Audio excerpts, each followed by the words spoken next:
So anyway, he gets a bit pally with a monkey because it's the closest thing to a human. Well, that ape is. Right. Yeah, but you can't really go that close to apes. It's dangerous. What do you mean? What type was it? Do you Just mean let him tell the story. Was it a chimpanzee? I reckon it was a chimp, yeah. Yeah, it was you a don't chimp. even know, so it was that's a an chimp. ape. It was a Okay. chimp. Yeah, but it doesn't matter, does it? So he It's the gets story. pally with him. Right, so he gets pally with What, him. do they go on and holiday together? Well, no, I mean, it starts On the off. pool together. It starts off just checking each other out and probably sharing lunch and that together. Yeah. Right. Anyway, this goes on for a while. They're getting on well on that, and then after a while, right, the monkey starts sort of imitating him a bit more and sort of walking upright. Oh God. Yeah. Right. So he thinks, oh, that's a bit weird. Anyway, they get on really better and what have you. So he thinks he could live at home with me. Because we're getting on the storm. Yeah. Right. So he takes him home, and before Is you this know the it, beginning of Beneath the Planet of the Apes? I think it is. I think you've seen this on video. I'm worried because he's already imitating him and they're moving in together. I'm thinking it's maybe a bit like single white female.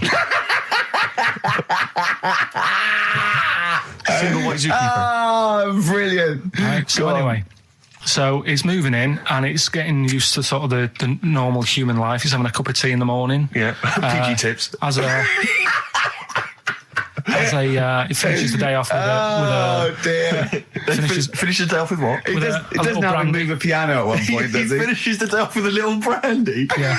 What, he pours himself one. Is he wearing a smoking jacket? I'll tell you what, Carl. You're a maniac, mate. No, this is why it attracted me. It's amazing, right? So he's having his brandy and that, loving his life. Next thing you know, he sort of I don't know if he loses it or he gets shaved, but the top half of his body is hairless. Right? Apart from his head. Right, so he's got a nice So it's the head. opposite of the kid. Well, yeah, this is what I'm saying. that would happen. Right. Well, hang on, but so you don't know if You he don't was even shaved know. or if it's How did it say? Then the hairless. What? I'll bring it in for you, the story, and then you can see if I've gone wrong. Keep going. So anyway, so this is going on, and he's having a great life. Then the zookeeper starts getting a bit annoyed because he's having a better life than the zookeeper. The zookeeper's in the zoo. This is such So the rubbish. zookeeper's still got to do a day's work. The monkey's at home, he's partying, Well, he's it got gets his to other a point when chipmates he says, round. there's no point you coming in to the zoo because the whole reason of you being there was because you're being kept there. Right. And he didn't want to bring the memories back, so he said, you stay at home. So You are you're talking such. Just let him finish. God, I don't know if I can sit here and listen to this drivel. I'm fascinated. it's It nearly sounds over anyway, amazing. right? It sounds extraordinary, Carl. So he's walking up, right? He's having a tea in the morning, finishing the day off with brandy. Gets a bit out of hand, only tries it on with the zookeeper's wife.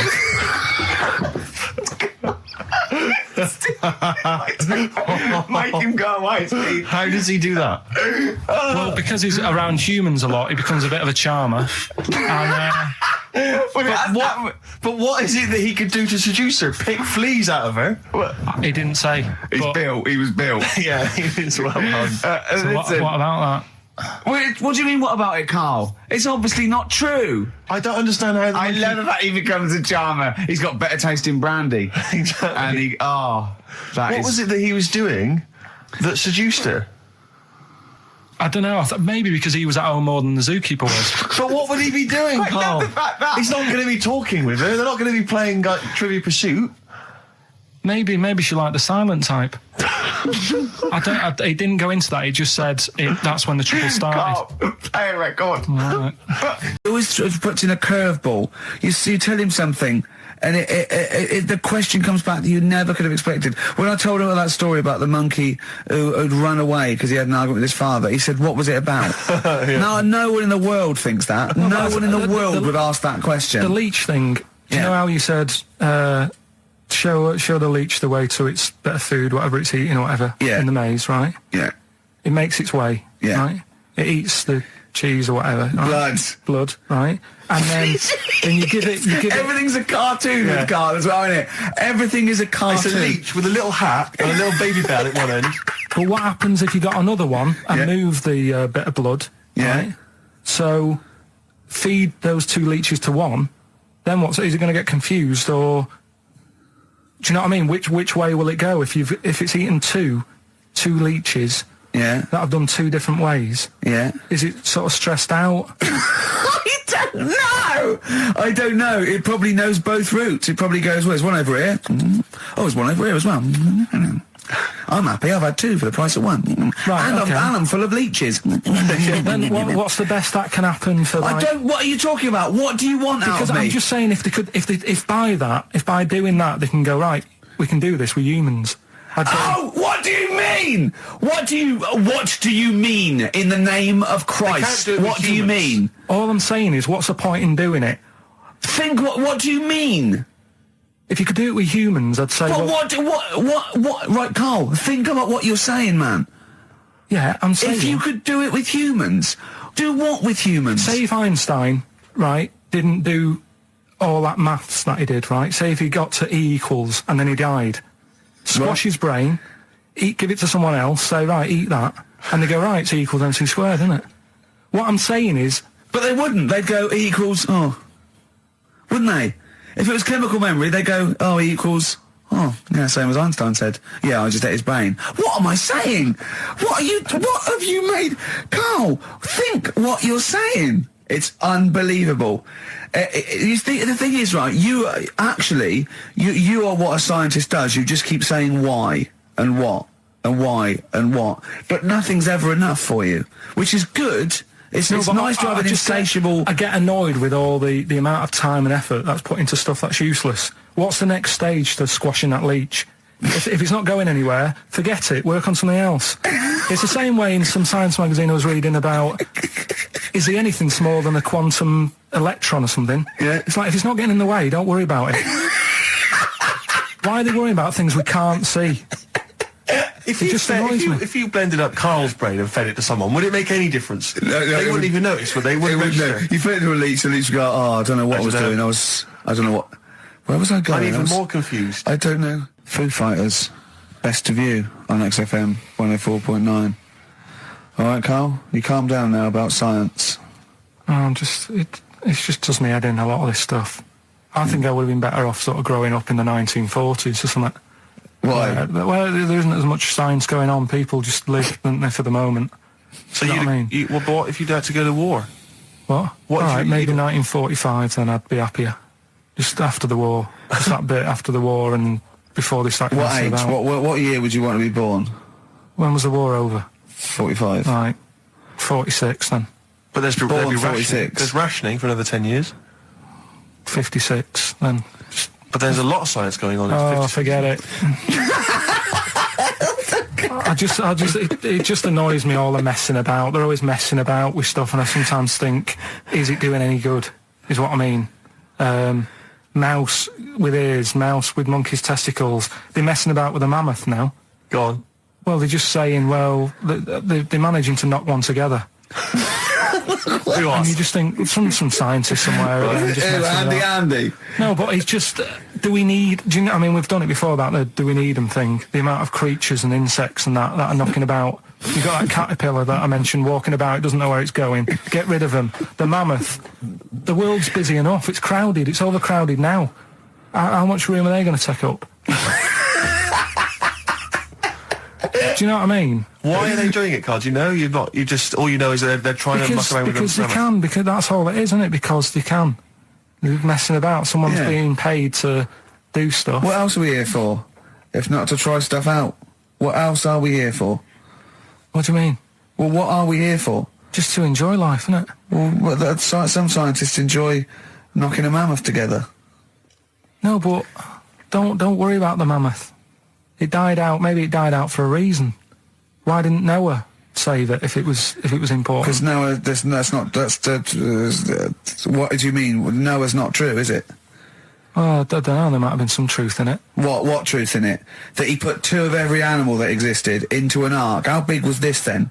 Why didn't they eat each other? Yeah, I know. I'm not saying. Imagine the noise, Carl. Yeah. No, trying to get a bit of kit there. There's points to that where I go, that didn't happen, because where could he have been where there was a hamster and an elephant and a crocodile? Where was he? Do you know what I mean? But none of it's true. What bit do you believe? What do you mean? It got a bit wet. What are we talking about? The mammoth or the... No. What is up with you? No, it's just that seriously, have you got brain damage? No, it's just that we had a lot of topics going on there. I just don't know which... we were talking about Noah. And then you suddenly go, I know where did we... What? The mammoth or Noah? What? What you did, none of it's true. What? Think of it. Oh, God. Think of the first thing. Build an ark. All right. Can I just clarify, what's an ark? It's a big boat thing. Right. I've never had any experience of carpentry. Just build a big boat thing. But I don't make... Just have a go, don't worry, you'll be alright, I'll make sure it's alright. But once I've built that, I mean, how big should I build it? What am I... Very big, it needs every animal, two of every animal, go on. Every animal. I mean, the boat building, fair enough. I told you to make it big. Right. Don't worry about the fish, they can swim. Okay, but so all the birds. Get the flightless ones though, they're drowned. Get the flightless ones. They would not the penguins, they're flightless but they can swim. But all other animals... I should be writing this down.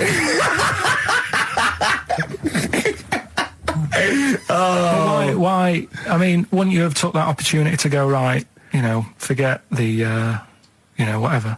Mind you, the jellyfish didn't need to get in it, did it? But these other animals where you can We don't need to be here. No. Because Karl is actually having a little argument with his own head. It's like, you remember that comic strip, The Numbskulls? Yeah. Where there's loads of people in there doing different stuff, that he can hear them. Yeah. And sometimes his own mind puts him off. Yeah. Like just then, he has an argument with himself and it puts him off. Right, what's your question? I'm just saying, don't mess about with a mammoth. Whoa, good. Okay. Well, what a platform, it's good. You know, we've got our radio show, we've got our own radio show. People are spending money to advertise it, people are actually bothering to listen, and the words of wisdom coming out of your mouth is don't mess around with a mammoth. Brilliant. Great. No, but just going back to... You sound just like Bob Geldof. I can't be bothered with this. He's trying to say... What can't you be bothered with? Just because I think I've got a good point. What? Don't mess around with a mammoth? That's not the point. Don't put your daughter on the stage, Missing Roy. Well, what are you talking about? It's just that I think there's too many animals knocking about. Well, have I ever... This is probably the most embarrassing of those entrance stories. Yeah. I was down in South London once, went down to some party that was taking place in some kind of swanky bar, where there was a doorman on the front and a charge. I think it was something mental, like a tenner to go in. It was crazy. It was ludicrous. I don't know what I was doing down there. And I was in the queue. We'll establish what you mean by swanky later, because that could be... And it was a posh place. Was it? And so there's a queue outside, and there was one of these doormen who thought it was like kind of Studio 54. He was like sort of, you know, choosing people who could come in. Yeah, you two come in now. You know, and I've been there for ages, obviously. I was on my own because I got there late. And clogged. Exactly. I've dressed up for this. And there were these two girls next to me. I'm thinking, if I'm in a queue, I've told you before, if I'm in a queue and if I'm stuck with two girls, you know, I'm thinking, what a great opportunity, you know, use the old merchant charm. Yeah. And so I'm there, and I'm sort of thinking, I'm sort of, you know, kind of sort of give them a nod or whatever, you know, a wink. Yeah. Oh, they're loving it. Yeah. They moved to the back. They're putty in my hands, Rick, as you can imagine. Yeah. And I thought, well, to really seal this off, I'll get us in. Like, I'll sort of skip the queue. So the guy sort of coming along, he's picking people off, the doorman, and I just grabbed him. I just grabbed him like that. And I said it so everyone could hear. Right? And I thought this was brilliant. I said to him, how much is it? He went, 10 quid. I went, I'll give you 7. That was my bribe. I'll give you 7. That's the whole £3. No, that can't be right. No. He must have said a £5, and I said, I'll give you 7. Yeah. That makes more sense, doesn't it? That's giving him a £2 incentive. A £2 incentive. That's it. I'll give you 7, you can make up the 10. Exactly. You can, if you let me in, you can put in 3 yourself, mate. That never works, does it? He said to me, I can't be bothered, I'm just gonna have a kip, I think. I'm so tired. Was it percentages that put you off? That frazzled me initially. I mean, it's a funny anecdote when you're giving him £2. Yeah. It's even funnier when you're getting him when to he's put up paying stuff. me as well. Oh, I love it. Well, we're gonna play a record, then we're really gonna concentrate. XFM 104.9, Ricky Gervais Show. Steve Merchant's also involved. Go to bed now. But like last night, we were sat in the pub and I was saying, right, you know, let's not even worry about new features then. Let's get the current ones, you know, going. Like getting what? Good. Like the one that I was trying to work out, the cheeky freak of the week. Think of that. Yeah, but Think of that though as a normal conversation. Yeah, I'd looked online, right? I didn't find that much. I found. Actually, I'll tell you what I found later. Brilliant. We're looking for them, right? And then at one point, I think you said to me, "Go and, you know, what about the Guinness Book of Records? Yeah, you know, they'll have like the best freak in the world or whatever." Yeah, ever. So I said, yeah, bring one in. Now, you've got one at home. Yeah, I got a But you couple. couldn't be bothered carrying that in today, so I had to go out of the pub that I was at, Yeah. nip into Borders, Yeah. buy Guinness Book of Records, Yeah. out of my own money, $18.99, Yeah. bring it back, and then you said, I don't know if I want to do this feature. So it cost me 20 quid for that. I had to buy a video for Silence of the Lambs film clip. I'm actually out of pocket at the end of this.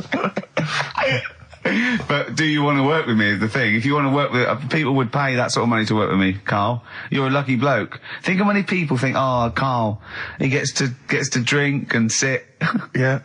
Well, you making a cup of tea and I surprised, didn't I? Little surprises. You know, last night, when I left the pub in a bit of a mood, because I was just fed up with not getting anything done. Yeah. Walking down the road, I was thinking, how can I get out of this?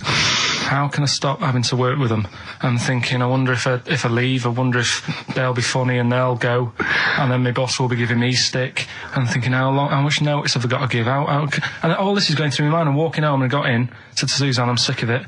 She's going, you need to do it when I get a new kitchen. And I was like, yeah, but how big does the kitchen need to be? I was saying, do we need a big kitchen? Can we get a small one? Have we got enough for a small kitchen? Do we need so many cupboards? Can we just have wood instead of steel? All this, trying to get out of doing this. Yeah. It's always just, I always feel like, because I like to think that I'm not perhaps as bad as him. Yeah, You no. annoy me in different ways. Like what? How does he annoy you? Well, stuff that, I come up with ideas, say Cheap as Chimps. Yeah. Rockbusters springs to mind. Yeah. 15 like Taiwan. 15 Taiwan. Let's just remind people what 15 Taiwan was. It was a little feature that I wanted to give a run, give it a little run, see if people like it. The premise being? No, there's no premise, it's just a title. No, we were going to get 15 sort of ornaments, you'd explain them, and then people would call up and say, that one's from Taiwan. See, God, you just explained why I didn't think that was a good idea. Yeah, By you- explaining the good... No, the funny thing is, Steve, right, I was walking down Regent Street on Monday, walked past one of these big stores, right, and they've got all famous quotes on the windows, right, and one of them was something like, an absurd idea is often a great idea. Yeah. Do you know who said that? Go on. Einstein. Yes. Which made me wonder, if you were his mate, would he ever have done E equals MC squared? Or would you have said, don't bother with that, it's not going to work? Because that's all you seem to do, everything I come up with, you put down. Yeah. Well, that's one thing. He's negative, right? I don't know why. I don't know why he is. What else? He messes me about, I get him concert tickets for stuff, and you say, I didn't bother going. Yeah. Yeah, that is annoying. You come in, with, 5 minutes to go with tracks that need editing. Yeah. The little bag, that bag that was free. Yeah, you got a free bag today, an XFM little rucksack thing. Yeah. You were like, oh, what's this? What's this rubbish? Yeah. Ricky said, I'll have it, they're great. He said, no, I want it. Yeah. Well, it was So- free. I needed. I give that as a gift or something. So, I mean, I think on reflection, Steve is probably a little bit more annoying than me. I won't go that far. You are annoying. If I had to go away for a week somewhere, if it was a quiet place... Well, you are again, aren't you? That's 2 holidays you had this year, I mean. If it was a busy place, I'd probably go with you, because people, do you know what I mean, staring at me all the time and that if I'm walking around with Steve. No, I'm just... Can I draw up a list of reasons I don't like you, Carl? Just being honest. What? I'll tell you, because the list of reasons I don't like you is incredibly long and getting longer. Just saying. Do you want another slap? Do you know the guy who was in James Bond, the big bloke? Yes. Jaws. He's got the same illness as this bloke. Right. And what it is... It's called tall. It's something about... You're suffering from tall. You've got a small tumour or something just behind this part of your head. Yes. Oh, yeah. Just sort of in the middle of your eyes. Yeah. And the pressure on that makes you grow really tall or something. Yeah. So he needs to get it sorted. That's your advice to him. Yeah. Get it sorted. Well, I think we should have a white van man session. Oh, white van Because I think man people tune in for the white van man Yeah, session. people who haven't tuned in, they don't know. If people aren't familiar with this, The Sun runs a column every day which is asking some punter from the street their views on the week's big events, and we just thought, why not hijack that idea, but apply it to Karl Pilkington. Karl, I've seen much news again this week. you've not seen much news. Don't worry, I'm sure you have an opinion on it. Just give us it from your heart. So Gladiator. Okay, so, well, on the subject of Gladiator, what do you make of Russell Crowe's appalling behaviour at the BAFTAs? This is, I heard a bit about this. This is, when he got some director or something, because... Director or producer and threatened them, because they cut his bit, didn't they? They cut a poem that he'd done during the acceptance speech. I watched it on Sunday night, I didn't realise it wasn't live, to be honest. Yeah. But I quite liked the way it was to the point and didn't mess about. He went up, he said thanks. So you're saying that he shouldn't have beaten up the director? Is that what you're basically saying? It's a bit over the top. You thought I mean, if you didn't have time, if you really, I mean, what's the poem got to do with the film anyway? He was an awards. So do you think it's ever justified to beat up a TV director if you're a major Hollywood star? Depends what he's done, but I mean... Right, what would he have to have done, Carl, for it to be fine for him to then beat him up?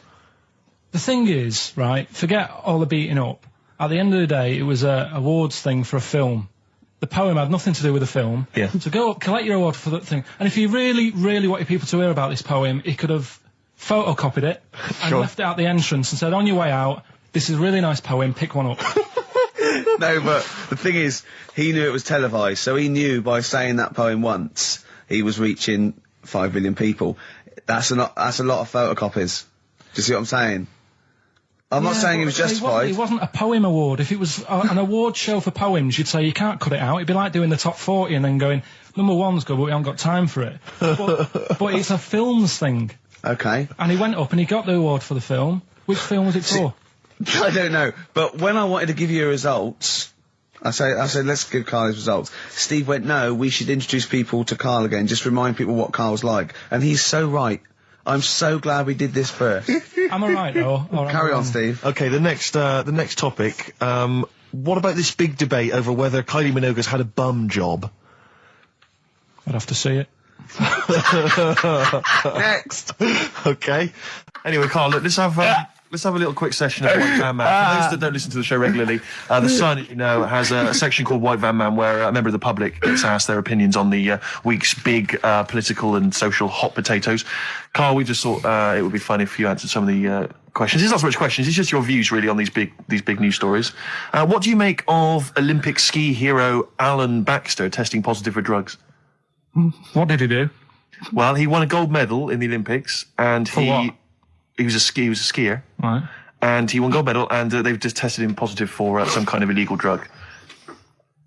But what, I mean, if he did, why take drugs to ski?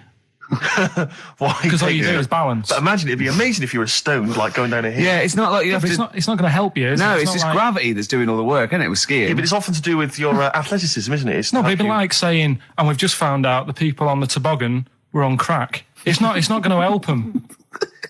You sit there and you go with the flow, and you try and you hold on.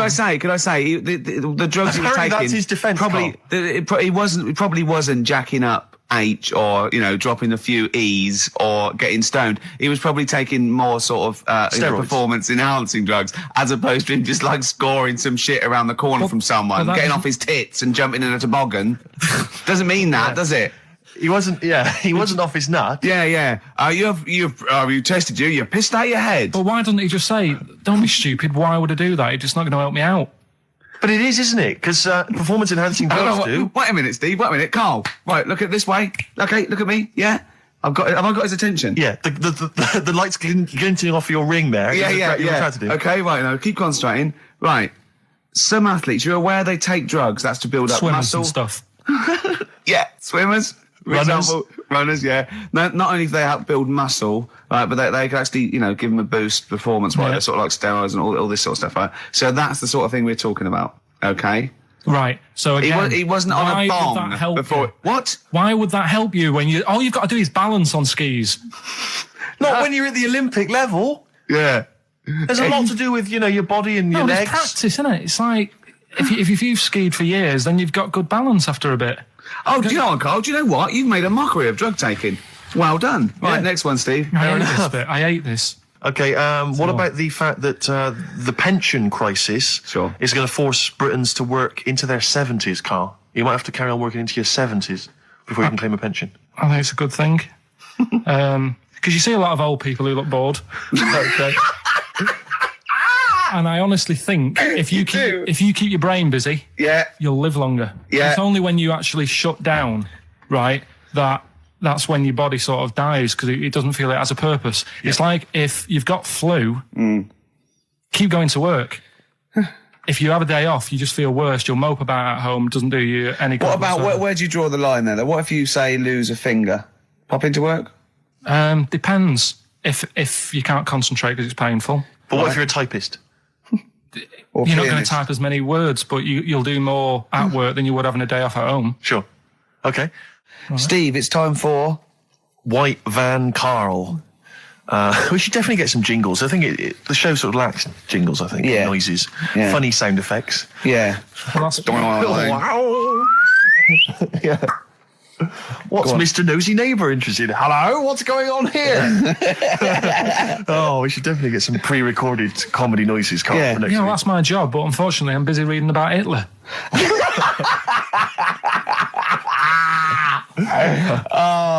For those that don't know and aren't familiar with this feature, basically The Sun runs a White Van Man column where it asks just people who, you know, every men and women, their views on news stories from the week, and we decided we'd just ask Carl his opinion on some of the same issues. This week... Not like us to rip off another idea and just use it for our own... No. No, but this time... The White Van Man in the Sun this week is Herbie Crossman from Harrow in Middlesex. Herbie. And he's asked his opinion, Carl, and what's yours, on pop idol Will Young admitting he is gay. Come on, Carl. I don't understand what the big deal is, to be honest. No. Talking to different people about it, and they've said, it could affect the sales, you know, girls won't like him anymore, which I think is rubbish. Yeah, because it finished George Michael's career, didn't it? Well, yeah, and I was thinking when I was growing up, right, And Freddie Mercury. I was into Kim Wilde, right? Sure. Now...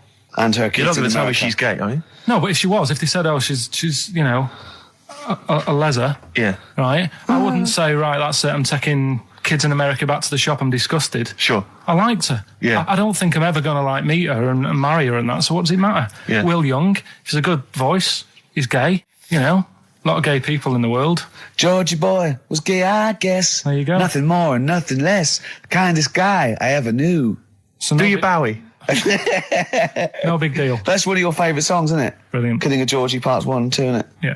Okay, what do you say to the fact that a judge has decided that we, the general public, have a right to know about stars' flings? Basically, this is an excuse. This is basically saying, should papers be allowed to print tittle-tattle about celebrities? Oh, this is... Providing it's proven true. Oh, this is something about, isn't it, a Division 1 football or something? It definitely had Premiership football as an affair. And it is true, but he's trying to keep privacy. And the judge said, well, it's not for us to censor the press over things that are true. Right. It's up to the general public to either boycott or not, you know, that publication. What do you think, Carl? What about all this, you know, exposing, going through the, the bins of celebrities? It's not right, is it? But No. people are interested in it and buy the papers to read it. Do you know what I mean? I mean, like I said to you the other week, everyone has a go at Beckham for not being that bright. But at the end of the day, he's a good footballer. It doesn't really matter what goes on off the pitch, does it? Do you know what I mean? Yeah. Express 2 featuring David Byrne, Lazy, XFM 104.9, 1:45. I'm Ricky Gervais. Steve's got the Sun. Yes, I'm just We're just going to be doing White Van Karl, where we ask Karl the questions the Sun asked some other bloke. That's right. Because we think Karl's got more to say than anyone on anything. Karl only tells the truth, by the way. Just remember that, listeners. Off you go. Yes, well, today's White Van Man in the Sun is John Slade. He owns his own door maintenance company. His answers are very informative, I have to say. But, Carl, what do you make of the Channel 4 producer, aged 30, who duped a school into believing he was a teenager for a documentary? Are you familiar with this story? No, go on. Well, basically, a 30-year-old guy kind of fooled the school into thinking he was a pupil for a secret documentary. The school's outraged. Do you think that that's, for you, should anything go when it comes to making TV? I think I've said to you before, there's loads of kids at my school. I remember being in the first year, and kids who, what year do schools go up to? I was in the first year. What is it? 11. 5? Oh, sorry, first year of infants and juniors. No, secondary school. 11. Right, year 11. Kids have beards and stuff. No, not year 11. They're 11 when they first go to secondary school. Right. Well, I'm 11. The kids at the older end. Well, there's a fifth form, and then there's you can leave when leave when you're 16, I think, can't you now? Right. Well, kids who were 16 looked old. They did have beards. I remember going there and thinking some of them were teachers. I think he's answered that. Next one. What's the next one? Tattoos and everything. I think they're kids in the earlier years even. What do you make of the fact that Mariah Carey's £38 million payoff has cost EMI staff their jobs, and we're talking 1,800 EMI staff who have lost their jobs? What do you think of that? Yeah, I mean, is that silly money, Mariah Carey, on 38 million? she doesn't need that much. She doesn't need that much. She has to dress nice, though. It's not her fault. I'd say it's bad business. Okay. Because EMI, did you say? Yes. Right. They've got rid of them staff. Yeah. Mariah Carey's left. Who's going to do the work? Do you think Mariah should come back and do some temping? Well, they should have got a loan and paid her. Okay. Do you know what I mean? Vicious circle, that. Right. Have you done a business degree or anything? Have you? Commerce. You did commerce. Where did you do that? What did you do with that? At school, I'd learned how to fill out a cheque, pay a bill, and I think I had a trip round Kellogg's. Did you get an O level or a GCSE? We know he didn't. You know, I did. But was there a commerce exam, or was it just a division of Can't maths? remember. What did he fill out a Was it a check? subset of It was maths? an option. It was like, if you want to do it, you can. What was it? Fill out a check. Fill out Pay a check, bill. Pay a bill. Have a visit round Nip round Kellogg's. Kellogg's, and I saw my sister's boyfriend there at the time. He sorted me out with some variety packs. Really? What was in them? You know, Rice Krispies and Good stuff. Cocoa Pops? Space Dust or whatever it is. Space Nuts. So, sorry, that wasn't Ken Dodd, no. No. That was someone else, wasn't it? That was an aunt. Yeah. That wasn't Special K. Oh, What dear. about this then? Home Secretary David Blunkett admits that muggers rule some streets. Weird this, because when I was out with you... I don't believe it's going to be weird, whatever you say, No, Carl. Go on. when we were in that pub that night and we got talking about muggers and that, the tip is what I tend to do, because I nearly got mugged once. Act You mental. what? You nearly got mugged once. I nearly got mugged. Yeah. But I tried this technique of acting a bit mental. Right, and how did you act mental? Well, this guy wanted me trainers. And I was in Piccadilly Gardens in Manchester. It was quite late one night. And he come up, he said, I want them trainers. I said, you want them? I said, I worked hard for these. He said, how dare you come to me asking? And I got a bit livid. And he looked at me like, oh my God, he's got a right one here. And he left me. Were you acting mental, or were you just mental? No, I put it on a bit. Were you not petrified, though? Well, you don't think about it, do you, when you're sort of in the eyes of danger? Well, not you, clearly, you're a brave man. So what did you say? I just went a bit mad. I just kind of, because he said he wanted the trainers and they were dear ones at the time. And I just said, no, you're not having these. So I've crafted you. I said, I wanted these trainers. Yeah. And, went on to tell him how I work at printers and I don't enjoy it. And, I put in all these hours and that, and I have to cycle home for about 5 miles. And Did he give you his trainers? Yeah. Did he have a knife or I anything? just left. No, it didn't get that. Didn't get that violent. Well, that's very brave of you, Carl. Yeah, it's That's good. good advice, though. Just act mental. See, what's it? Should have tried it the other night. Oh, Liza Minnelli. Yeah. Well, she said, I've worked hard for these diamonds. Yeah. Not easy being the daughter of Judy Garland. You don't know what it's like. You know a lot about paying bills and writing out checks. Don't you? Tell us about Kellogg's. What was it like? What was in the factory? Was it just like squashing bits of corn? And Pretty boring, really. Just loads of conveyor belts, boxes of cornflakes everywhere. Just what you imagine. yeah. I So don't is know it what more, we're to this learn is where from you it. might be working? This is where you're likely to work if you Possibly. leave There was school. 2 trips. There was that and the trip to Manchester Evening News. Okay. And I left that early because I had a job in Cordon Bleu. In Kellogg's. Cordon Bleu, what's that? It's like a supermarket. Yeah? And I had to leave the trip early, and the teacher went mad saying they'd thought I'd got lost on the, in the building and stuff. What, you It didn't caused tell a anyone? uproar. No, because it was like day 2 of working in this supermarket, and I couldn't be late. I thought by the time I explain where I've got to go and everything, I'll be even later. Sure. So I just left, and then apparently they were searching the building and everything for me. Oh, I'd been were you? stuck in a printer. Don't know. Fucking a printer. I don't know. What was the printer's name? You worked at a supermarket called Cordon Bleu. Cordon Bleu. brilliant. That's great, isn't it? It's rubbish. Oh. Got sacked. You had to What'd you get sacked for? Messing about in a back in the car park round the back. Yeah. Right, there was a grid, and all the concrete had gone funny. So when it rains, you got like a big lake, Oh, yeah. right? And I got in. Do you know those big metal trolleys you get to like put all the food in? Whilst Oh, yeah. and Yeah. I got in one of them and pushed myself out into this lake. Of cement. No, Of it water. was full Oh, it of was water water, 'cause it'd been right, raining. right. And I got stuck in the middle, right? And the boss was like, where's Karl? He's meant to be doing, facing up the beans. And I was like, And you were stranded in a lake. So someone said, I saw him messing about out the back. He came out and saw me stuck in the middle of this lake in a trolley. And he said, get back in. I said, Would you say, no, I'm filming sharks? I said, it's too deep. I can't get out. You'll have to pass me something. And he said, I'm not passing you nothing. He said, you can get out of there and walk through it. I said, I'm not. I've got my trainers on, probably the same ones. Yeah, you've risked actually. your life for them. Yeah. I said, I'm not getting these wet. I said, he said, what are you going to do? I said, I'm going to wait for the water to go down the grid. He said, the grid's blocked. Now get out or you're sacked. I said, well, I'm not getting out. He said, right, you're sacked. Right. That's coming up later. Coming up later. Oh, brilliant. Steve, you're thinking of taking over as producer, aren't you? Well, I just think it's a shambles. I've asked for Cheeky Freak of the Week, and it appears that Carl's not ready. He's not prepared. No, I can sort of remember it. It's just, I like to have all the information. Contempt for the You've just listener. had just a whole bunch of adverts and placebo in order to get it ready. We're shouting, we're having a shout and that. Right, do you want to sort yourself out in future? Yeah. Someone this is what we were chatting about. Someone emailed in about they watched the £200 tumour thing, and when it was removed, it was carried away in a wheelbarrow, right? Karl said, what, even when she had it removed, she still carried it round in a wheelbarrow. And he went, I thought it's sort of like she'd become attached to it. You definitely are my favourite thing in the world. It's great. Look at the way he's looking back. But I think they're all the same. The people, I have had more emails about people saying I watched the £200 tumour and I documentary shaved me arse than anything else. I know. When we ask questions come about up with science, Shakespeare, we talk, yeah.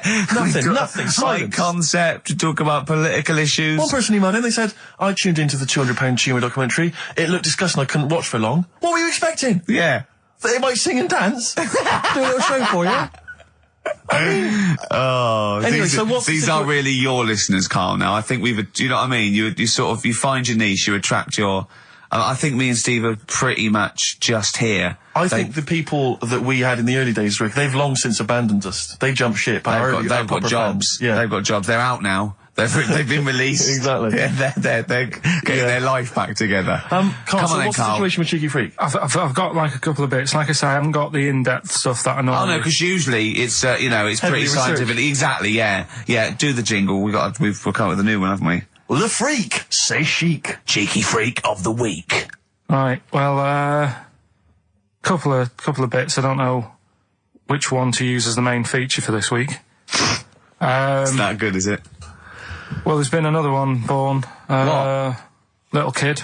You go on. 4 eyes. Insult. Just a guy who wears glasses. Come on. 4 eyes, 2 noses, 2 mouths. That's weird, isn't it? This bloke, did he also have 2 heads, 2 bodies? Sort of born sort of slightly separately? He wasn't stood next to a mirror. No, it's weird, that, isn't it? That's all you've got. Is it? I love that. That's weird. That. Imagine the doctor said that. Well, Mrs. Parks, kid's got 4 eyes and 2 noses. Weird, isn't it? Any clues? Any clues? So that's it. That's all the one. information. Well, I'll tell you what, but that again- shouldn't be the main one. Okay, I've answered But it. like I say, what's the idea of this feature? What do I say all the time? Don't know.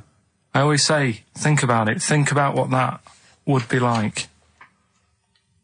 Okay. What? Giving birth to him? No. Being, I think it's a girl. Being like her. 2 mouths. 4 eyes. What would that be like? Mad, innit?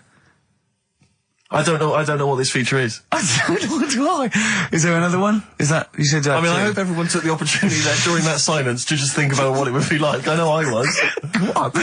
Could she talk with a mouthful? What? Is that allowed? Because she's got 2 mouths. Yeah. Yeah. Would that be alright in her house? She'd be eating Yeah, one, she can doesn't it? talk with one mouth and eat with the other, I Right, well, suppose. listen, the main one, right? You've thought about that. That's good. The main Cheeky Freak of the Week. I haven't got all the details. Smallest person ever. Right? How big would you say that is? Karl is now sort of like holding his hands up like a fisherman, long ways. That's about 1 foot. Right. Smallest man in the world. I printed the thing off and I can't find it. There's a little picture of him. Right? The odd thing was... But why have you asked me how, did it say, or was it a picture of him? I didn't really read it. Of course you didn't. Of course you didn't. Jesus. I just saw it and thought, oh, that's... What, that's you that one, straight away sorted. assumed it was natural size? It was that big. But what do you mean it was that big? Little fella, like that. But why are you doing that? What? It was a page with a little fella. How do you know that was natural size? No, it was, because he said it's world's smallest man.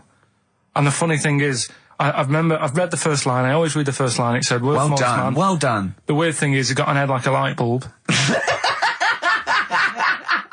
The shape of it, apparently. I don't know if that's got anything to do with his shape and size. God. That big. His name's Mr. Watts.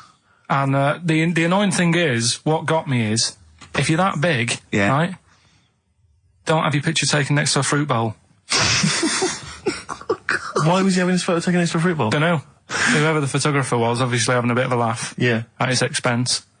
Because you would just stand in the middle of nowhere, you'd look normal and that, but he was stood there, just leaning on an apple.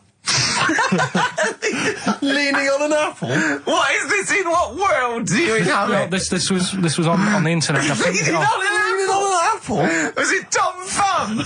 What is this? Are you sure it wasn't some sort of sci-fi show they're advertising? No, it was leaning on it. Can you just lean on the apple? Just lean on the apple there. Do me a favour, you stand next to my chihuahua. You're not taking the piss, are you? No, not at all, no. Would you mind leaning on this matchbox? Yeah. Leaning on an apple. And that's what, so he just said he's the world's smallest man leaning on an apple. Smallest man, said about his head being like a light bulb, I don't know what that meant. And I just thought, right, that'll do, that's that sorted, Cheeky Rig of the Week done. I think that was on like Monday, right? I found that, I thought that's done. Printed it off, forgot to get it off the photocopier. Someone's nicked it. Play a record. You got to... You know, it's just... Steve. No, can I just say, no, Carl, please, if I say, let's have Cheeky Freak of the Week, and you haven't done your research, you haven't got the information, just tell us you can't do it. But don't lead us on. Don't say things like on radio, hold your hand up to me and go, how tall is that? It's nothing. That's this radio. Is nothing. It's nothing. I think it was that big because he was leaning on an apple. It's not enough information. But, imagine Trevor McDonald coming on, going, some news, some stuff, how big's that? How big do you think that is? Yeah. Because there was a fella, coming up after Chris Tarrant. Play a record. I'm angry. I'm actually angry. And if Monkey News is in any way similar, you've really pulled your finger out with that, have you? Mm-hmm. I don't know if Dickie's still listening. If he is, obviously email in ricky.gervais@xfm.co.uk and tell us what you've been doing, how you've been keeping busy and stuff. Yeah. Nice to hear from him. Chris Campling hasn't called, has he, either? Yeah, Campling. The one that thinks that not only is this whole show scripted, imagine that, right? But that Carl is a character created by us. Yeah. He's actually an actor. Oh, if only we could Look at take credit for that, a that. shaved monkey we got. I'll tell you, you're going to go along later to the Live 8 gig and you're probably going to see some bands that are going to make an effort to entertain you, but if you want entertainment, Rick, you know it. There's only one person to book. Go on. Me.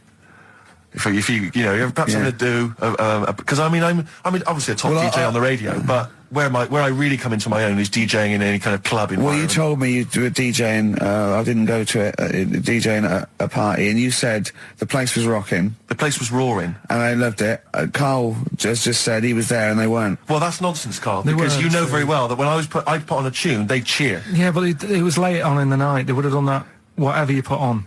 That's nonsense. No, they were happy and everything. I'm not saying they weren't having a good time. It was your party. It was all right, but they weren't going mental like you're sort of making up. They were definitely going mental. When I put on the Proclaimers, they could not believe their luck. They would have walked 1,000 miles. Was it good though? Were they really? What were they doing? They were dancing, were they? Dancing and that, but they weren't sort of cheering, going, more and all that at the end. What's about? Oh, Take On Me came on, the big cheer went up. Oh, I don't know who to believe. I've been there, done it, Steve. I've been the DJ as well. It might be jealousy. It might be like professional jealousy there. Yeah. I think it's because my fortunes are on the up and these are on the down. We all know famously that he had Pilkington making music, his DJ outfit. Didn't happen. I did enough. I just wanted to do enough to pay for the equipment, and I did. And that was that. But I don't like crowds, do I? But you're safe, aren't you? You're behind the little thing with the flashing lights. But there's still a lot of people and that. Forced fun. Don't like that. Forced fun? It's not forced fun. They haven't got to dance if they don't want to dance. Yeah. Don't like it. What do you mean your fortunes are on the up? Anyway, DJing. Well, I'll tell you, I was hired. Well, I say hired. I did it as a favour to a friend. His wedding the other week.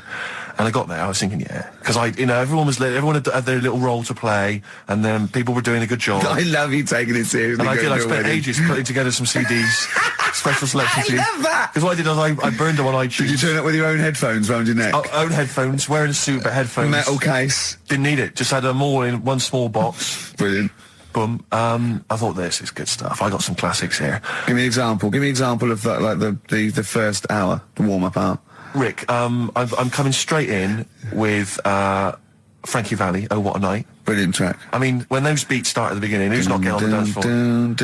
Wait a minute, what's this following up? Go on. It's the Jacksons. What, I Want You Back? I Want You Back. Brilliant. It sounds good at the moment, Carl. Yeah. So I'm thinking, at least I'm gonna roar this, because they laid on a good spread. The ceremony was nice, food was nice. I'm thinking this is going to be the piece de resistance. Yeah. Alarm bell started ringing. Why? When I realised there was a marquee outside. Of course, it's a balmy summer evening. I'm stuck inside on the dance floor, so I'm thinking I'm going to be struggling here to get them in. Even with flavours like this, I thought I'd struggle, Rick. So I'm sat there in my suit. I'm sat behind this little DJ console. I've got all the big numbers. There's one or two people making some token effort, but frankly, most people are outside everywhere. That time. I was livid. Of course, they couldn't hear it out there. So I was playing to an empty room, really, and I was furious. I was absolutely furious. Because, I mean, what is, they're wasting my time. They're wasting, now I could have just stuck the CD on and gone out. They're wasting Frankie Valli's. Frankie Valli's time. They're wasting the Jackson 5's time. They're wasting, D-Light's time. Yeah, yeah. And, so I'm sat there, and there's a couple of people making a cursory effort. Mainly when they come to get a drink from the bar, they might have a little quick, couple of twos. You shout, we don't want your not interested. All of your no one. All of your no one at all. And, then there's a microphone set up because people have been doing speeches. This little girl gets on the mic, right? It's being funneled through the speaker system. So every time I put my headphones on, Miss Dynamite, was it? It wasn't sadly Miss Dynamite, although she decided to have a little go at MCing. She was screeching a little head off. How old was she? Oh, I don't know, 8 or 9. At their most annoying. When children are their most annoying, because they got a bit of confidence there. They're a bit cocky. They're not shy anymore. They're a bit arrogant. Yeah. She's screeching her head off. So I'm playing, and she doesn't know. Think of your face. I'm playing into the groove. No one's getting into the groove because she's going mental. She's just going, what's this? I don't know what this is. Play something I know. I'm thinking I haven't got any bloody DJ Otsu or Crazy Frog. I'm not going to play what you... So she's just screeching along, ruining it for everyone. I say everyone, there was no one there. So me, she was ruining it for me. I bet you were really angry. I'm furious. But of course as well, every time she screeched, it went through my headphones. So So, of course, and then her dad comes along, right? And I'm thinking, all right, he's seen what's happening. Just imagine you in your suit, sweating, getting annoyed at someone ruining your set that no one's listening to. I think, her dad's coming over. He's going to put pay to this. He's realised that, she's causing a disturbance. He comes over there, joins in. No. Sits her on his lap. He's just saying, she's having a whale of a time. I'm thinking I'm furious. I'm thinking it's his responsibility to shut her up. He's not going to do anything. What can I do? I can't step in. No. And I know very well that if I interfere, he's going to say, oh, well, she's enjoying herself and no one's dancing anyway, and we've just got into a fracas. Yeah. And I didn't want to start a fight. No. Because I don't know, but he'd have knocked you out, wouldn't he? Someone would have got knocked out.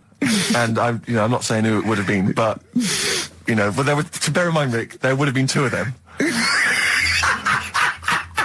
And, so I didn't want to get into a fight with him. And, anyway, so I'm playing. Anyway, so my friend came along. He realised what was happening. And I didn't have the guts to unplug the microphone. Because he'd have known, you see. Yeah. So I got my friend to do it when she had her back to me. So he pulled the plug out. The microphone went dead. She went, what's going on? I went, I don't know what you're talking about. I said, I don't know. She said, where's the microphone? I said, you must have broken it. I don't know what's going on. Someone will probably make you pay for that. Anyway, at least we shut her up. That is great. But it really went from bad from worse. And there's that thing when you panic, you start panicking. So you're putting on a lot of flavours that you would have saved to the last hour. What are we talking? Boom, Boom, Shake. Exactly, you're throwing him in early. Love Shack's coming on way too soon. Really? Oh, Love Shack before 11. It's heresy, but I had to do it. But anyway, in the end, I made the bride go and get some people in. I said, look, it's your special night, all right, and they're going to enjoy this. I'll be honest, love, this is a washout, and it's up to you exactly. to turn this wedding around, or I'm walking. And I tell you, they're going to have a sour memory of this evening, unless you bring some people in. Get everyone in dancing. So she got him in at the end, Brilliant. And I'll tell you this, Carl. I mean, I don't know what you say, but they were loving it. They were absolutely loving it. A bloke came over and said, have you got Amarillo? I said, no, but I put on something even better, Delilah. Wedding crowds always go for Delilah. A song, of course, about old man killing his wife. But it always goes down very well, strangely, at weddings. They get into a sort of hokey-cokey thing. They went berserk for it. And I was following it up with, I had the Monkeys, I had all sorts going on. Brilliant. Of course, you know what happens. What? I'm going great guns. People are absolutely loving it. They're rocking it. I throw in, I had something cracking on at the end. Come On Eileen, of course, was on. People were going berserk for it. Which is unfortunate because the bride's name was Eileen. Yeah. And then the bride pipes up. I'm throwing the bouquet. So they all traipse off outside again. I was furious. Oh, no. I plugged the microphone back in. I said, what are you doing? We got, but they went out there, and of course you can't get them back once they've done that, because all the women are running around. I got the thing, and then they got to wave everyone off, throw the confetti. They ruined your day. I was having a great time, and they ruined it. She ruined your special day. She ruined my special night. Oh, no. It's on her head. What would you put on about now, Carl? What if I was DJing? Yeah. Probably a bit of world party. Go on. Interesting. Put the message in the box, put the message in the car, drive the car around the world, and I'm imagining, Rick, that message is make poverty history. That's world party, put the message in the box. Can I just say quickly while I think of it, we get a lot of emails from people, a lot of texts saying, can you send a big shout out, stuff like that. I've just looked at one now, Scott and Julie in Australia listening, they want a big shout out, big shout to them. But there's so many people that do it, and I'm obviously just want to say, sorry we never get to your emails. We're very, very lazy. We never really get to look through them. But we obviously do appreciate you emailing in, texting in, stuff like that. Well, that's about it from us, isn't it? We got, I didn't miss Carl at all. I didn't miss Carl. In fact, I felt we worked harder. We did a better show without him. I think he's dead wood. Well, I think that we should, tell him that we don't need him. If he turns up, it's fine. If not, you know what I mean? Yeah. Because that will wind him up. Oh, he'll be livid. If you could send, could you send Carly emails saying to Ricky or something, because he gets all those, doesn't he? Or to Carl, saying the show was better without Carl. Yeah. Can you please do that for us? We'll tell him the truth. He'll hear it. He'll come back and hear it. So we know it's a wind up. But I just want to see his crushed little face Monday. Is if you can send as many emails as possible saying this show was better without Carl. Yeah. I will be grateful, and I promise I'll tell him the truth next week. Do you think I can do that for us? I think so. Is it carl.pilkington@xfm.co.uk? Yeah.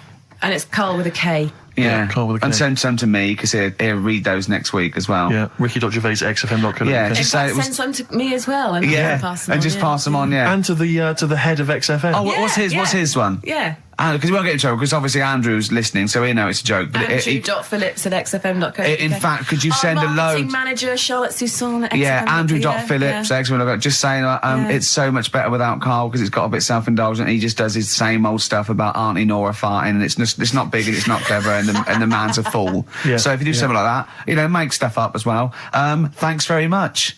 I told you before about buying presents. Did those gloves have your name sewn in them?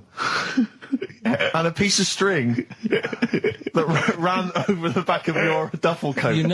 I've never been into getting presents and that. I had the problem at that Christmas one, that time with the Victoria Plum. Yeah, we'd hate that. We'd hate to bring that back. We've done that. Because you talked about the book, because it's kind of to do with your dad, isn't it? He's a very bad gift buyer, was that the problem? Well, yeah, my dad just wouldn't bother.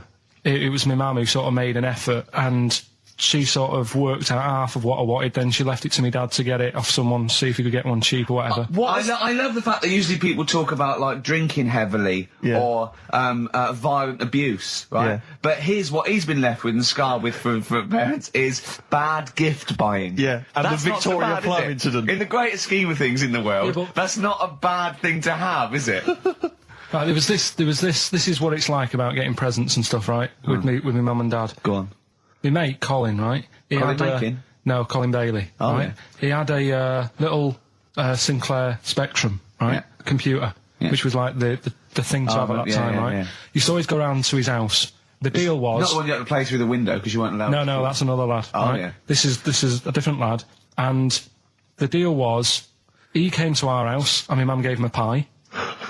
And then I'd go round to his, and I'd stay there for a few hours playing, Hungry Horace and stuff like that on it. Sure. Right?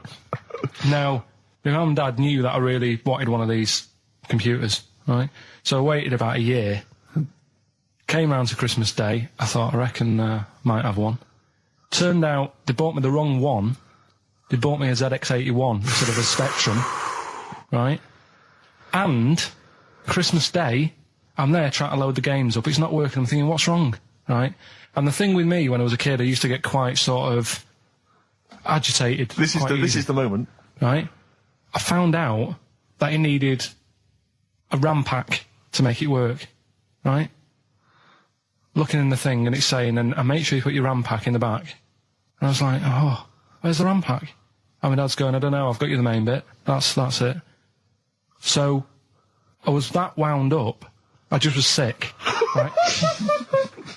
Just sick. I didn't feel sick or anything. I just was like, oh God, went to the sink, just sick. because I was that on edge about it. I said, come on, we've got to get one. And my dad's like, Tandy's shut. We're not gonna get anything today. Ruined again, Christmas Day. That was after the year when my train set got blown up by our kid. The following year, no RAM pack. And now you ask me why don't I get good presents? He's scarred. He just I'm gonna die. Honestly, I'm gonna die. He's just been sick. Yeah. There's no RAM pack. What? Did you get to the bottom of it? Why wasn't there a RAM pack? You have to buy them separate. Oh, It's one of them cons. What do you mean I can't play Frogger? Oh no. So, wasn't there another incident when you threw up? Spontaneously threw up? Through sheer anxiety? I do get it. It's not so much now because I've relaxed a bit, but as a kid I used to be quite on edge all the time with certain things. Do you think that's what happened to your cat that kept being sick? That it didn't get the food it wanted, and it just threw up? Do you remember that? Yeah. God, so they shaved it. Yeah, but again, you see, the cat thing, I mean, it's mad. I was thinking about it the other day, right? I used to think I had quite a normal upbringing. You didn't. Right? And someone was talking Your about the mother cat. once told you not to go to school because it was windy, Carl. It was not a normal upbringing. The cat was being sick, so she shaved it, so it was easier to clean. Right, well, my mum and dad went on holiday, right? And I stayed at the Rosses down the road. Oh, yeah. Only a kid, must have been about 5 or something, right? And I was always running around in the house. I had a lot of energy as a kid. What the Rosses did, they had this cat that was dead violent, the most violent sort of angry cat I have ever witnessed. A tiger. It was honestly, Steve, if it was bigger, it would have been, because it was just always having a go at you. Yeah. If you went to pat it on the head, it went to bite you and stuff. And what they used to do with it, to stop me running around, I'd sort of be running around, and then I'd get a bit tired, and they'd say, have a lie down on the settee. So I'd lie down on the settee and I'd nod off. And what they used to do, I'd wake up and I'd put the cat on my belly. Right? So I'd be scared to move because it's like it's going to get me. But it would keep you there. It kept me there, and it used to sort of slaver on me, and they'd sort of, go out or whatever, and I'd be lying there. That's not normal, is it? Carl, sorry, were you created by the Brothers Grimm for one of their fairy tales? What kind of a life is that? A cat paperweight to keep Carl in place. He keeps blowing around. It's windy. We'll have to weigh him down. Be careful. Your mum probably told him that it's a windy day. You got to get something heavy on him, otherwise he just gets blown into the road. God Bless him. Did I ever tell you about my Uncle Alf? No. He wasn't a proper uncle, right? But he was just one of my dad's mates and that. And he was getting on a bit. He must have been about 60, which is pretty old when you're younger and that. And he was the same. He used to always wear a suit and that. But he was never in good nick. It was always like a rough suit. But it doesn't matter. He's still making half the effort and that. Yeah. And he used to sleep in a dinghy. Right, my Uncle Alf. What? In his house? Yeah. Why? Well, in a flat, he's in like a little bed set. Because he only had a little bed set, and he was into boats and stuff. So he had this Two birds with one stone. Had this little dinghy, had a little flat, thought, well, it's tight space and that. He had a dinghy as a bed, and he had 2 tellies, right? He had 2 tellies, one that the sound worked on, the other one only the vision worked. So if you wanted to watch a programme, You had to turn both on. put them both on like BBC One, turned one up, and watched the other one. Wow. That's extraordinary. From his dinghy? Sat in his dinghy. That is brilliant. It was an inflatable dinghy, it wasn't like a wooden. Yeah, an inflatable one, yeah, a big inflatable Did you one. ever go around and visit him? Yeah, now and again. Was it weird seeing a 60-year-old bloke in a suit in a dinghy inside watching 2 tellies? It's weird at the time, I thought. Which of the TVs stopped working properly first? I mean, did he... let's say the sound went on one of them. Yeah. Did he carry on watching the other one, hoping that the other one was fine? Or No, he went and got a new telly, and then the vision went on that, and he went, oh no. He went, hold on then. Wait a minute. I've got another telly in the wardrobe that I haven't used it. It must have been like that. Yeah. Wow, he sounds brilliant. Is he still alive? Yeah, he's still around, yeah. I haven't seen him for years, but he used to...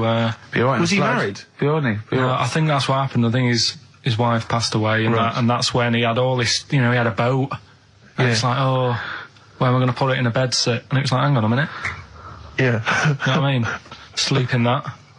So, yeah. I wonder if he ever brought any women back. Just the idea of bringing them back, getting down to it. Shall we move into the bedroom? Ahoy! Oh, that is fantastic. What were we talking about before? Oh, so tell you know the most complaints ever, the Last Temptation of Christ. I haven't seen it. What was it? It's Scorsese, isn't it? It's Martin Scorsese, and I've bought the film actually recently because I was intrigued to see it, but I've not actually watched it. But from what I understand, the reason that it was so outrageous is because it has a whole sequence which shows what it would be like if Jesus had lived his life and not martyred himself on the cross, but lived his life as a human being, part of which is him having sex. And so I think that was chiefly what the outrage was, that it was showing this godly man to be, you know, as human as he was supposedly, you know, because he's supposed to be human as well. So so that's the reason. That was the reason that there was complaints there. I don't know. I haven't seen the film. Well, I can't say. you see him, do you? You see him having sex, I think, yes. Although it is an actor, Carl. Yeah, it's not actually Jesus Christ. It's not the real. It's not the real Robert Powell. No. It's an actor playing Robert Powell. Is that, you see, sex on films and all that, right? When I was growing up, I'd be watching... No, I'm just saying an example of this, really, right? When I was growing up as a kid and I'd be, you know, watching films with my dad, right? He'd really be enjoying a film, right? And then a sex scene would happen. Right. And he'd go... On film? Or just behind you? Yeah. In the film, a sex scene would happen. Your brother up to his old tricks again. And he'd get up and go make a cup of tea, right? Right. Tofu? That he'd stolen from some sort of telephone box. Steve Merchant with 5 little hamburgers. Got 5 burgers here, yep. And so I don't know, how should we begin, Carl? Do you want to just look at the size of these burgers? Look, they can see it on webcam, can't they? They can see us stuffing these burgers into your mouth. And by the way, I'm filming this, Steve. Look, Brilliant. Look, I've got a camcorder. Yeah. We'll put this on unseen footage on a DVD or something. Or maybe on the website. On the Oh, Carl, what if you break the record? Okay, Carl, I'm coming round now to just monitor this and adjudicate. What's the web? If we want to see this on the webcam, what is it? XFM.co.uk. Right, okay. Hold on. Can I, Steve, I'm not being that? funny. I'm not being funny, right? But I think I have got like a bit of a wheat thing. You've got a bit of a what? A wheat allergy thing. Don't give me that. No, seriously, my head's... I've been eating a lot of shredded wheat recently. And my head's got a bit bigger. Carl, I don't think you can let us down now, mate. So you just got to put that first. No, I can't put that like that in my mouth on its... I've got to break it up. I've got to break it up. Can't break it up. Can't break it up. It doesn't say you can on the rule thing. It does. It doesn't. I can't look. I physically can't. Try it. I can't look. I'd have to be Jay Goody to get this. Seriously, look. Try it. Yeah, I know, but you're not approaching it right. That's it. Come on. That's all. Keep going. God, he's not going to do one. Keep going. That's good work. Keep going. How does he get brilliant? Keep pushing. Keep pushing. Get one in at least. Ease it. Get one in at least. Get one in. Ease it. Get one in. Push it. That's one. Let's go for another one. I reckon you've got to rip it up a bit. Okay, do that then. See how many you can get in. You've got to get in 2. No, just one. No. Well, it's three. Pack it in. What do you do? Pack your cheeks first. Honestly, Steve, my head is swelling a bit because I have got a wheat thing, a wheat allergy. That'd be good. There'd be more room. Right. Okay. Look, Carl is now just sticking it in his cheek. Right. Yeah. Don't eat any. You can't swallow any. It's like a hamster. You got to work it like a hamster. Yeah. Stick it in. Come on. He looks like Marlon Brando in The Godfather. Come on. Don't lose any yet. Right. Pack it in, then use your fingers to pack it in. Come on. Wedge it in. Like you're grouting the bath. I can't do this either. Keep going, don't give up so early. This is part of the problem. You just give up, Carl, too quickly. You failed again. It's like your history O level. Come on, Carl. Come on. Do something well. Succeed at something. Push it in. You've got nearly a half a burger there. Oh, I'll come round there. You're chewing. Don't chew. I've got a bit of food. I don't know what he said, but... Is that a whole one? No, it's not. I can see bits left. Come on, Carl. Come on, keep working at it. Keep working at it. But there's so much space in your mouth, I can see it. He's going red. Okay, we'll do another one. We'll do another one. That one then. We're doing a... Oh, are you alright? Are you going to be sick? Are you alright? Alright? Oh God, should we play a record? He's making my eyes water now. Okay, I'll find a different one for you. Find a different one for What him. about most grapes eaten in 3 minutes? I'll go. Do you want to do that? Grapes are Most easy, aren't grapes they? eaten- That's easy. Great. Come on, grapes are easy. Come on, don't make him laugh. Come on, He's choking. come on. He's choking. Oh, Come on, quick! keep going, Carl. Come on, John! Come on! What happened? Did he just throw up? No! Don't make him laugh! Oh, Come on! we can make wine. Come on, Carl. You're doing so Come on, well, Carl. mate. I want to go. Come on. Only. Why are you making him laugh? That was a world record attempt. Come on. He's over the. Keep going. Come on! You got 25 seconds. Come on. Oh, I think that was a shame actually because you were doing well, but something went wrong. I know, and I think those are bigger grapes than the ones I've seen before. They're quite big grapes. Look at his face, he looks so despondent. Come on, Carl, 8 seconds. Just a few more. 5. Come on, what's the matter? 2, 2, 1. It's all over, Carl. It's all over. Better count how many you did. You can get good at this. We can get good at this over the weeks. I think that was a fairly pitiful attempt, actually. I really thought you had a... It's interesting, actually. These are harder records than you might think. Yeah, I know. 6, 8, 10. How do you feel after that record-breaking attempt? Not happy with that. What are you not happy about? The fella who did it, was he in hospital and just had loads of grapes? I was bored. I'm sure he wasn't producing a radio programme, that's for sure. Well, to be fair, neither are you. What was tricky about it? What did you find hard? I think having Ricky standing over me, Yeah. sort of shouting, "Go on!" isn't normal. No. But did that... So that wasn't... He hasn't eaten any! Hold on, that's 50 left. That's quite a poor attempt then, by the seam of it. Would you think about trying to maybe do that again in a couple of weeks? Would you do some practice and try that again? No, leave it for the experts. And I noticed a tricky point. Maybe sort of when you had about 50 seconds to go, you seemed to be spewing things into the bin. What was that? Again, mainly Ricky standing over me. Sort of. 88. He's got 88 left. Okay, so what's the mental arithmetic there? Because we put how many in? It was 150 in the thing, wasn't it? What did I say? What did I say I had left? Well, I'm not doing it again. 88. So You had 88 left. There's 62. God, you're only at 62. What's the matter with you, Carl? There's people start you at 62. That is rubbish. That's disappointment. let's leave that. So you failed on 2 world record attempts there. 62, and the record's that is rubbish. What were you doing? Oh, yeah, but like I said, I've got a small throat. I can't drink a drink quick. Ever since the Mr. Freeze Pops when I was 6, that I nearly choked on, I nearly died on, I can't go back. It'd be like asking, I don't know, someone who got run over to play Frogger or something. Now, what it is this monkey, right? Yeah. Don't know where it was. Mm-hmm. But there's a bit before the monkey anyway, right? Jeez. Is this, no, listen. Shoot me. Right? It's a bank. There's this bank, right? Busy bank. Normal day, everything's going normal, right? Busy bank, people going in, doing what they do, seeing about mortgages and stuff. Yeah. Everything's normal, everyone's happy, right? Yeah. So anyway, it's quite busy one day. Fella comes in with a gun and a balaclava on. Up to no good. Right, I'll tell you now, Carl. If this fella turns out to be any ape or monkey related species, you're never doing this again. I'd never. So just, if you want to finish it, it's at your own risk. But if this fella who robbed the bank turns out to be a chimpanzee, that's the end of monkey news. All right.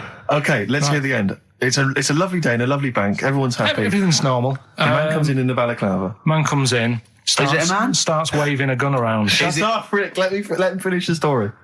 Starts waving a gun around, right? Up to no good. So everyone's thinking, oh, God, wish you didn't come in here. It's not going to be a good day. How tall is the man? Shut up. Let's hear it.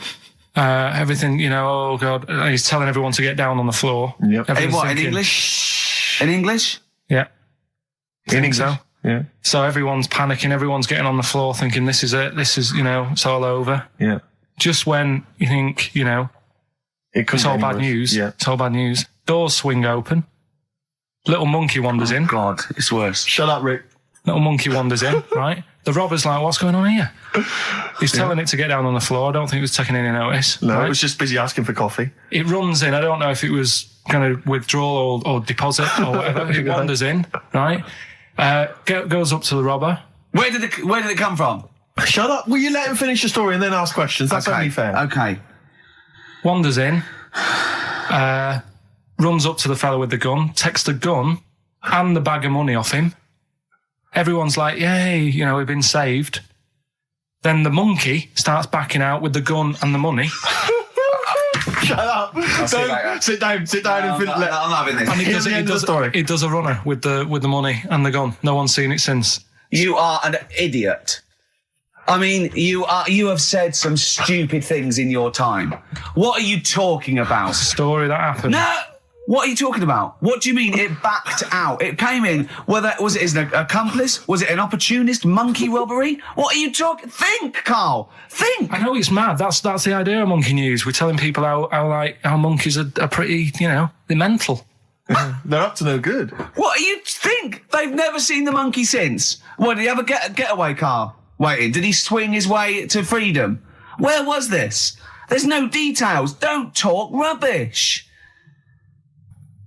Well, yeah, Steve emailed it in. He's got it off the net. And the funny thing is, can I see it? Have you got the information there? Yeah, the funny thing is, it wasn't just him who sent it. I had that a couple of times. So a few people obviously read the story and said, you know, that'll be good for Monkey News. It doesn't say anymore. It doesn't say if he went off to Spain. It doesn't say, if he's on Crime Watch. Yeah. It doesn't say any of that. It's just saying that's what he did. That's the story. And that's what Monkey News is about. I've heard that they're making a movie version with Phil Collins.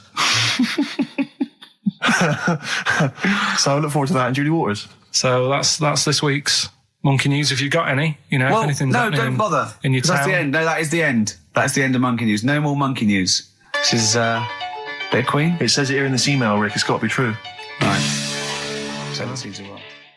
Oh, I don't know what to do. What's your cheeky freak of the week? Quickly, just throw that away.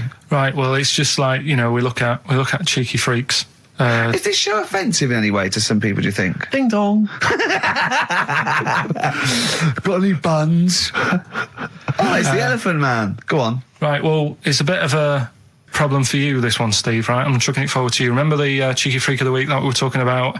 That illness where people age quicker. The 5-year-old girl that was older than her mum, and he said to you, what, if you ran off like you wouldn't serve her fags and beer? And you went, no. He went, why not? And you went, because it's a 5-year-old. Yeah. Right? He went, oh, she's got enough problems. Give her some fags. You remember that, don't you? Sure. Yeah, right. So another dilemma for you, right? Picture this. You're running a restaurant, right? Door goes, right? Few people. Most of them look normal. You notice the woman at the back, crawling on all fours. Top half is woman, right? This is real. Yes. This isn't like a comic or anything. This is on, on the internet. I've seen it. They're called dog people, and her legs just come straight down. They're like little twin legs at the back, and so they walk on all fours because it's easier. Dog people, right? Yeah. Not dog people. They're human beings with deformed back legs, so they walk. It's easier for them to get around like that because they can't stand up because they can't stabilise, and also it comes straight out of their hips. Right. So you're running a restaurant, it's a busy night, you haven't really got time for any hassle. She comes in. Would you serve her? The premise being what? That he doesn't serve dogs? Because the restaurants don't allow animals in. Right. So it's a dilemma. It's not a dilemma. She's not a dog. She's a human being. Yeah, with I put a plate of meatballs on the floor, and she tucks in, and a little glass of, a little bowl of wine next to it. He turns round. There's the woman older than. Get away from that plant.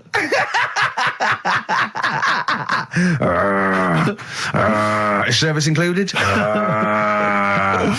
Oh dear. Tell you a job I don't like. What?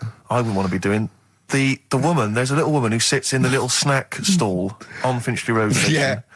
And I don't know how to describe it, really. She is surrounded by snacks. She can't move for snacks. Does it look like American Beauty, but with with different... Not dissimilar to that. Yeah. It's a little hut on the station, and it's like if you go to the seaside, you can put your head through one of those cardboard cutouts, and it looks like you're a big fat person or whatever, and you can have your photo taken.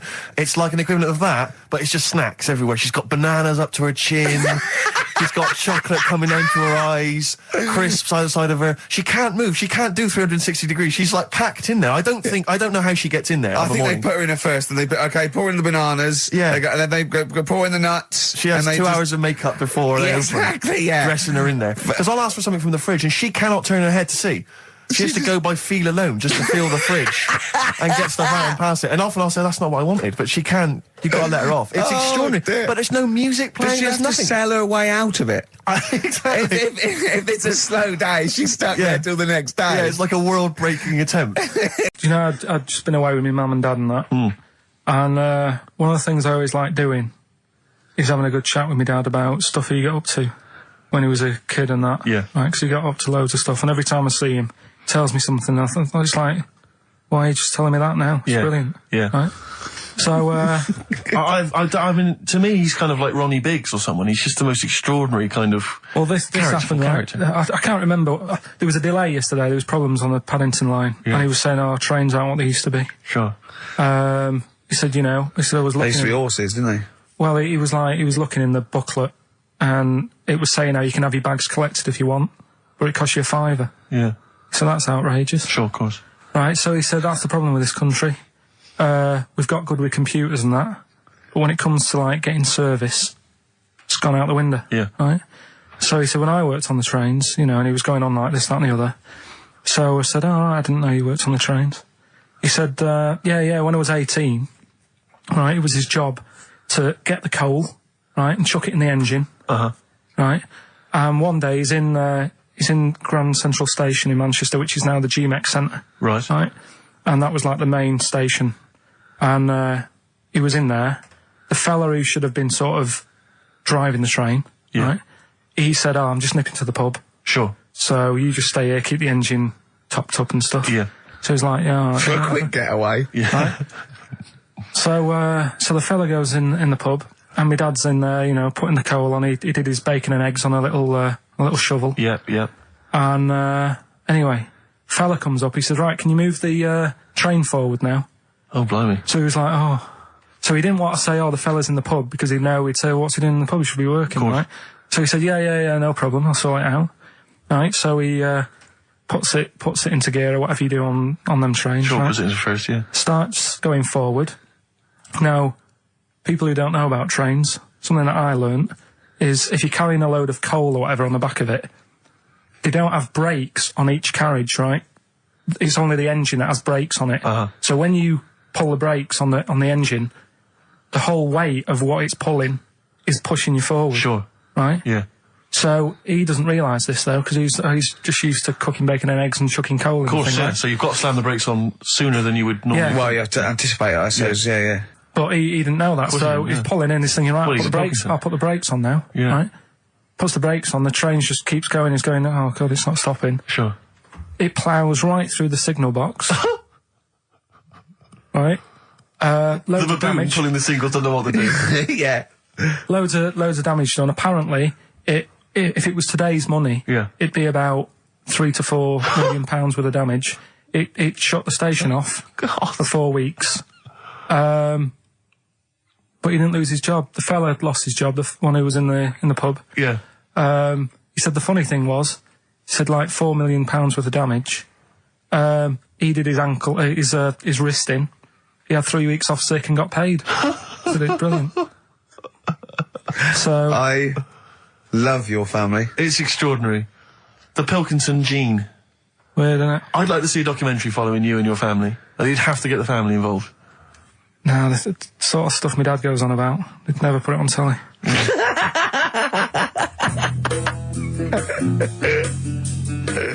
It was like, and it just depressed me because it was like, not only is he homeless, but he's got a homeless girlfriend, but the homeless people are finding love. Yeah. Do you mean it's so? I mean, that's really depressing, Carl, isn't it? Unless they both became smackheads together or whatever. No, Carl's found love on the street before, haven't you? How's it going with your bird, Carl? Are you married? No. How long have you been out with her? Going out with her? 7 years. Because I mean, you're quite a simple man. Yeah. You're sort of a simpleton in a nice many way. ways. I mean, Yeah, in you're the like best Helen sense. from Big Brother. Yeah, You're sort of nice enough, but I look normal. well, yeah, you sort of do. But you could be one of those that just suddenly go mental with a pen. Yeah, do you know just what I mean? stab people through the eyes. Yeah, you sort of look normal. But if I wouldn't really want to wind you up to a point of frenzy. How did you meet your girlfriend? Through work. What, through her work? What, you phoned up and said We worked at the same place. Oh, you're right. You're quite an enigma, aren't you? Could you give us more on that? At work, you met her at work. What, she came in selling sandwiches? She was going through the bins outside. What do you mean you met her Why at are you work? having an attack on me? You're the not one having an who's attack sad and lonely. Oh, he's done you again. Yeah, but what I thought was interesting was I just scratched at him and he just went mental. Yeah, no, It's like a but bear caught in a trap. it's funny, isn't it? You'll never learn. Carl. No, I was just interested to find out what the story was, because it might be a really romantic story. Well, it's not. All right, jeez. I love the fact he doesn't want to talk about his love affair. I was thinking about you in the week, and like, does it worry you? I mean, you sort of joke about it now, and we're talking about it in the office, you know, like, oh, is Steve really touchy about the way he looks? And Oh, what's this? Where's that come from? He's done it again. He's done you again. I was walking home the other night, and I was thinking about it. And do you worry that when you're old, you will be on your own? You did start it though, didn't you? Well, Carl, I'm glad you brought this up. because I mean, for me, you know, a lightweight, frothy entertainment show on XFM on a Saturday afternoon is exactly the place where I want to discuss the desperate, lonely future that's inevitably coming my way. Oh God! I'll tell you what will cheer you up and forget all that. A bit of Embrace. Oh, one of the most hated bands. What are these fellas doing? There's a couple of Quite noisy. It's just distracting. yeah. There's a couple of fellas behind us taking pictures. I don't know why it takes two of them. I think one of them just got a couple of hours out of the office. Yeah. They're from the what are you from? X-Mag. X-ray. X-Ray. X-Ray. What's X-Ray? It's the XFM magazine, Steve. The XFM what? Magazine. Magazine. And where's that? Where, Go, is this available in shops? is it just a giveaway thing to? Kind of give away bit of information on bands. Right. Gigs are coming up. How is it available? Who gets it? It's in top magazines. You're really selling it, Carl. You're obviously a fan of the magazine. It's all right. Yeah. I don't want to make it. This seems now like you've said, let's pretend we don't know what it is. You sell it on air, make it sound. I don't know what it is. Well, I'll show you later. Okay, cool. And if people want a copy of it, they can go to the website and subscribe, and you get it for free. That's all right. Yeah. Cool. And you're going to be in it. And we're going to be in it. Centre pages. I don't look my best. I don't dress for radio. And you know, Well, it's okay because I'm photogenic, so I'll make up for whatever you. I'll push lack. you forward. White Stripes and their version of Jolene. What did you make of it, I Rick? loved it. I want to ask Carl a question though, because Carl sometimes in awe of this newfangled world that we live in.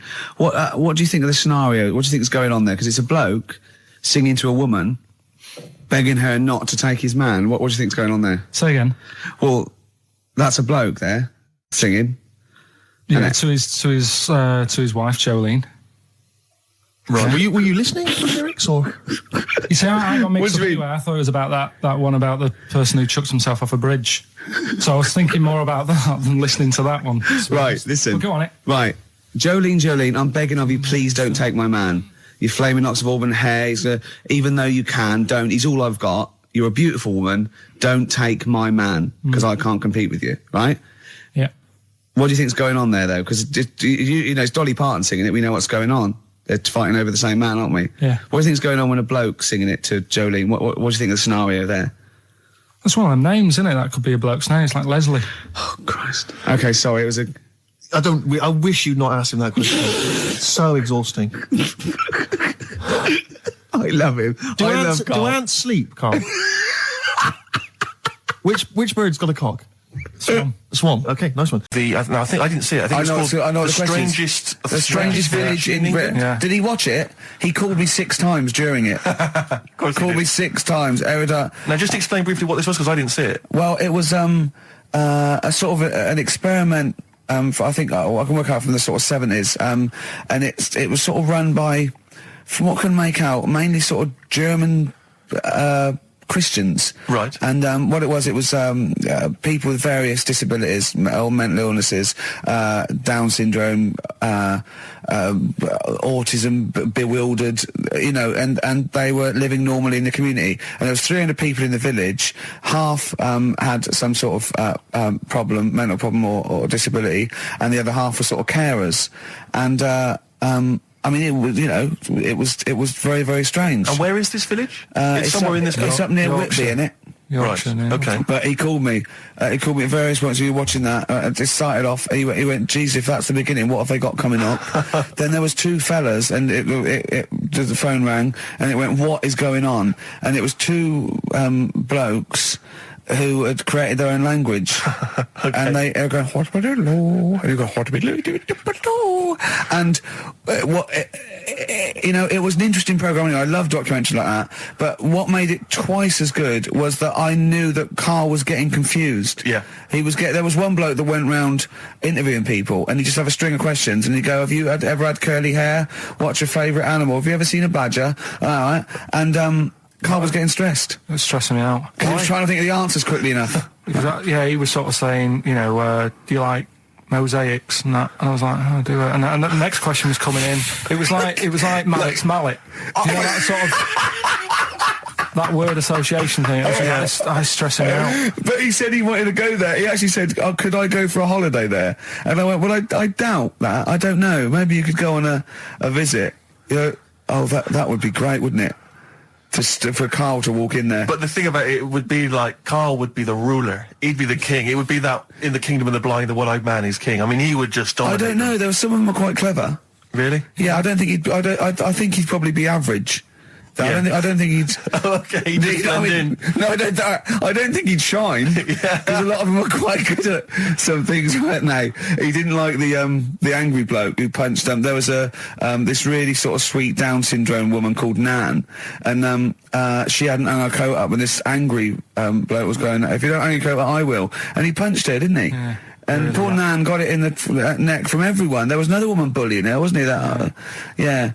But you like the little the little Down syndrome fellow with the woolly hat who was helping right. that woman. If I went there, he's the one who had sort of humped down and said, "Come on, let's go for a pint or something." Sure. But Incidentally, do you like mosaics? We didn't establish that.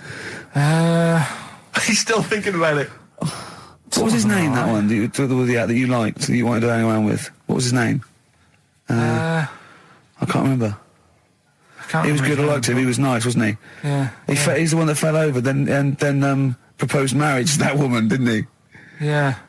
I remember, I was on I don't know if this is alright to talk about. I mean, it happened, so, you know, not worried It's all about right to talk about. Everything's all right to talk about. But I was on the train, right, coming from Manchester back to London, right? Yeah. And got on it. It was like a Friday night. And it was heaving, you know, like the last train is and all that. And absolutely chocker. Right? Yeah. So I'm walking through the carriages, thinking, oh, is he in his seats anyway? Anyway, everyone's like, it's heaving, right? It's people stood up in the doorways, you can't get in the toilet and all that.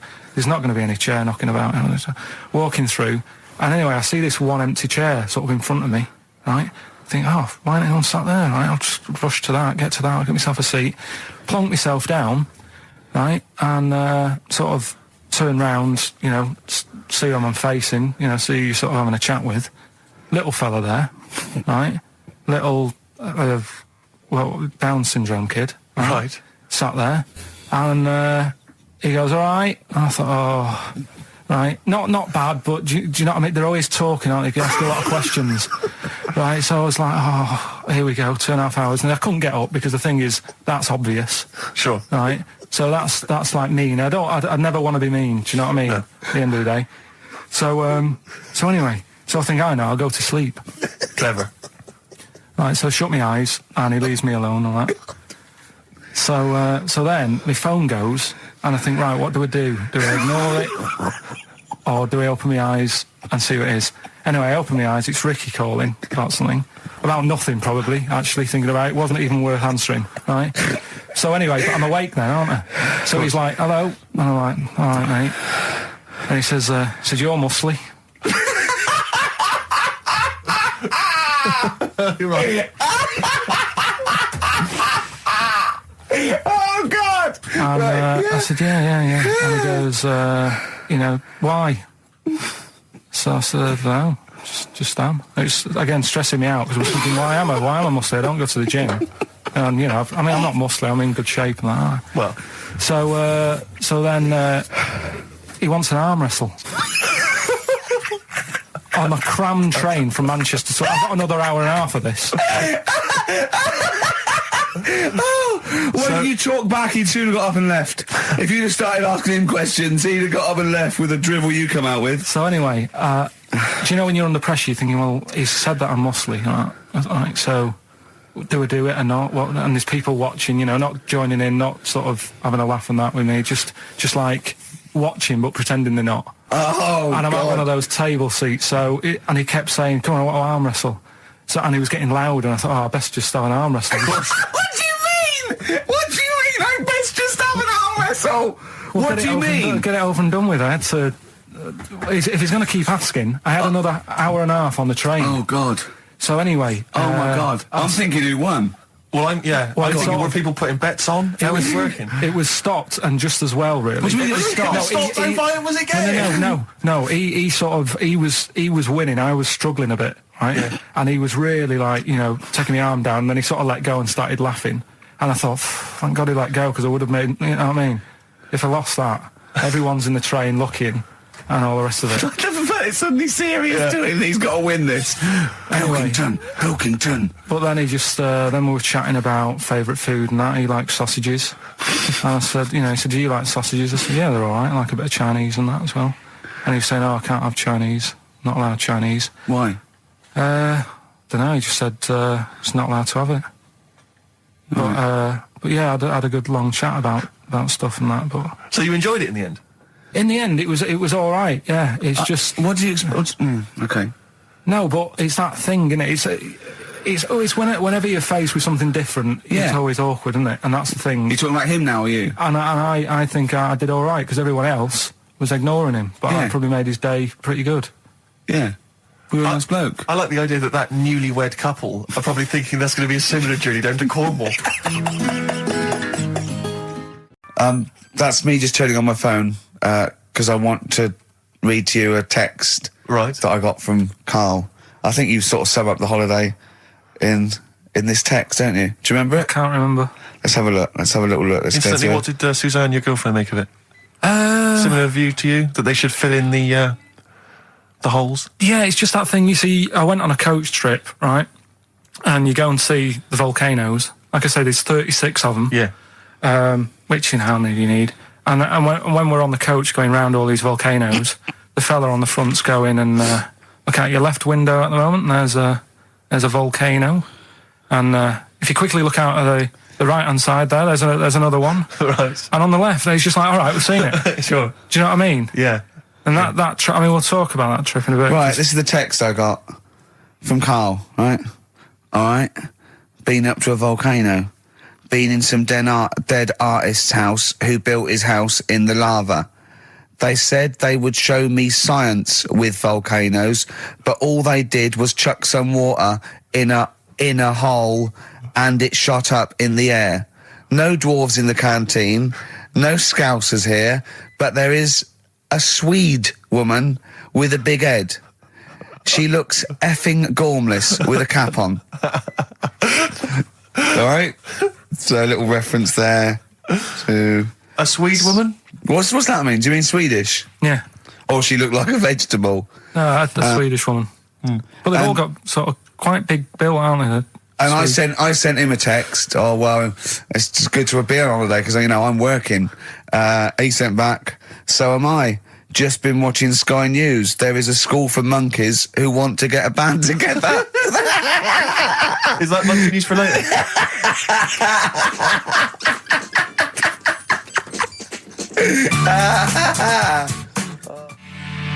Oh My Corazon by Tim Burgess. I can't get enough of that. I love that chorus. On XFM 104.9. Ricky Gervais, Steve Merchant and little Karl Pilkington. But it was a nice holiday. Yeah, it's all right. It's just, I went there to relax and that. Exactly. Did a little bit of that. trying to think of some new, features and stuff. Sure, always working. 3 holidays a year, Jesus. Oh, well, not really 3. Two. It's all holidays, really. one big sort of like work thing to me and Steve. 2 holidays, isn't it? Work hard, you need the holidays. So, yeah, the things that annoyed me was like, you get bored sat around the pool after a couple of days. I'd read my book. Yeah. There wasn't much going on the Not even any crabs to throw sand at, was there? No crabs or anything. They wouldn't bother with Lanzarote, right? So decided to go on a little trip. That's when I saw the volcanoes and that, 36 of them. So we go on the trip, and the thing that annoys me, it does happen every holiday that you go on. If you go on a sort of package thing, they have these trips, right? And you pay about 40 odd quid, and they give you some wine, so it make it feel like you're getting your money's worth. But how many of these trips have you been on then? Loads. Probably about 12. More holidays than I've had. Go on. So anyway, so you're on the coach, right? And they take you for the volcanoes. They took us in the middle of nowhere. Yeah. Right. There's nothing else round there. Sure. It's like I say, it's like Mars, but with holes in the ground. Yeah. Right. And they sort of drop you off, and they go, right, everybody, see you back here in an hour. There's loads of volcanoes for you to look at, and a coffee shop over there. And for a fact, right, you don't need an hour there. You could just say, well, just keep the engine running, because I'll have a look in this hole, we'll get back on, give us 5 minutes. Don't need an hour. Absolutely. But you know that they've got something going. It's a backhander, definitely. What, with the coffee shop? Definitely, yeah. They go there. And they get everyone to have an ice cream and a coffee, and they sit down, have a fag, talking to the bloke. Yeah, and it's like, cousin. Yeah. How much was the coffee? Was it probably about 3 each euros? So I think it was $3.50. Sure. Yeah, which is, I don't know, that's about 2.5 quid. Yeah, they stitched you up. Well, I remember we were on a family trip to France once. We went to Paris. We got a coach coming back from Paris to one of the ferries, one of the ports, Calais or wherever it was. Coach trip. It was quite a long coach trip. And at one point we were thinking, we're on the motorway, this is fine, we're making good progress. Suddenly we came off the motorway. We must have gone like 40 minutes out of our way, end up in this street, completely empty, little French town. And it's pulled up outside this, what appears to be a restaurant. And a guy jumps on, dressed like a Butlins red coat. He's French, but he's putting on a kind of English accent. He goes, hello, thank you very much, top of the morning, good morning, hello, come in, we've got food, drink, go upstairs, we've got rooms if you want to have a rest, or play around, no, it's up to you. And we all had to funnel off this thing into this restaurant, and this one family went, well, we don't want to go in the restaurant, we brought sandwiches, we just want to get to the port, we're not interested. And they said, well, you've got to come in the restaurant. And well, we don't want to come in the restaurant. So the guy said, well, I'll have to lock you in the coach. So this family were locked in the coach while we all traipsed off in, and I could just look, but I looked back and just saw this little kid with his face pressed up against the glass. Take me with you. I want to go in the restaurant. They were just stuck in there. Look, how will you get a sort of feedback from the world? How will you get sort of like input? And I always, if ever I've got like a question on anything, the internet's sat there, and I can just go online and find out. The internet is good. It's brilliant, but it's not all verified. It's not all necessarily factually accurate. Anyone can put things onto the internet. It's it's freaks and things that put on. Well, here's things one, right? Here's one that I read in a week. Right? Go on. About this woman. Yeah. She was a bit of a punk, and to get her hair done like she wanted it. Super glue. Right? No, she got lard. Apparently, it's a popular thing. You might know. Put lard on your head. Yeah. And you put it in the oven. Oh. Now, apparently the heat that you get from the oven is different from the sort of heat you get from an hairdryer, right? And she had to do that to get the style that she wanted. But anyway, she comes into money or whatever, treats herself to a microwave, right? It's not true. Opens the door, jams the things, like the little catch, so the microwave works. She jams it with a screwdriver or a knife or something. Yeah. Puts the microwave on, sticks her head in, boils her brain. Don't be ridiculous. Right? Well, why is that ridiculous? Boils her brain. She boiled her brain.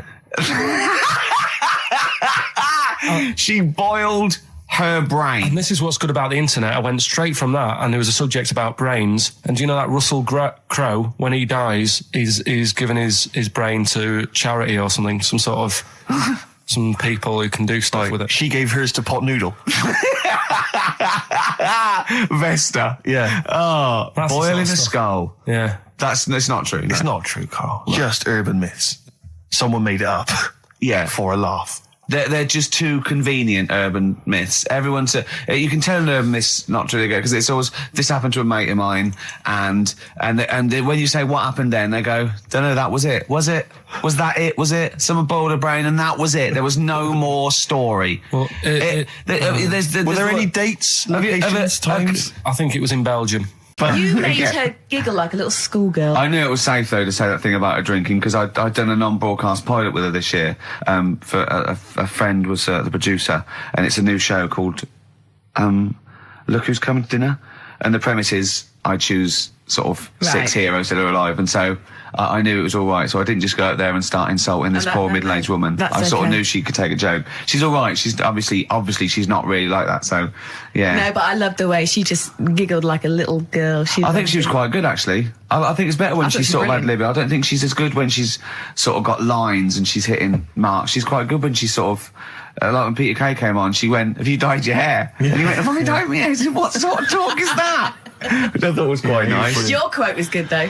What? When he went peace, or war. I just hate it when oh God, celebrities get their political. I've got to say something political because there's all that suffering in the world, and I don't know. It's like those things you see in the papers where it's got general elections or war, and it's got a picture of Billie Piper, just a picture, and it goes Labour, or when it's time for White Van Man, which is where we ask Carl the questions that the Sun asks someone else. Exactly.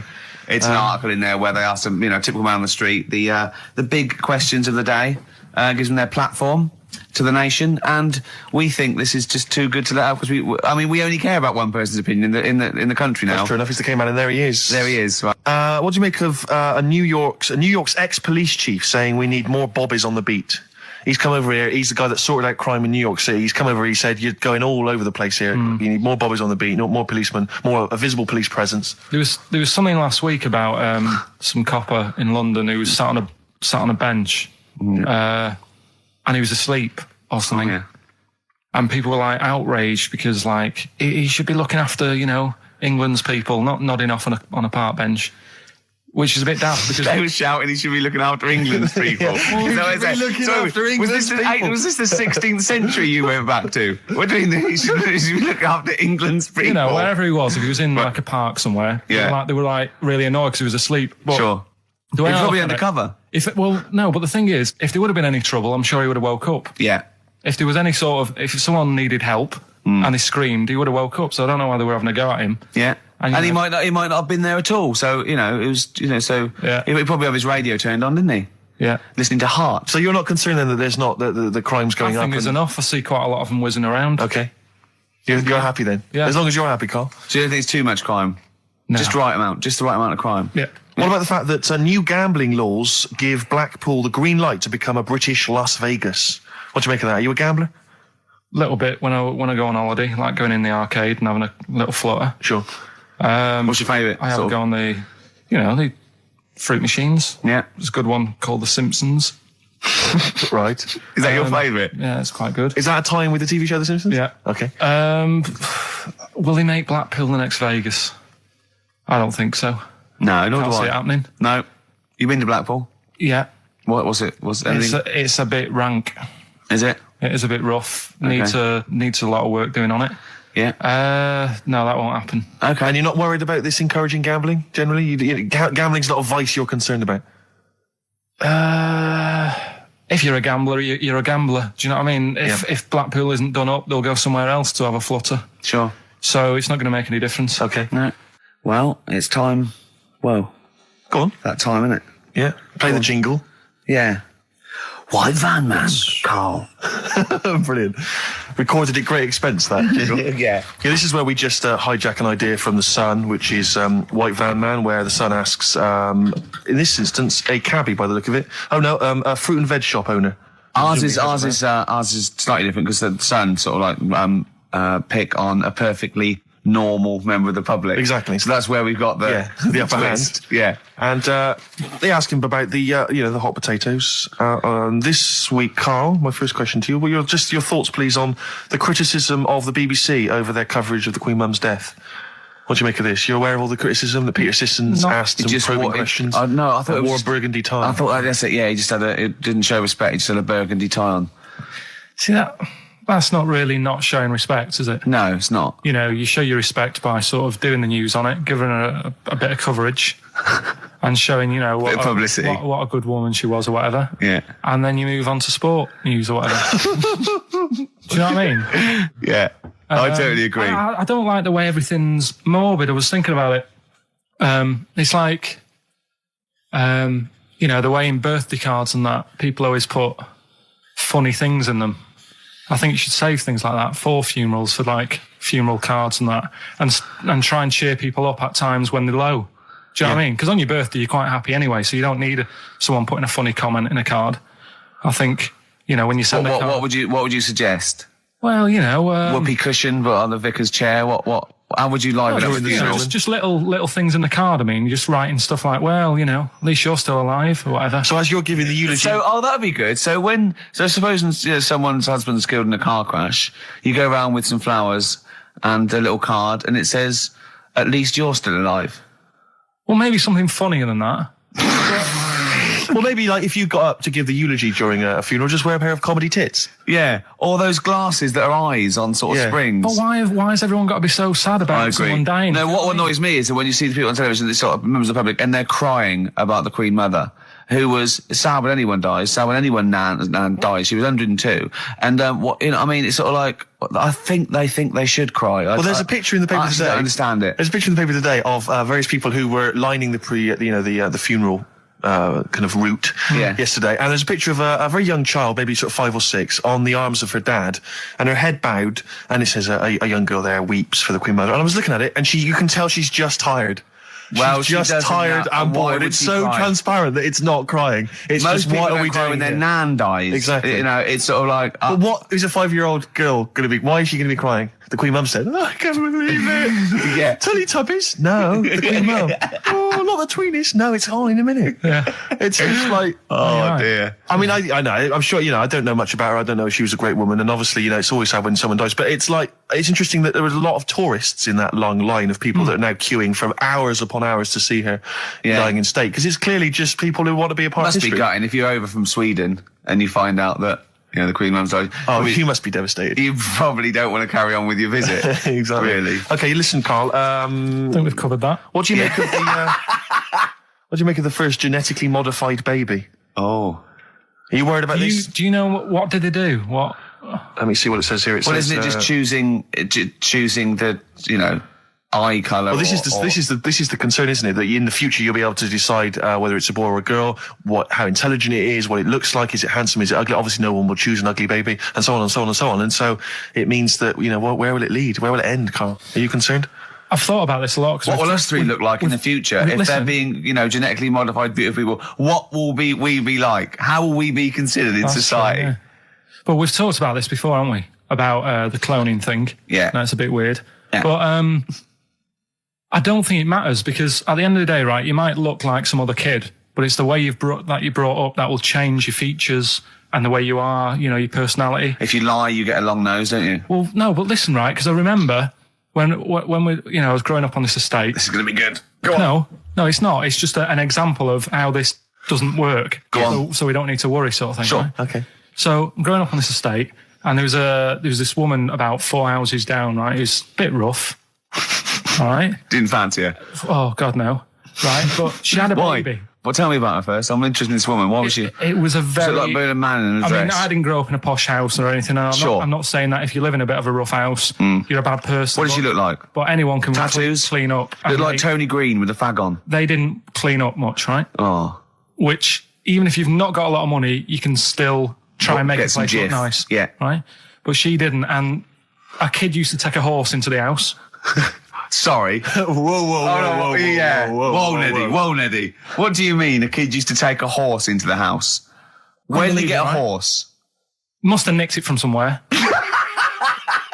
Must have done. You've seen a horse in it? No. What, is that from outside the saloon round the corner? Yeah, was it just tied up with a bit of leather? Right. Oh, that's great. Did Big Jake come looking for it? I'd been out. And nicked Sorry, already. let me get this. This was before the lynching stopped or after. Where did he get a horse from? What do you mean he must have nicked it? His mum said, where'd you get that from? I bought it. All right then, but keep it out the kitchen. I don't want you going Catlin rustling. Where did he get a horse from, Carl? And how long did he have it for? Was he leading it or riding it? Mum, open the door, I can't I stop. can't stop it. Open the patio door as well. Looks like we got us a runaway. What do you mean? I don't know, but the thing is, they couldn't afford to buy one because they're not cheap. So I'm just guessing. Maybe that's wrong of me. But I think... He had a horse? Yeah, right. So That's why the family didn't have any money. They'd spend it on the horse. No, I don't think, that's what I'm saying. I don't think they would have bought it. So anyway... Yeah, it's wise to whisper, Carl, in case they're listening. Yeah. And They could be in the room next door. It's not buying it, it's keeping it as well. Oh, so I was like in the car with my dad coming into the avenue, and you used to have to drive down it to turn round and, and you know, sort of go back to our house. You had the traditional method of transport. Yeah. And the horse was in the lounge, Reading a paper. just like walking around. Oh God! What? And when I was doing, I tried to earn myself some money once by flogging little flowers in plastic cups. What? This is And I went- genius. It just keeps coming. What do you mean you're trying to flog little flowers? What do you mean? Wait. And bit of Outcast. Yeah. Outcast. Hey Ya on XFM 104.9. I'm Ricky Gervais. With me, Steve Merchant. And over there, Karl Pilkington. Now we've got a new feature. Well, I don't know if it should become a feature every week, Rick. I'm not sure it's got legs for that. But maybe in the absence of Rockbusters. Basically, I was looking through the pigeonhole, and we got a lot of stuff sent to us, a lot of junk, you know, stuff we don't really want. And a lot of people, for some reason, they send us... Begging letters, a lot of that. We get sent a lot of CDs by people, bands, artists, who have not yet been signed. Maybe they've knocked something together in their bedroom. They got a band... And they just, for some reason, they want our feedback. They want us to sort of give them some thoughts on what they think, where they're going wrong, stuff like that. And I just thought, I was having a clear out, and I thought, why not just give them a little chance, you know? Yeah. Just throw them a bone, Rick. Honest critique? Honest critique of some of the artists that sent us stuff. Okay, go these on are bands that have not been, they've not got a record contract. This is exciting. Okay, name the 3 bands Well, first. I'll tell you, no, we'll go through them individually, and I'll hear a little snatch, and then I'll get your opinions, both from you, Rick. I know you've been in the music business, you've got a good general knowledge of music, you've got good taste. Big time, and big also time. Karl Pilkington's views as well. Yeah. We know what to think of them. So this first band is called Kellerton Road. I'm sure they're very excited. As I said their name then, they probably can't believe it. They're phoning each other now. They're getting so excited. All friends are phoning them now. Yeah, Turn your exactly. phone off. They of can't people in believe this that. band. You don't want to... Yeah. Well, okay, then. Kellerton Road. Kellerton Road. Play a track from them. So that's Kellerton Road. I think that's a track called Secretly. And looking on the back here, there's 6 of them in the band. They all pretty much look the same. They've got the long hair, the usual sort of look. What do you make of them, Rick? All right. Yeah? Quite like that? Good, yeah. I mean, bit generic. The chorus was a little bit simplistic. But I like good production, good Yeah. music. Reminds you of something maybe like the Thrills, that sort of thing? Yeah. I mean, yeah, good. Jukebox or junk box? What's a junk box? I'm just trying to make it sound snappy. Jukebox or junk box? Don't, because you haven't got it. Don't ever stick to what you're good at. Okay. What, being sexy? Just sort of watching Doctor Who and stuff. You like that, don't you? Yeah, I love it. Okay, then. Right, what's the next one? So, well, let's just ask Karl Pilkington's opinion. Karl, what were your thoughts? Yeah, it's all right. Yeah? That's it, is it? Yep. Is that why you're no longer right for the enemy? Go on. So what's this next one you've got for us then, Karl? Toffee. Toffee. It's called Born Depressed. Oh dear. Brilliant. Is it about you? There we go, I Toffee. quite like that. Yeah? I sort of bit glammy, bit underground. Yeah. What do you make of the name, Toffee? I don't like the name. It's not great, is it? No, but I quite like that track. Quite like the track. If I'm just that's looking at the representative. CD, they've made it themselves, and basically the band feature on there completely nude. Oh. What do you Well, we know what we think of that. What do you think of that, Carl? I'm not happy with that. Let's have a look, though. Have a look there. Well, that's no point, is it? There's quite a lot of blokes and there's one naked lady. Just having a look, though. Just... Yeah. What are you looking at the blokes? What are you looking at? Why are you looking at the blokes? Let's Knob. just having a look. But you look at their knob. I can see by the way your eyes are I'm looking. looking at the woman's knob, though.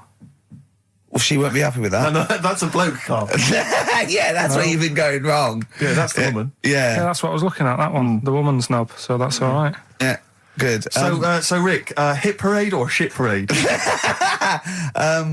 I don't know if it's going to be. I don't think it's going to be a hit yet because I haven't got backup. But I think we're looking more about whether they get A record deal. Do you think they deserve one?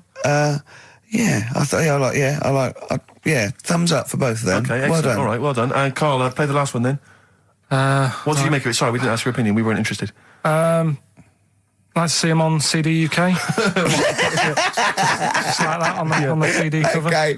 Right. And this last act, I think, is this right? Picture Centre? Yeah. Picture Centre. Picture Centre. My favourite. You like that? Yeah, that's my favourite out of all of them. Good. There's a bit of Amy Mann in there. A little bit Cocteau Twins. Yeah. No, really good. Really good. Really intriguing that. Karl Pilkington? Yeah, it's all right. If you didn't like it, what would you say? It's weird though, isn't it, music? No, do you know what I mean? It's like, it depends what you're doing. Do you know what I mean? That's all right. If you're just having a game of crib or whatever, it's just on in the background. That's the thing with music. I don't think you can sort of slag any of it off. It's times, and it depends what mood you're in and stuff. Yeah. So this it's is a pointless feature. It's a pointless feature. We'll do it I again didn't then. come up with it. No, I don't. All right, don't slag it off. Okay, we'll do that again then. I was quite enjoying that, but okay. No, do you understand what I'm saying? Well, That it's not worth having an opinion about music. Well, I'm not that bothered. I'm just saying. imagine if he was on the panel of fame and going to be your pop idol. Yeah. That'd be great. He'd go along, and Nicky Chapman go, yeah, you've really improved. I really like that. I don't like what you're wearing. Dr. Fox, you were hot, baby. I loved it. Like your legs, like all your boobs and all that. Brilliant. Come to Carl. Not bothered. All right. Yeah. Brilliant. No, we'll keep it up. Play a record. Yeah. Oh, come on. This is my favourite. Can I change? Well, this is my favourite out of all four of them. Lynyrd Skynyrd. Yeah? Yeah. Yeah. Slam dunk this puppy. Jet. And roll over DJ on XFM 104.9. Okay, what's the next one? What's the educating Well, Ricky? I don't know. See, like I say, I was looking around and there's stuff that is interesting. Right? I was looking on the web. But there's no point. Well, it's just that I found one about... What's the point? About a lad who 8 years old, Yeah. but he's still breastfed. Now, I don't know if you can get anything out of that. Is that what his mum said?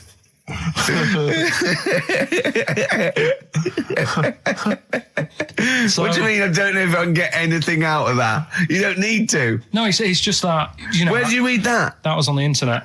Oh, well, yeah.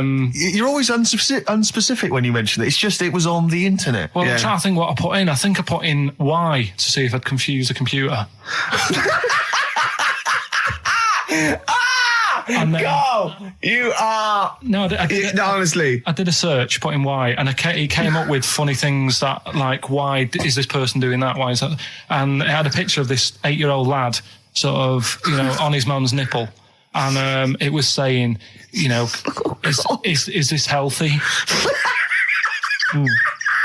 You sure that wasn't asking you that question? What? I put in why? Just to confuse the computer. Like, we were going, what do you mean? Yeah. Stop it. Yeah.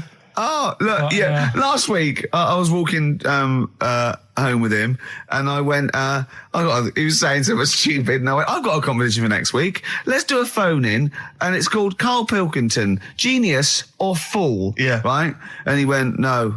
I went, why not? He went, well, it'd be confusing because they say there's no difference between genius and being a fool. We do though, don't we? No, says that? but it's rubbish. And people say there's a fine line between madness and genius. And, it's a ridiculous soundbite. They don't say there's a fine line between a genius and an idiot. Well, the people who do are idiots. Yeah. So what would you do there, though, just to sort of wrap that little thing up? What would you do? That lad loves his mum's milk. What are you asking me to come up with? No, I'm A just... title for the story? No. It's What? just what would you do? Right? What do you mean, what would I do? Well, it's causing a bit of a problem in the area, right? What area? In America, I think it was. Oh, America are a problem, are they? George Bush is worried about this kid who's breastfeeding at 8. Imagine it like this, right? Right. No, so, Carl, what are you asking me? about this spurious story you saw on the internet. I saw on the internet, there's Yeah. an 8-year-old lad, he likes his mum's milk, Yeah. and he's saying, is this right? Should it No, be it's going not. on? But What do you want Ricky to do about it? It's not his responsibility. yeah. No, but the little town that he lives in, they're all causing an uproar, right? Going, this isn't right. You know, I can't let my kid play out in case he's in the garden with his mum getting a bit hungry, right? So, God. what should they do? Because his mum's saying, well, he likes it. Yeah. And he, you know, what do you do? I don't know the laws. No, but I'm not asking you to sort out the laws. I'm just saying, if you lived in that neighbourhood, what would you say? If you went up to him and said, look, everyone's getting a bit fed up with this, look. I'd say, what would I do? What do you mean, what would I do? what are you asking me? Right, it doesn't matter. No. What are you asking me? What are you asking me and Steve and the I'm public? just saying, say if you live next door to this woman, Yeah. right? The kid's hungry, 8 years old. He's out playing on his bike and he goes, Mum, I'm getting a bit peckish. And he goes, all right, son. She whops one out. And he starts having his milk, right? You live next door, you're putting your washing out and you see this going on. You're getting a bit sick of it because it's gone on for months. 8 years, I assume. Why is it your business? Why are you such a nosy neighbour that you're concerned? What would you do, Carl? Let's turn it back on him. Yeah. What would you do? What's your solution? What would you do? Well, I thought I'd say, right, why are you doing this? And she'd say, because he likes it. And I go, all right then, put it in a bowl first. And you think that would sort that out? It's true. Well, it originated in America. Yeah. So many of these things do. It's Yeah. a brilliant point, Carl. I'd like to hear from anyone listening who's, and I mean, well, they'll just lie, wouldn't they? I suppose. Yeah, I don't even use sort of flies. No? Usually, I sort of pull my wife my sort of tracksuit. That's why I wear sort of like elasticated waistbands all the time. Exactly. Just sort Speed. of like, yeah, Yeah, you got to get in there with the minimum of effort. yeah, and out. Sure. Often I won't shake No, oh no. to my detriment because it often leaks out a little bit later, doesn't it?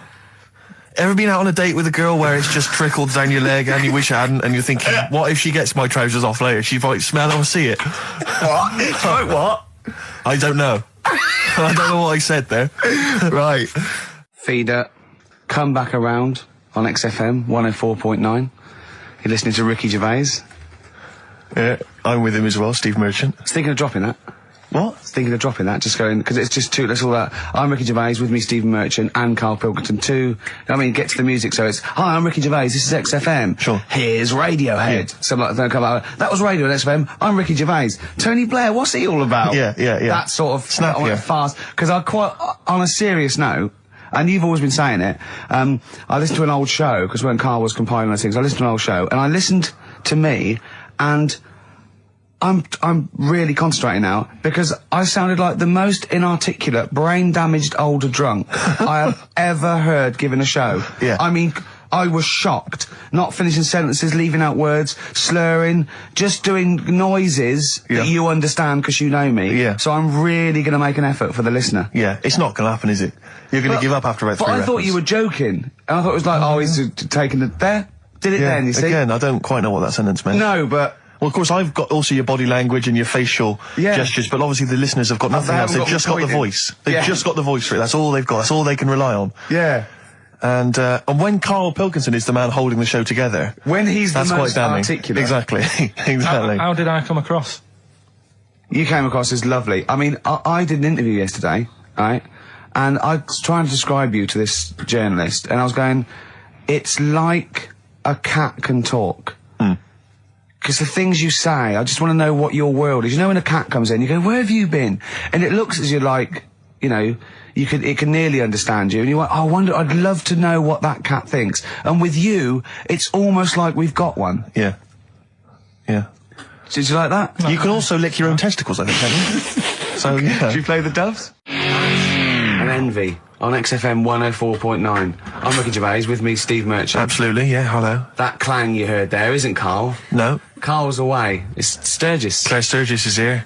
Yeah. You'll know her from the Claire Sturgis show, but we know her from our early days on XFM, Yeah. and, you know, we're good friends. It's sort of like old times, isn't it? And Karl has had a little surprise birthday present. What's the story with this, Claire? Because I don't know Well, about this. do you know, I came in on Monday expecting to see his little smiley face, as usual, and it's always not here. Yeah. What do you mean? So, apparently his girlfriend had surprised him and dragged him off to the Caribbean for a week. Wow. No, Canaries, isn't it? Oh, I mean, I don't Yeah, know. he likes the Caribbean, he likes the crabs. Yes. Yeah. I thought he was bored of the Caribbean. I thought he didn't enjoy it last time. No, he loved it, didn't he? No, I don't think he did enjoy No, the it's crabs. Tunisia he didn't like. Right. He's been travelling, hasn't he? I know, yeah. He gets a he break. didn't like Tunisia because there's flies the size of matchboxes. Of course.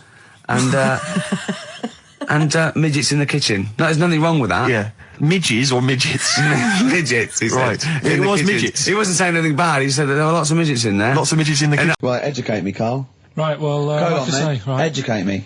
Well, what we're looking at this week, we've done war, we've done We've nailed that. We've nailed war. Did We summed up war with a little French bloke whose battle cry was "John's got a moustache." right. So, and last week we did science, What would you do on science then? Off Airy Kid, brilliant. right? Yeah. So this week we're looking at medical problems. I'm sure we do Airy Kid every week. Medical problems. Then I've got a couple of things under the banner of colon. Then educate me. Yeah. We've got this is interesting, right? Do you know if you have an operation on your brain, right? What they do is I mean, this is why I'd never go to the doctors. I don't like doctors because this sort of stuff freaks me out, right? They can operate on your brain, and what they do is they put you to sleep first, cut your brain case open. Your skull, yeah. The brain case. Yeah, yeah. And then wake you up and operate on you. So you sat there with your head open, Yeah. messing with your brain, and you don't feel anything. Well, there's no nerve endings, is there, in the brain? But still, it's not right, is it? What, you think they do it for fun? No, They but go on, Reg, wake him up so he's all freaked out. Go well, on, is wake him up. it necessary that you're awake, do you think, or... Well, they need the brain active, don't they? Yeah, but it is when you're asleep, you're having mad dreams. I had a mad dream the other day. Go on. No, I might tell you about it later, but there's no sense to it. But, so your brain's still... Where is this conversation? Yeah, I mean, it'll turn out. I go, no, Karl, I was there. That wasn't a dream. Yeah. No, Yeah. but... So, I mean, if I had an operation... On your brain, heaven forbid. Well, operation anywhere, I'd like to sort of think, well, I'll have an injection, I'll go asleep, but when I wake up, it'll all be sorted. Yeah. Yeah. The fact that Your brain case is open. and they wake you up and you think, oh, is it all done? They say, well, have a look in the mirror. And your brain... See, I don't think they do that. I don't think they try and frighten you when you're doing an operation. Yeah, I don't think that you go about your business and they sort of follow you around, dabbling. Yeah. No, but it's almost like they are having a bit of a laugh with you. Right, well, I'd just like to say now that they don't. Anyone who's going in for an operation on their head, do not ever listen to anything But Karl says. why have you got to be awake? Because you'll be bored anyway, you'll be sat there. They'll Well, be they messing give you a about. telephone directory look, and they say, look how many Macs are in there. That's the Scottish telephone directory. And, you know, time flies when you're counting that sort of thing. No, but do you know, like, when you... What are you telling me? What are you I'm just asking saying me? how weird it is. It's weird, isn't it? It's like, do you know when you go for a haircut, right? It's a bit embarrassing. Well, I don't anymore, but when you go for a haircut, it used to be... When you go for a haircut. It used to be a bit embarrassing when, like, they'd wet your hair and they'd make you have that sort of Hitler cut because your hair's wet, and I used to hate it, and I think, do you have to do that? Do you know what I mean? You know It's what I mean? similar. don't It's you? very similar to open skull No, surgery. but what I'm saying is, it's almost like barbers like to do that to make you look daft and feel daft for a bit, and there's women coming in and out, and you're sat there with a daft haircut. Yeah. And this is what that reminds me of. Do you think they do it in a shop window? This brain operation? I'm just saying, it's a bit Do you weird. think? Why are we doing it in John Lewis's? Just so more I people love can the idea that that's what doctors are doing. Let's make this guy look a bit stupid. Yeah. Open his brain Look case. at the twatty look with his brain out of his head. Take a Polaroid. Reg, take Yeah, a Polaroid. Look at him. Look at his face. Right, right, clock his face when I give him the mirror. Get this on camera. Put this fake nose and glasses Sorry, on. if that did you teach me something then? Was that I taught educational? you that your brain case can be open with your awake, and you just sat there sort of letting them get on with it. Brilliant. I've learned that. I'll never forget that. Right. There is a light that never goes out by the Smiths. I phoned Karl up in the week Yeah. And I said, what are you doing? He went, well, even though it's one of my days off, I'm just doing some research on the web. Found anything that said, yeah, I'm doing science. And then he said, you can get wigs for dogs in Tokyo. That's his scientific fact. And I went, what do you mean? Dogs, if they need a wig? I said, if they need a wig, what? Dogs going bald? And he went, like, this is fine to him. He went, it's a stressful city, Tokyo. The world's all right with Karl. He's always got an explanation. I've only ever seen him confused once. When in Edinburgh, he looked out of his window one day and he saw a bloke putting a parking ticket on some rubbish. Yeah. And that genuinely confused him. Yeah. He couldn't work out, could you? It's a bit weird, isn't it? And the woman breastfeeding her 8-year-old child, you didn't like, did you? I don't like that.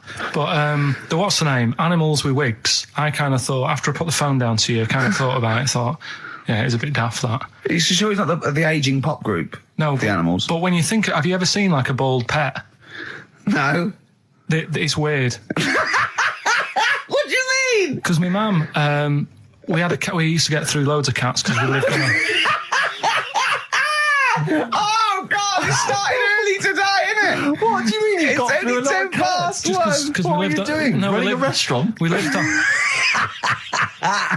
Oh, God, what do you mean? No, we lived on, like, a main road. Oh, yeah. Right? So we used to get through a lot of them. My dad kept saying, risk. you know, stop wasting money, you know, it's not Stop good. wasting money, not wasting cats. Right, so anyway, we had this cat that was ill all the time. And It's just bag of nerves, probably. Yeah, malingerer. Yeah, I'm terrified. I'm going to which house? Rome. Oh, God, bloody hell. Rome. Don't let me go to the Pilkingtons. and it, for some reason, it kept being sick all the time. Right? Yeah, that is nerves. That's definitely nerves. So my mum kind of thought, oh, I've had enough of this, and she shaved it. Whoa.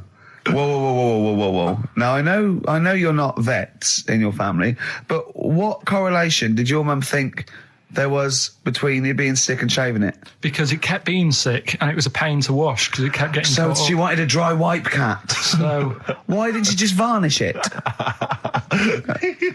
What? it's weird. It's weird. Though. So now he's cold and sick. No, but not all of it. She left sort of the back half, but sort of from its waist, sort of. I love that. Shave it because it's sick on itself. And That is it was the genius. weirdest looking thing. I mean, normally I like cats. I'm always like giving yours a stroke on the head and that. Yeah. But as soon as she did that, it was like, oh, Yeah.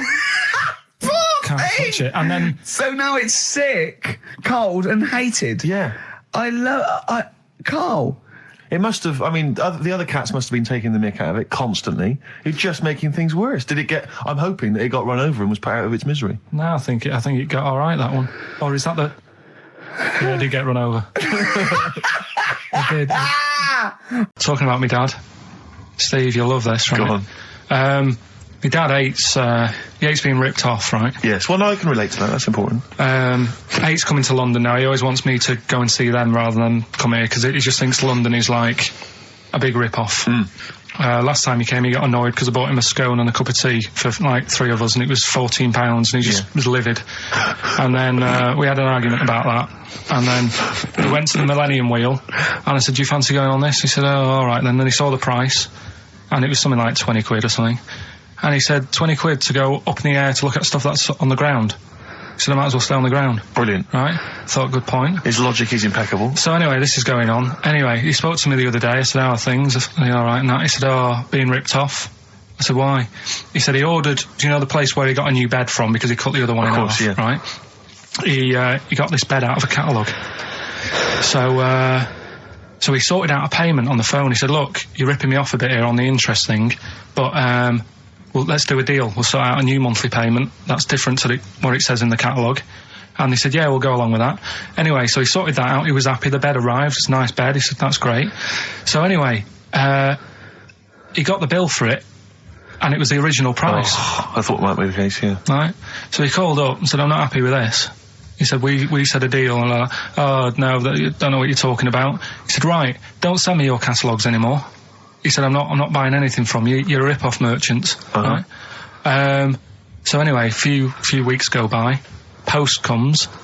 Only another catalogue in the post. He's livid. Right? So he was well annoyed. Yeah.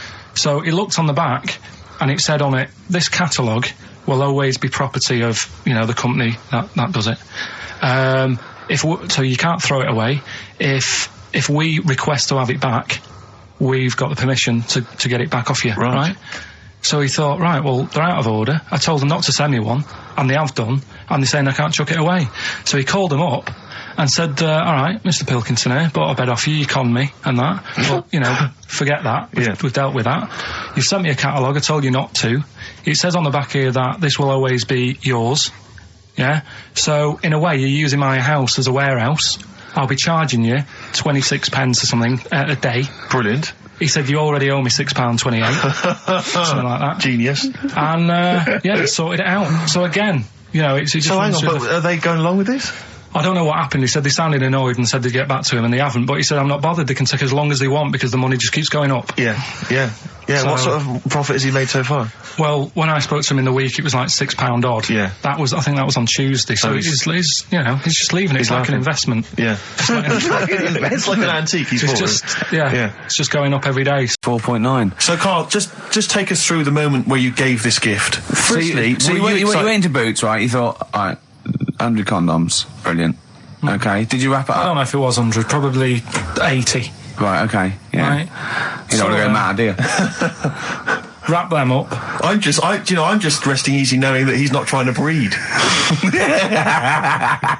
Right. No. Yeah. So, I got her them.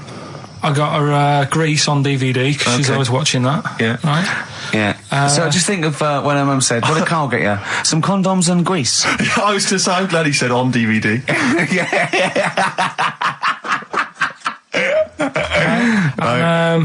She was surprised anyway, right? Because I bet she was. No, when she got she was thinking like jewellery. No, right? that showed her.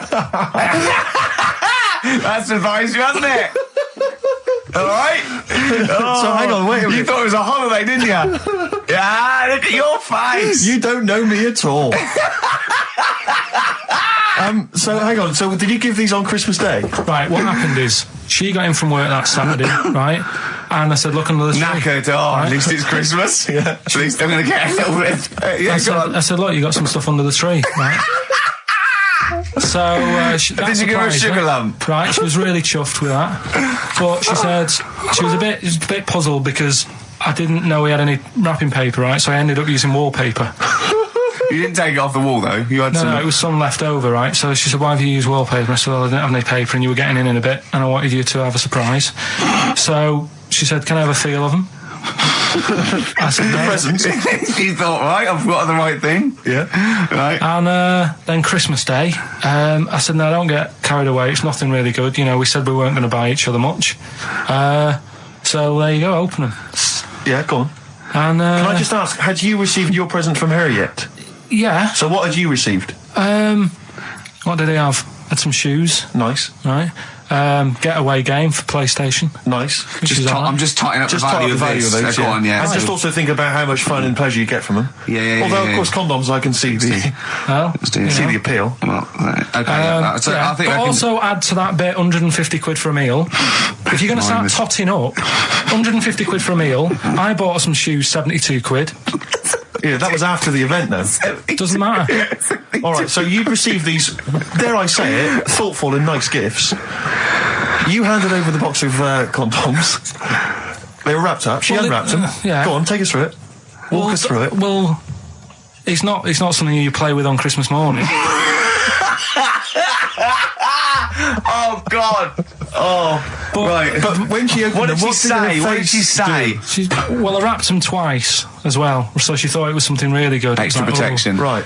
And so she thought it was something really good. And then the disappointment would be doubled. Yeah, go on, yeah. Then she just opened it and went, "Oh yeah, so what's on the telly?" And that was that. Ungrateful. What an ungrateful woman that is. Well, fancy not wanting. I told her a box of economy condoms from Boots. I said to her about the thing about it's all about the surprise and that, innit? Yeah. You explained that to her. Yeah. What, after she'd unwrapped it? Yeah. Thoughtful. And she was all right about it. Yeah. She understood. Rick, you know I suggested to him that he buy his girlfriend a gift. I'm worried I've done more damage to the relationship by suggesting that than if he had just forgotten. Next time you've got to go shopping for her yourself, Steve. I think I might do. You've better go shopping for her yourself. I'm glad it's all over though. It's mental. Yeah. It annoys me. The whole thing annoys me, and she knows that as well. Yeah. She should know. What? She still insists on having Christmas once a year. Well, Wow. I'm you know. no, but well, anyway, what did you get? I can't think what you bring to the relationship, Carl. I don't know what it is she's getting from you in this relationship. It's like she's doing all the work. Well, yeah. 80 times. Oh God, God! I love it. You're brilliant. I know what she's getting. He's the. What? No, he's not thoughtful. No, but he's thoughtful. He's the best he can do with the brain he's got. Do you know what I mean? Right. He's doing his best. He's absolutely doing his best. There's no. He's working at the limits of his powers. Do you know what I mean? Though he's done as well as he can with what he was given. Sure. Yeah, and that's admirable. Yeah. It's like, I think he's done better than you'd expect. I bet his teachers didn't even think he'd get this far. Do you know what I mean? What, find a girl? No, well, yeah, a job, a girl. Yeah. Do you know what I mean? Clothe himself. He's done really well. What do you think, Carl? You think you've done well? I think I've done all right compared to some of my mates. What are they doing now? Probably not that much. Do you know what I mean? Mrs. Matthews said I wouldn't be an high flyer. I think I'm doing all right. Yeah. Do you know what I mean? I have a holiday every year. Got somewhere to live and that. Yeah. Got a new flat, haven't you? Yeah, so where are they then, the condoms? Did she show them to her family and friends? No. Take them into work? Look what I'm Carl got me? surprised she told Ricky, actually. I was a bit disappointed in that. Yeah. Because I didn't go shouting around. Well, she was so what I got. excited, Carl, clearly. She was just so pleased and proud. Did you witness a murder while you were doing this? Yeah, it was like that sort of Sliver film where that bloke had loads of tellies watching people's lives. So that was going on in my mind, and then I was washing up, and I picked up the plate, and I thought, oh, it's amazing, isn't it?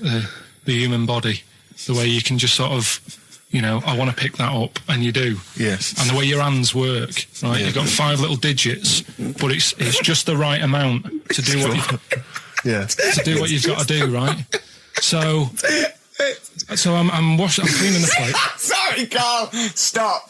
It's just the right amount. Might be one of the most genius things I've ever heard said. I would love David Attenborough to phone you up and say, Carl, how do I word this about the evolution of the mammalian front limb? Just go, we'll just say it's the right amount.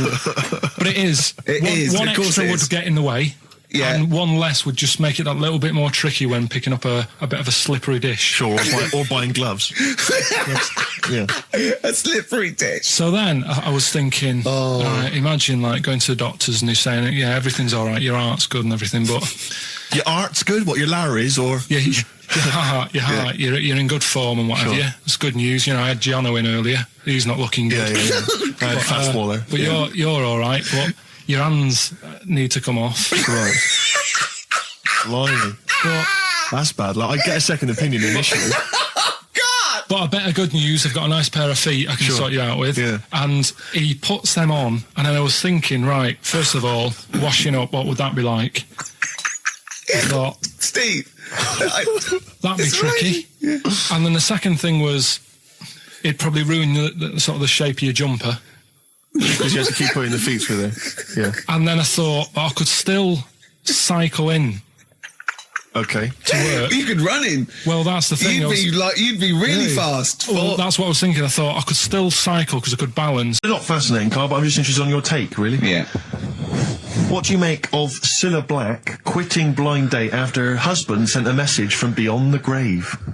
Are you familiar with this story? I didn't know that. What's that? She went to see a medium, and supposedly her husband passed on information through the medium, which was incredibly vague, but persuaded her to quit live on air. Well, it's about time, isn't it? If even dead people are saying, enough's enough. But I'll tell you what, though, talking about ghosts and that, do you know how I'm into them? Yeah. Right? How weird do you think this is, right? Well, it's not true. Before you say it, play a record. No, go on. Go on. Right, it's this woman. I don't even know if it's ghost, really. It's just a bit weird. Sure. Yeah, sure. There's this woman, and she's not a woman, she's a kid. Sure. Okay. Sure. She's walking down, like, a street in her area. It's a nice day and everything. Everything's normal.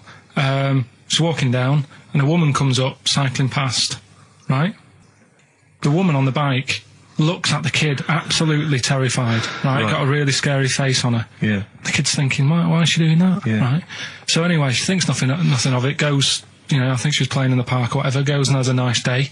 About 15 years later... Oh, right, yeah. She's, I don't know, I think she was going to work, right, on a bike. She was riding her own bike? Riding her own bike, cycling down the road. Oh, yeah. Looks at the kid. That's the thing that happened, like, 15, 20 years ago. Right. It's her on the bike looking at her as a kid. Right. Not another child. No. So it's her. She's seen herself. What, Carl? I mean, I don't know where to start. Firstly, where's this information come from? But I mean, why do you ever? I mean, I don't know what part of that you think can be true. I mean, honest. I'm speechless. I don't know what to say. What are you talking about? Bit weird, though, isn't it? But it's not true. It didn't happen. Nothing happened like that. She said it did. Well, then she's wrong. Who? She said she saw herself. She saw herself as a kid, didn't she? Did she carry on riding and as an cars? adult when she was a kid. Did she stop and talk to herself, or did she ride on by and think, that's a bit weird, there's me as an 8-year-old. I won't stop, I'll be late for work. Yeah, if I'm late again, the boss said he'd be in trouble. Yeah. Oh. Well, And where is this information? Did it happen to someone you know? No. You overheard it on the bus? No, it was in the 14 Times. We've had a lot of emails saying, could you bring back White Van Karl? Oh, yeah. Which is that section of the show where we ask the questions that the Sun asks Someone various else. random punters Yeah. of Karl. But sadly, recently, they've got very politicised and very kind of, basically a little bit depressing. So there's not really anything appropriate. But I have trawled the papers looking for other questions posed in other sections of the Sun. Good idea. I was just looking here at the Dear Deirdre section, which is the sort of problem page. I don't know what your views are on this. I'd love to see Carl. Oh, God, can we get him a job? As Just an agony. ask. Oh, my God, that would be amazing. Right? Well, here's one. I'd like to see your view on this, Karl. I'm a happily married 42-year-old woman with 4 kids, yet I've developed a huge crush on pop star Darius Dinesh. Yeah. It sent my hormone levels through the roof, Yeah. and last night I woke my husband up at 4 a.m. for sex. We've been married for 20 years and he can't believe his luck. Recently I've been having... I want to go to I'll stop you there. Why are you telling me? Right, carry on. Sorry. Recently, I've been having erotic thoughts about Darius morning, noon and night. Yeah. I haven't felt like this since I was a teenager and mad about Donny Osmond. My husband is amazed at the change in me. We had sex twice last night and again this morning. Again, why are you telling me this? Yeah, go on. He's just boasting. This is not a problem. There's not a problem What's here. the problem? No problem, just wanted to tell someone. Thanks very much. I watched Darius on TV last night, and when my husband came home, I dragged him into the kitchen and we made mad, passionate love. Right, they did it then, twice last night, once this morning. That's 4 times. 5 times she's mentioned it so far. Yeah. She's doing all right. My husband, this is a great bit. My husband thinks it might be his new moustache. Or that I'm going through the menopause, but I You know were thinking different. of growing a moustache? I was Just to thinking think of of growing a changing moustache. luck with the ladies? I love the idea. That's what he thinks it is. He's telling his mates in the pub. You should gone grow mad with to me. these. Grow The with old these, Tom right? Selleck. 5 times in the last 24 hours. Hooray for sexy Darius. So, what do you make of that then? What are your views on that? Hold on, though. If that bloke is reading that paper, that narrows it down It's a gotta bit. be, yeah. Who else did he know? His wife likes Darius. He's had sex 5 times that night, and he grew a new moustache. He's thinking, I wonder if that's me. Maureen. Yeah, go on. But what's your concern? Because I'll tell you what her problem is. She's worried that, the reason that she's now kind of overly excited and she's having this great sex with her husband is because she's actually fantasizing about someone completely different, younger. She's having these wayward thoughts, isn't she? She's a bit concerned about that. What's your concern? What are your thoughts? I reckon she's going to start shoplifting soon and coming out in hot flushes. Go on. Just, they're both happy, aren't they? He's getting what he wants. She's happy. I'd say, yeah, whatever, get on with it. Do you think that she should confess? She wants to be honest with him. I wouldn't, because not that many fellas like Darius. Right. So if you're sort of thinking, oh, she'd rather have him than me, I don't What do you think it's gonna Darius would think of this? work.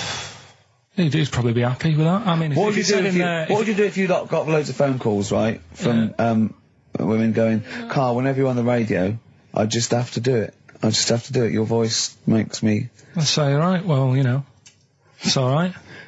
I'd be happy with that. Would you? Yeah. I mean, just in case anyone is doing that. What would you do to sort of like egg them on a little bit to help them out? What do you think? What sexy things would you say? What do you think is your quality? What do you think people would find, you know, pretty horny about you? What's your last room 101? Oh, God. It was, holidays. Holidays. Well, You want to put holidays in room 101? people who are sort of annoying on holiday.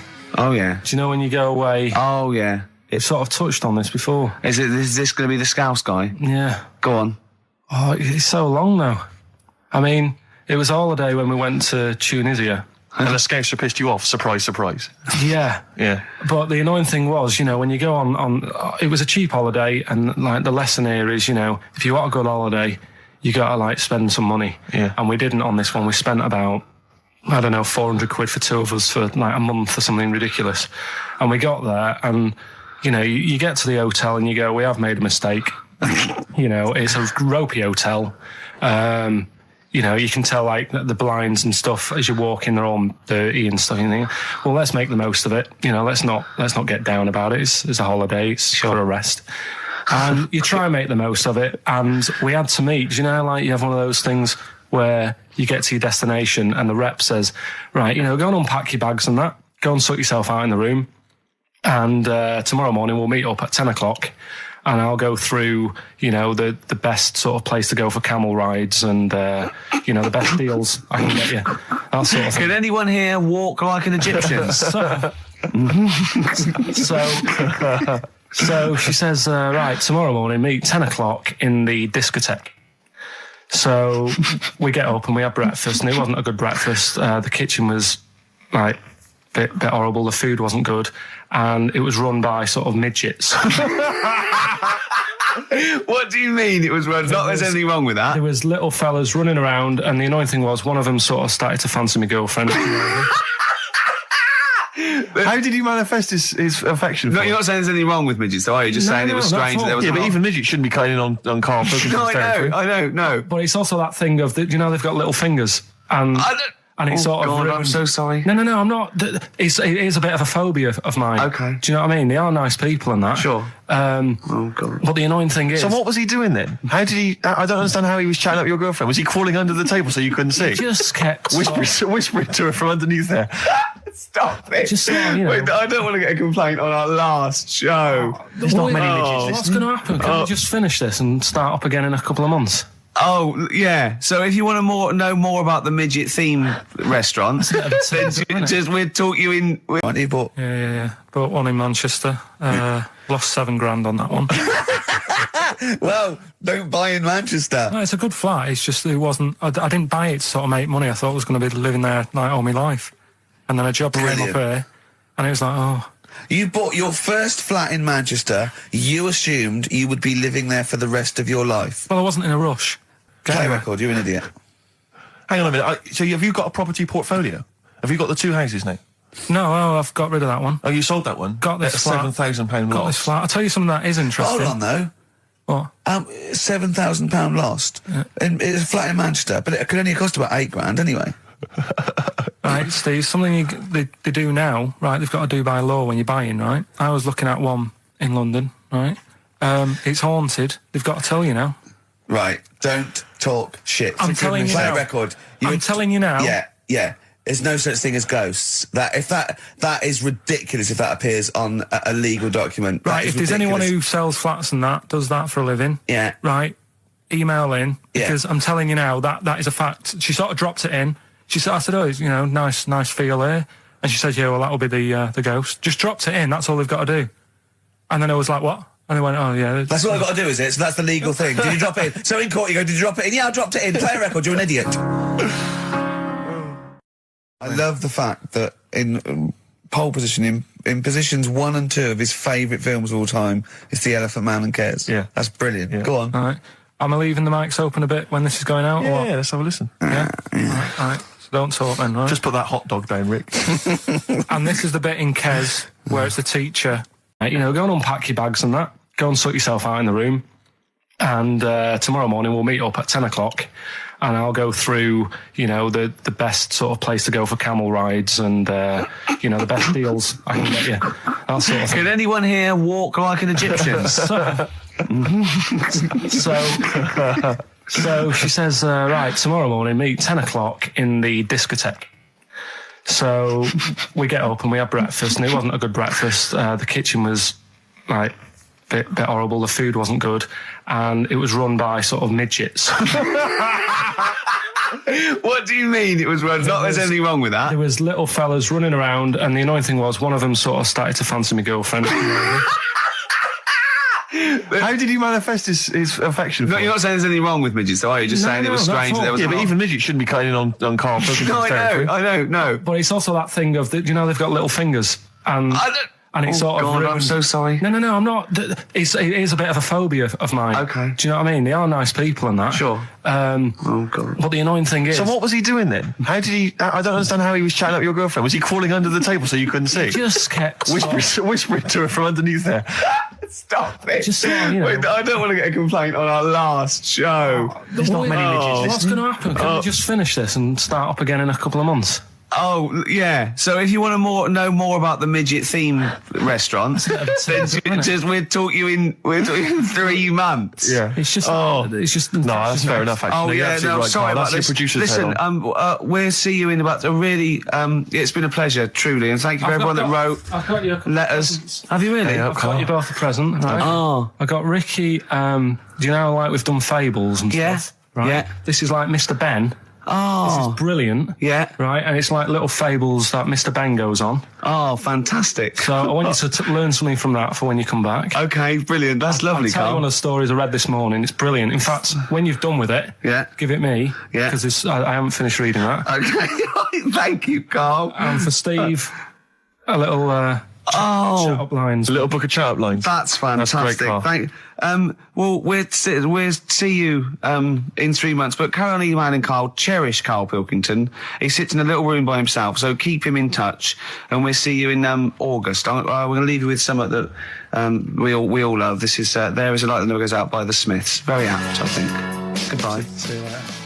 You've been voting in all week, sending your emails. So here's the clips that you wanted. And he gets up and he has to Glover. talk. What's his name? Is it Brian Glover? No, it's What's the other teacher. The other one. Anyway. Right, go on. All right, so here we go. Things that had actually happened. I've got another one. What about you, Casper? Casper! All right. All right? All right. You haven't been listening to a word I've said, have you? Yeah, I heard some of it. Yeah, you Some of it? just... Stand up. Always somebody, isn't there, eh? Right, now you're going to tell us a story about yourself. What sort of story? I want you to think of an incident that's happened to you sometime in the past that is true and that you think will interest the rest of the class. All right? Right. What about I work on a radio show at the weekend. Well, are you going to tell us about it? I'll just do. It's 2 hours, and it's with Ricky Gervais and Stephen Merchant, and just sort of play music and tell stories and stuff. What kind of stories? Well, whatever. Like last week, it was science. We were talking about this lad who was growing a knob on his arm. So it's weird. It's tricky, sir, because like with Ricky, he gets bored quick and he won't listen to the stories, and he'll start squeezing my head. All right. I'm not interested in what he does. That isn't normal, is it, sir? That, I mean, it sure is a bit gay. Is he? Just messes about, though. Do you know what I mean? I try and like come up with good stuff, like monkey news and like quizzes and stuff, but then he'll just, Ricky will just mess about. I mean, on Saturday he did it again. He squoze me head. How do you spell that? Squoze. S-Q... Oh, you're going to show it off the wall? It's a new word to me. Squoze is S-Q-U-O-Z-E. Now tell us what it is. It's when he gets me head and he puts one hand on the back of it, right? And he puts the other hand on the front of it and he just sort of swivels it. Swivel, right down the Oh, swivel's it's spelled S-W-I-D. How many times a day? how many times a day does he swells it? It depends what time he gets in. If he gets in about 12:30, he could get a good 3 in. But I think, I don't really want to talk about. Don't you? Well done, Billy. Big round of applause. That is the effort. Yeah. Wow. That's the best thing you've ever done, Carl. Right, here's the last clues of the year. One. Homeless person called me a dickhead. How did he know? Do you know him? Is that why? He's like the local big issue fella. Oh, yeah. Yeah. And he knows me. He sees me walking up and down the street. Oh, that's how he knew you. Right. So normally I have a bit of a chat with him and that. And I walk past him. And, I can be a little bit cheeky with him because I've been cheeky with him in the past with stuff. You pinched his arse. No, just, saying stuff like, God, you're always there. You got home to go to and stuff like that. Yeah, no, just breaking the ice. No, but he knows, and he'd laughed at that, right, last time, so I thought I can be a bit cheeky, right? So he goes, do you want a big issue? I said, no. He said, come on, I've got loads of them, right? So I sort of said, when I was a kid, and I used to do a free paper around the free papers one, I said, just put them in the bin and go home, right? And he went, yeah, but how am I going to get any money doing that, you dickhead? You see, I can see his point. He is homeless and having to sell newspapers to get 50p or a quid or whatever. Yeah, and sometimes I treat him, right? And today I didn't have any money. I had a takeaway last night and I normally give them a quid. And I felt bad not being able to do that because I didn't have any money on me last night. Right. I couldn't look him in the eye. Did you explain this to the homeless person, the traumas of the takeaway without the tip? Did you explain that, you've had it hard as well? I go, look, I had food delivered to my warm flat. Yeah, it was a nightmare. You don't know what that's like. You don't know what the trauma is because you can't have food delivered to your flat because you haven't got one. So please don't look at me like that. You should have said. But most people ignore him. At least I gave him a bit of acknowledgement and sort of... took the mick. Yeah. I didn't think I was. I just was being friendly. No, I know. You got to be careful with the homeless because this is true, and this is when the clocks went back recently? Yeah. So you got an extra hour in bed. Yeah. And I was at Cash Point with a friend of mine, and there was a homeless person sat by the Cash Point, and we were getting some money out, and she said spare some change, and my friend thought, he's a bit awkward. He's just trying to make conversation with her. He went, clocks go back. Extra hour in bed. Oh no. I gave her 2 quid. I felt so bad. He didn't do it intentionally. He didn't realise what he said. Just making conversation. It's tricky making conversation with the homeless because there's so many areas you've got to avoid. What was on the telly. Yeah. Although I get recognised by homeless people and think, are they? I don't know where. But you've got to remember that's very much your demographic, Rick. Yeah. People who watch TV through the window of Dixon's. In Dixon's. Yeah, there was a Ricky Gervais as well. Yeah. Well, they can smell the alcohol on you. They think you're one of them. There's a fella who was in a coma for 20 years. Just they kept taking him through the normal day. They take him to Alton Towers and stuff. Doesn't know anything about it. Just kept going through the motions. Don't know if they kept charging him. Kept putting him through all that. He eventually came out of it. 20 years. And went, stop taking me to Alton Towers, it's shit. I just thought, imagine how much post he had. Eh? How much post?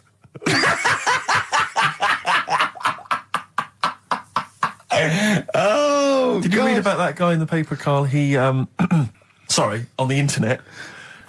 He in about, I think it was about 1984, 85, he had a terrible car accident. But this must be it. He went into a coma. This must be what he's talking about. Well, they didn't take him to Alton Towers. Of course they didn't. But you've got to try and decipher the truth from the conjecture, from the thing that I mean, don't forget, Carl realises that he's had a dream. He talks to Suzanne and goes, that was good, wasn't it, last night we were in the plane? She goes, no, that's a dream. He goes, oh yeah, where's my complex? You've got to, I mean, I can now decipher what he's actually seen, what he's read. Well, go on, what did you... Well, I'm assuming it's the same guy. It is the same guy. It was a guy in some small American town, and he'd had a car crash and he'd gone into a coma, and his wife had left him. She'd gone on with her life because he'd been in a coma since then. And he had just woken up recently. Marriage wasn't working. Marriage wasn't working. He just wasn't paying enough attention. She was pregnant at the time, and so now his daughter is basically the same age as he was when he went into the coma. And he's just started coming around. He's just started making jokes. They said, how do you feel? He said horny, which I thought was quite witty for a man who'd been in a coma for however many years. But anyway, so he's slowly trying to rebuild what life he can. That's what do you make interesting. of that though? Because the thing is that he's missed. Imagine what he's missed, Carl. Imagine the music that he's missed. The Live TV Aid. programs. Missed the Live news. Aid. Live Aid. He missed completely. The Phil Spice Collins Girls. playing in 2 continents in one day. Frankly, I'd be devastated if I discovered that. Missed Bros. Yeah. Yeah, so he doesn't. So he put on ripped jeans and they go passe. They just have to send him a series of those I Love 1986 Exactly. programs with Kate Thornton filling him in on what he's missed. Exactly. Peter Kay reminding him of space operas. Yeah, he Richard remembers Blackwood those. talking rubbish. Yeah. So, Extraordinary though, isn't it, Carl, to think? No, obviously. So not. had he aged much? Because he hadn't had any problems or anything. No worries. well, Is that- he probably wouldn't have, physiologically, he probably wouldn't have the wear and tear of a 43-year-old man. Is that a good Because kid? he wouldn't have had sun, he wouldn't have had sort of nicotine, beer. Unless they were just feeding that to him. Anyway, To try and still. bring him round. Yeah. Yeah. You'd feel groggy though, wouldn't you? Yeah, you might feel a bit groggy, yeah. Yeah. Well, he's not fully back to normal. I mean, there's No, some it's- kind of residual brain damage. Yeah. But nevertheless, he can form sentences. He's got no real memory, so he can't remember a lot of things. It was just when I saw Carl, it. have you been in an accident? Last week when I did Do We Need 'Em, do you know when I called up one of the museums in a science museum? Yeah, are you talking to me? Yeah, I'm just saying, I wanted to tell you before when the song was on, but you're so busy listening to it. Yeah, I've got to- was I so busy listening to a song I was playing? Yeah, but we're doing a radio show, aren't All right, we? what's your point? Well, I just wanted to say, she emailed in to say I got her name wrong, so I'm just apologising for that. What did you call her? I think I called her Jessica. What was her name? I don't know, I've got it on email somewhere. This is not an apology. No, I am, I'm You just got saying. it wrong You've again! not even said her real name. How is that an apology? Well, I remember, I read the email, so, yeah, I Who are you apologising think to? her name's Jackie, I think. Oh, you've got it wrong again, haven't you? Well, anyway, and she just said if you want to see dinosaurs and that, go to the museum. You were complaining about that as well, weren't you? You went to a museum and there was too many dinosaurs. He said you just need 4. No, well, Steve, have you been to the one in Knightsbridge? I think this so. one that I called up, right? It's nice. You go in, you get a good collection of stuff. You walk in, there's 3 or 4 dinosaurs. You've had enough, right? I went into New York, right? I went to the museum there, hundreds of them. You can't move for dinosaurs. Yeah. It's almost like they're responsible for them being extinct. There's loads of them. So all I'm saying is, if you want to see a dinosaur, go to the one near Knightsbridge. They've got a nice selection, some old vases and stuff. It's worth going. So.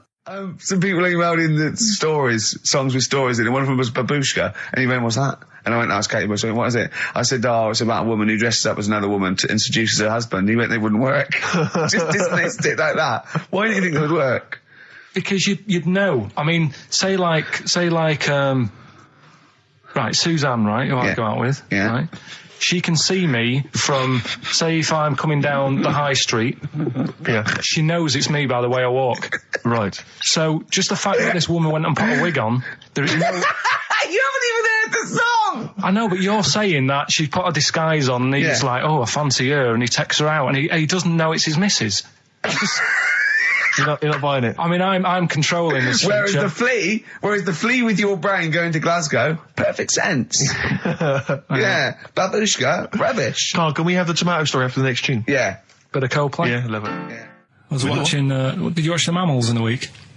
No, David Attenborough. No. I was thinking actually, right, all this MTV stuff, if there's one reason why I'd like to do it, is I was watching Attenborough, the Mammals programme. I reckon I could do something like that. Right.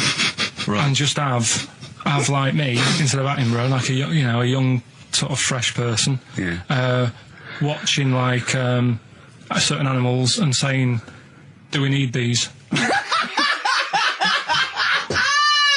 Do you know what I mean?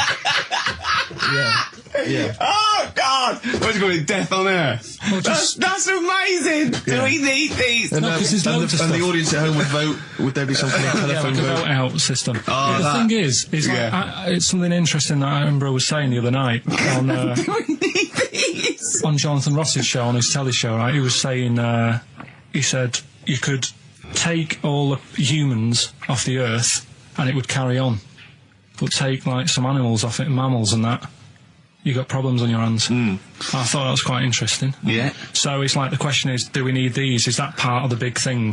Right. Like jellyfish. Yeah. We've talked about jellyfish. Yeah. Yeah. So which mammals in particular were You talked about watching that that you Zoe Ball thought- show, haven't you? Hey? Which mammals were you thinking we don't need when you watched the show the other night? Any in particular that you thought they don't need them? They're not of interest. Well, I like whales, but I don't know what they do. And they're taking up quite a lot of room. Sure. But stuff like... Yeah. But like jellyfish, I looked into because... Yeah, you know, well, I was I know you talking don't about know, them, and they were saying they've got no eyes, no heart. There's something like 97% water. Yeah. They're blind, and they do about 33 miles a day. Right. So it's like, do we need them? Could we clear them out? Yeah. Yeah. Well, the big net. That would be the programme. What? Right, we'll get rid of them. Next week we'll be looking at. Rhinos. I think it's genius. Honestly, I think it's genius. And like going along, sort of like picking up sea anemones and going and just lobbing them into the sea. Well, what do you think about MTV doing that? And then I just, in between the bits, Play music with I it? play music related relates to to it. fish, so I could play like Fish, Yeah. like Rock Guy, or The Animals, Rock lobster. yeah, or what else could I This get could in run there? and run. What other songs have got animals in them? The Well, Monkeys, could play the Monkeys. Yeah, there's about 1 million, so let's not start this. No, but, do you know what I mean? So do we need this? So MTV flies you around the world And to the you- most incredible exotic locations. You sort of climb up a tree or whatever next to, I don't know what lives up a tree, some kind of rare parrot. You say, look Sloth. at that, it's colourful, Sloth. it's Oh, interesting. you like sloths, don't you? No, they just live up trees, but I'd say, do we need them? Why? Well, what do they do? What do you mean? What do they do? What do you want from an animal? Carpentry. What Well, do you like, want? I don't like scorpions, right? Right. But then I found out they look after those monkey things. They're not monkeys, they're Whatever. lizards. Well, all right, yeah, then lizards. They look after the lizards. So there's a reason. But do you need the lizard? Would be your Well, next yeah, question. because the local people made shoes out of them. But not when the scorpion protected them, they didn't. All right, we don't need them then. So, and so ultimately, would anyone decide? I mean, do the animals kind of get a chance to mount a case for their survival? I mean, is there maybe someone that comes into their corner and sort of defends them? I'd have like a David Attenborough type character who says, Right. well, they do this, and I'll go, yeah, but do we need that doing? Yeah. Yeah. Okay. So, Yeah. so what does an animal need to do in order for you to feel that it sort of gets a chance of life? I mean, like a pet, like an animal, like a dog maybe, or a cat. I mean, they give a certain affection to its owner. Is that a valid reason to survive? Not particularly for you. Not really. No, okay. I've been saying that, though. Blind people use dogs, so they are useful. So dogs are useful. Saint Farmers burners, use they often dogs. save people, don't they, in Yeah. snowy weather? Cats. I'd have to think about it. Okay. Keep the mice down. Yeah, but you got rent a kill. So Okay. what I'm saying is something that will affect the world. Right. I think you'll find everything does. Except Carl. I'm not sure what effect he's having on the world. I'll tell you what, though, Steve. Right? Did you watch the mammals? I didn't see the mammals. They had bison on it. Right. The weirdest looking things you've ever seen. Yeah. They've really Again, you're on dangerous ground here, Carl. but they've really got a. It's like decide what you want to look like. It's just a mismatch of stuff. It's got a really big hairy head. Yeah. And like you. Sort of bald at the back. Right. Sort of It sounds like thinner. someone you went to school with. Was there two of them? Oh, brilliant. That's nearly it, Carl. Right, what's your last room 101? Oh God! It was holidays. Holidays. You want to put holidays in room 101? People who were sort of annoying on holiday. Oh, yeah. Do you know when you go away? Oh, yeah. It's sort of touched on this before. Is this going to be the Scouse guy? Yeah. Go on. Oh, it's so long though. I mean, it was a holiday when we went to Tunisia. And the Scouser pissed you off. Surprise, surprise. Yeah. Yeah. But the annoying thing was, you know, when you go on it was a cheap holiday, and like the lesson here is, you know, if you want a good holiday, you gotta like spend some money. Yeah. And we didn't on this one. We spent about, I don't know, 400 quid for two of us for like a month or something ridiculous. And we got there, and you know, you get to the hotel and you go, we have made a mistake. You know, it's a ropey hotel. You know, you can tell like the blinds and stuff as you're walking, they're all dirty and stuff. And you think, well, let's make the most of it. You know, let's not get. Steve Merchant, Karl Pilkington. Well, look at him yawning. How rude is that? Carl, what's wrong with you, man? Have you been up late? A little bit. Girlfriend was away, wasn't she, yesterday? Yeah, I always have a problem with that. I always have, because you don't go to bed, do you, early? Do you know what I mean? You sort of think, I just always find that thing that if, you know, you're used to living with someone, Yeah. one of you will go, let's go to bed, then you'll go, all right. But when you're on your own, you go, You just forget to go to bed. I just stay up. Okay, stop eating now, Carl. You've ate all the food. That's just a plate. All right. Okay. Yeah. No, I stayed up and watched, there was a thing on about Dracula. Right. What, Dracula? And I found a flaw in it. Go on. Not the fact that he's the living dead and and drinks blood to stay alive and he doesn't reflect And he can in turn into a mirrors. bat. Well, And you can go on. the mirror thing, you can't look in mirrors, can he? Well, he can look in mirrors, but he can't see himself in a mirror. Yeah. That still doesn't work. Okay, go on. It doesn't work at all, Carl. It doesn't work. Go anyway. on. No. Well, Centre parting's always really neat. His centre parting's always... how does he do it if he can't look in the mirror? Blood on the floor or something it was called. Rubbish. I love the flaw in the Dracula film is that his centre parting's too neat. How did he do it without a mirror? Oh. Was it a documentary about Dracula? No, Yeah, there was the real it's Dracula. The called- real Dracula. Yeah, the real Dracula, the It's true just a story. film. It had blood on the floor or something. It's called. Yeah. It's rubbish. We had a little lunch yesterday. This was fantastic, right? Right. There was this. Sorry, can I just check now? We're just remembering classic episodes of the Tales of No, the this Unexpected is now, this is important. Well, I saw one right. I saw one on Tales of the Unexpected, right? And it was these two gents. What they used to do, they look down the obituaries and they'd blackmail the wife or the son of a dead eminent person, like might be a priest or a doctor, something like that. And they'd go and they'd say, he bought some erotic stuff from us before he died, and he owes 100 guineas and all this sort of stuff. And they'd pay up because it'd be so embarrassing. They just didn't want them, so they'd just pay him, right? And this one bloke said, who are these people? I'll meet with them. And he goes round there, and he goes round, and they go, your father. He goes, my father could not have bought any erotic material from you. They did it. He goes, he couldn't have. He's blind. Right? And that was the twist. And Carl went, so it was magazines, not videos then. Yeah. Now think about it, Steve. Is that so stupid? Well, presumably it was set in olden times because people, professional right. pornographers don't tend to call it, erotic material. Yeah. They tend to call it, juicy jugs or whatever.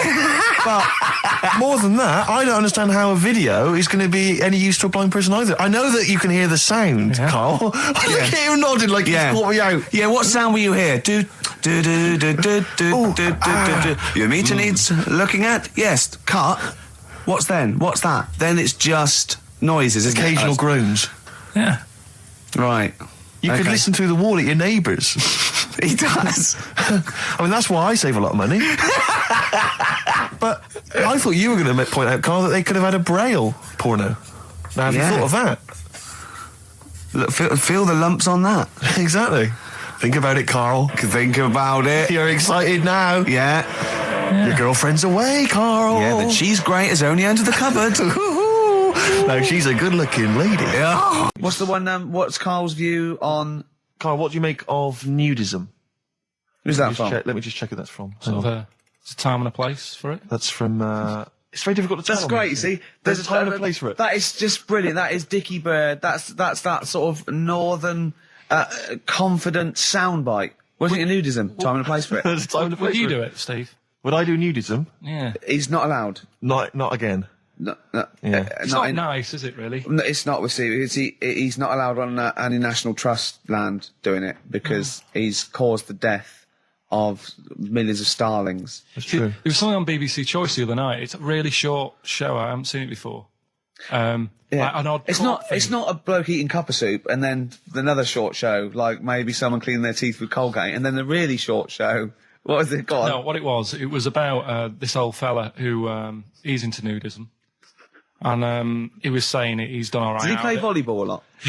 He said he's done all right out of it because there's not many blokes who are willing to go nude for modelling and that. And he's about 70, so it's not. Is there much cry for that, do you think? Is there much demand for a He's doing 70-year-old all right. nude? He's doing all right for it. Sure.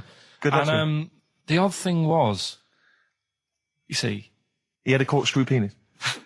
he was just like walking around on a main road in like a seaside town.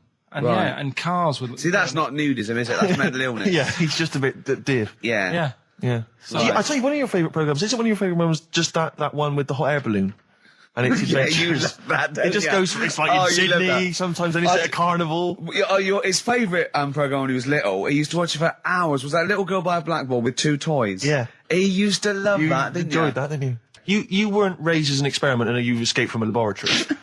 You had regular upbringing in Manchester and that. Yeah, I didn't go to school much because my mum and dad had a caravan. Right. No need, is there? No need when you've got that sort of fun at home. Yeah. I used to just go away for weeks. Really? Yeah. Is that true? Yeah, honestly. Where'd you used to go? Portmaddock. But And so you didn't go to school much? No, I did, but not as much as everyone else. Yeah. How many holidays were your parents having? What was their income that they could... No, my dad used to work nights, and he used to travel back, because to Manchester from Wales, it wasn't that far. And Manchester to Wales? He used to do 4 on and 4 off, so me and my mum were, like, loving it. But what Port Meredith? Portmaddock. Portmaddock. Just down the road from Port Merion, where they filmed The Prisoner. Right. Oh, so that's cleared up for me. Location-wise. So what did you do then? You were in this little 2-berth caravan on the back of a Cortina estate. Right. Well, what was it? What was the car? What was Granada, Ford Granada. Ford Granada. What are we talking? 1980? Yeah, 82, 83, 80, right? 84, 85. Okay. And you in the car down there, park up. Yeah. What was it? What was Port Meredith? Portmaddock. Portmaddock. Remember Ruth? It's just, it's just a holiday camp. Yeah. And had an arcade and a beach. I was loving it. Yeah. But so of the 52 weeks of the year, let's assume, I don't know how many weeks you take off normally for holidays anyway. Let's just say, I don't know, you go to school 45 weeks of the year maybe? Generally, most kids? Nah. Bit less. Bit less than About that? 42. How many weeks would you say you actually spent in school? Well, how many weeks do you have off for summer? Well, we'll work that out. That's what About I mean. 6 off for summer, about 3 for Easter, about 3 for Christmas. Put it this way, I'm surprised I'm not Welsh, to be honest. Right. So there was there more than was in Manchester. Did the school authority not come and check you out? No, they didn't. Didn't get Manchester, I suppose they didn't care, did they? Not really. Yeah. They're lucky you turned up at all. What did you just turn up for the last day when you could take in your best toy? Did you know that when you could take in any game? Just play with everyone else's. Why, I break my stuff. Sure. Yeah. Yeah. No, that's a good Well, this point. answers a lot. This does answer a lot. The fact that you spent most of your time on the beach as a kid. Teachers were no good at my school. We were talking about it yesterday. So you were teaching them a lesson by going off for the summer. Yeah. Anyway. And did you go to university? No. No. Did you go to sixth form or college? No. When did you leave school? When I was about 15.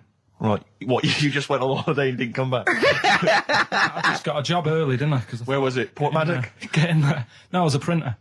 BM Print in Trafford Park. Well, that's great. That's a little interview there. Yeah, little next, I'll be interviewing Steve Merchant. What are we playing next? Bit of elbow. This is fantastic. This is Elbow. Elbow, Asleep in the Back. I think that is absolutely beautiful. I think Elbow are my favourite new group. We've sang their praises many times and they've never phoned to thank us. Should they? Yes. Do they? Annoying. Really? Annoying. No, they're doing a good job there. I wonder if they found their lyrics. Because I also wanted to write a song from them, didn't I? They didn't take me up on that either, Steve. I'm not sure I'm so keen on them now. I just wanted to bring your attention to this. Someone passed this on to me. It's from the Guardian's media website. There has a sort of website that's dedicated to kind of media information. Is this about our complaint? Well, the headline is "Comedian Rapped Over Radio Innuendo." Right. Jessica Hodgson has written the article. Are you familiar with this? Have you seen this? Be careful now, because we actually got a complaint. A lot of people don't know this. We got a complaint upheld, and all of this we're very sorry. We didn't mean to offend, and it was a while ago. So we are going to be very careful. Carl's getting very nervous. We're just going to read out. We're not going to editorialise, Carl. We're just going to read out what the Guardian printed about us. All right? Okay. Comedian Ricky Gervais has had a dressing down from a broadcasting watchdog for his repeated use of the word cock in a lunchtime radio show. That's all right. That's what it says. Fine. Carl. That's what I just. He's not going to say it again. He's not. Yeah. Go on. Imagine this is the news and I'm reading it. Yeah. The Broadcasting Standards Commission upheld a complaint against the comedian for coarse sexual innuendo in the programme on London station XFM. The Commission acknowledged that the presenter's remarks were intended to be humorous, but took the view that the amount and detail of the coarse sexual innuendo had exceeded acceptable boundaries for broadcast, said the BSC in a statement. The complaint objected to a section in the Comics Saturday afternoon show when he discussed the different meanings of the word cock. Gervais wondered aloud whether the word was acceptable when discussing birds, but not the male sexual organ. A BSC spokesman said the comedian went on and on about it for nearly 5 minutes. XFM, a self-styled alternative radio station, said in its defence that its remit was to provide cutting-edge programmes for a youth audience. The station said the programme's brief was to include elements of alternative comedy within certain shows that would not fit within a more mainstream radio station format. In this particular show, it was not the presenter's intention to shock when they took a humorous look at how the English language could be construed in different ways within different contexts.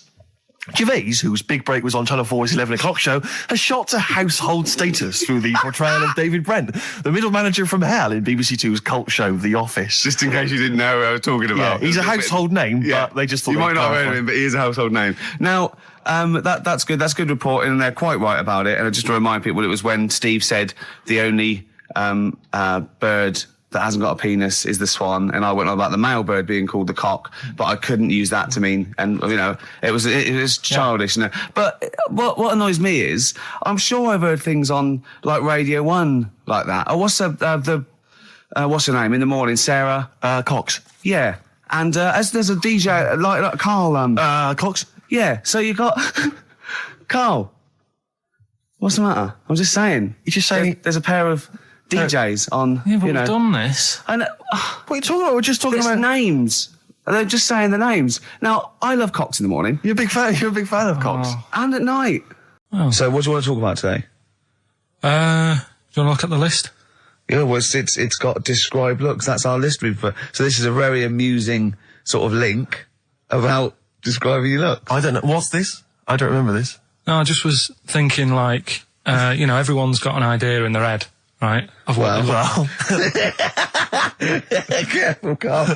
Don't open yourself up to criticism. Go on, yeah. Everyone's got an idea. Do you know what I mean? Everyone's got an idea of what they look like and stuff. If someone wanted to know what I look like, or what Ricky looked like, or what you look like, Steve, if that. Yeah. What would you use to describe yourself? Do you know what I mean? Words. Not really. I don't understand. What do you mean? Well, like, someone who doesn't know us, we've got to describe, and what's the game to hopefully get some sort of interpersonal language going, so you know they've got the same image as you, to a certain extent. I'm just thinking, if I was to meet Steve in a restaurant, yeah, right, nothing untoward going on. We're just hanging out. No, just having a chat, just having a normal night out. Yeah. Who's paying? Because I mean, is it expensive? Go Dutch. I mean, right. So, I say to you, I'll see you at 8, right, in this restaurant. I turn up at the door. It's a bit of a posh place, right? There's Steve Merchant in, and the waiter sort of goes, I don't know. What does he look like, right? And where's he from? Just a little French fella. Oh yeah. And what does he look like? So the thing I'd pick up on first, tall lad. Tall, yeah. And then he goes, you know, we got lots of tall people in, right? And I go, big eyes. Big eyes. Yeah. And then he'd go, yeah, he's over there. I'll be honest with you. I mean, you can have dinner and you can buy me dinner. I'm not sure you're going to get anywhere with me. If you're slagging me off. No, I'm not slagging you off, though. That's what I'm saying. Yeah. I'm just using what comes to mind. When can I just... Tall and big eyes. Can I assume that they know, like... Could I say, like, easiest for me I'd say, looks like Reg Varney from On the Buses. Would they understand that? Can I use sort of, like, kick references? He's 30-odd, this waiter, so he'll... Yeah, so I go, oh yes, it's Reg Varney, he's sitting over there. Yeah. So he went German towards the end. See, I describe you more, Rick, I think, as... I would imagine, I'd say, have you ever seen that Johnny Vegas on the telly? Yeah. Imagine he was inflatable and he just let out a little bit of air. All right, well, at least that's nice. What Ricky would look like. As opposed to, like, you know, pumping harder. Yeah. Okay, well, describe... Carl I'd describe as... You know those little red monkeys that you see on wildlife programs? They're in the trees and they scream when they see a leopard or something. I think so. Shave that. Just shave one of those little red monkeys and put some sort of, you know, old sort of Manchester gear on it, maybe. Yeah, you know what I mean? A banana rack and some baggy jeans. I'd like to see how the waiter would react to that. He's got a picture of a monkey, then he's got a picture he's shaved. It's like he's got no hair, then dressed like some kind of Manx scally. There you go, he's over there. Yeah, he's over there, Carl's over there. That's what I'd do. This Thursday at the Grosvenor House Hotel. Yeah. Everyone in Radio's Anyone has entered their show in different categories saying, you know, they get it down to You know, Winners this year included the brilliant Dominic Mohan, former showbiz editor of The Sun. lots of people won. Lots of people won. Lots of people won gold. Lots of people won silver. Lots of people won bronze. We didn't get a sausage. Nothing. This show was deemed not worthy of anything. I mean, not a look in. The panel looked at it and said, well, no, definitely is not. not radio. Didn't get a vote. See, that annoys me on so many levels. Let me tell you. One, right? I've never complained about losing an award. Okay, ever. Yeah, mainly in TV. I know we've won a lot, but we've been beaten by Peter Kay. Good luck to him. He's brilliant. Beaten by Phoenix Nights, the sitcom. A lot of people like that more than The Office, vice versa. Right? No qualms. But the shoddy shite that I heard that night beating us, I was furious. I don't understand. There's people regional. It sounds like hospital radio, right? I mean, I shouldn't even be on XFM. I thought, you know, it's beneath me. Yeah. And I thought, well, give them a hand, right? Let's show them. And I want to know who the panel was as well. I do not believe it. How can they I was looking back over some of the shows, right, before I go, Carl, and I've just done a little excerpt of, you know, a trailer of what we do, what we're about, and I don't know how the panel could overlook this. Play a bit, Carl, please. Shaking her muff, minge and tits around does not make her a hoe, then what does? These kids at school with big heads. Carl, what are you talking about? Shut! Oh, my name is Holy Fuck. Right, Yeah. it's this monkey that was on a train station. Right. What if you mean cock to mean penis? But it was my Down syndrome son. Oh, chimpanzee, that monkey news. So we've still got monkey news coming up. You're an idiot! You know what I mean? That's, to me, quality broadcasting. I don't know how they can say that isn't worthy. That's what we sent in to the Sony people. They listened to that. How they didn't think that was dynamite stuff. It doesn't make sense. Actually, I've been thinking about this since Thursday because I've been a little bit down in the dumps. Yeah. What I think it is that with the TV show, the TV stuff we've done, Rick, we put a lot of work into that. Yeah. We get the script, we got the script, we spend a lot of time on it. What this show is about, it's very much about spontaneity, it's about our personalities, and I don't think we're ever going to win an award for our personalities. I think that's where we're going Do you know wrong. what I think? I think that when we're together, we're the auteurs of The Office, and, you know, and we're strong on it, and we're just two. We write it, we direct it, you know, we cast it. We even worry about the font and stuff on the. You know, we do everything. There's a weak link in our midst, I think. On the radio show? Yeah. Right, well, I'm just trying to think what the common factor is, because on the award-winning TV show, Spliss You and I... Yeah, I don't know. Well, I'll tell you what, can we play a record and let me think about this, because there must be something... There's got to be a factor. ...that isn't in The Office that's in this, that means that The Office is award-winning, and this is a pile of shite. It's interesting. I mean, I don't think our number one fan, Dickie Anderson, Richard Anders, was on the panel, although he here has emailed in. He's got a couple of thoughts as to maybe why we... What is Dickers doing, man? Dickers says, commiserations on not winning a Sony. I can't believe you didn't win, naturally. I mean, apart from your show's obvious lack of quality and effort, having a monkey for a producer, offering the biggest load of tat as competition prizes, saying hairy Chinese kid 48 times every show, Rockbusters, not bothering to turn up for weeks on end, only having 3 listeners, introducing the comedy characters Camp David, Harry Fook, which I think he spelt wrong there, Stephen Merchant. I'm not a character. Apart from insulting every race, religion and sexual orientation, bickering like schoolgirls... We haven't done everyone yet. We have not insulted everyone yet. There's loads to go. Despite the fact you generally bring misery into the lives of anyone who listens, I thought you were surefire winners. Better luck next year. Well... I mean, a couple of constructive, you know, criticisms there, but generally, I still can't nail it. Was he on the panel? Well, I don't think so. Well, he's a fan, so... Yeah. Well, no, he's clearly a fan. I mean, he obviously loves the show. Because he has hit the nail on the head. Oh. Which... Yeah. But, what should we do? Should we give up or should we try harder? That's always my dilemma in life. Sure, yeah. I mean, I've always gone for the first one. Give up? Yeah, why bother? Yeah. If they can't see, just give us the award.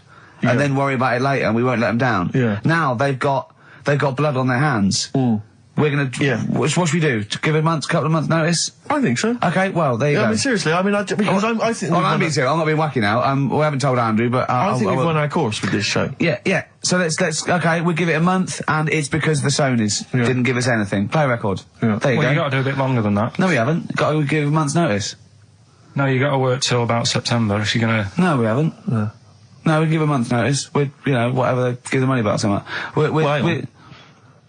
Well, you give your money back. Yeah, I know. What are you going to spend your 80 quid on? True. Even when I was younger, do you know when I told you that I was picked at school to give old people biscuits? Right, yes. Because you had nice hands, Because they had nice nails, right? Yeah. And then because I went down a storm at that, Went down a storm at that. said- Bravo! Getting back with the Garibaldi's the best I've ever had. Bravo! What do you mean you went down a storm? because I'm into biscuits, so you knew your stuff. I was talking to them about I'm them, into biscuits. right? So then Did you make sure that they finished the first layer before you dipped into the second layer? No, there's no rules like that. Just No rules. what do you want? What do you want? What do you fancy? Yeah. So then, because I was good at that, we were going to like an old people's home where they were a bit iller, rather than just being old. They were like ill. Yeah. And I said, no, not doing that. Not going there. Because they're old people. They didn't want biscuits. Well, yeah, that's the They're too thing, old to yeah. eat. So yeah. So Did you have to dunk them in tea before you fed them to them? No, it was just like Did know, you feed them like? Did you have to chew? Did you have to chew their food, then stick it down their throat with your face? like a little bird? Yeah, just yeah. a little trolley, right? A lad who I didn't really get on with, he had good nails as well, so he was serving the tea. Yeah. And I just had a chat and said, oh, do you want a biscuit with that? Yeah. What about this one? Do you like bourbons? Yeah. Oh, you really did the whole. So, yeah. oh right, so you weren't just, it wasn't like their choice, you offered a selection. Well, I sort of sold them because the thing is there's only so many, so you've got to handle the situation well. Sure. You don't want too many in one type, so it's No. like, well, you've had a bourbon. Yeah.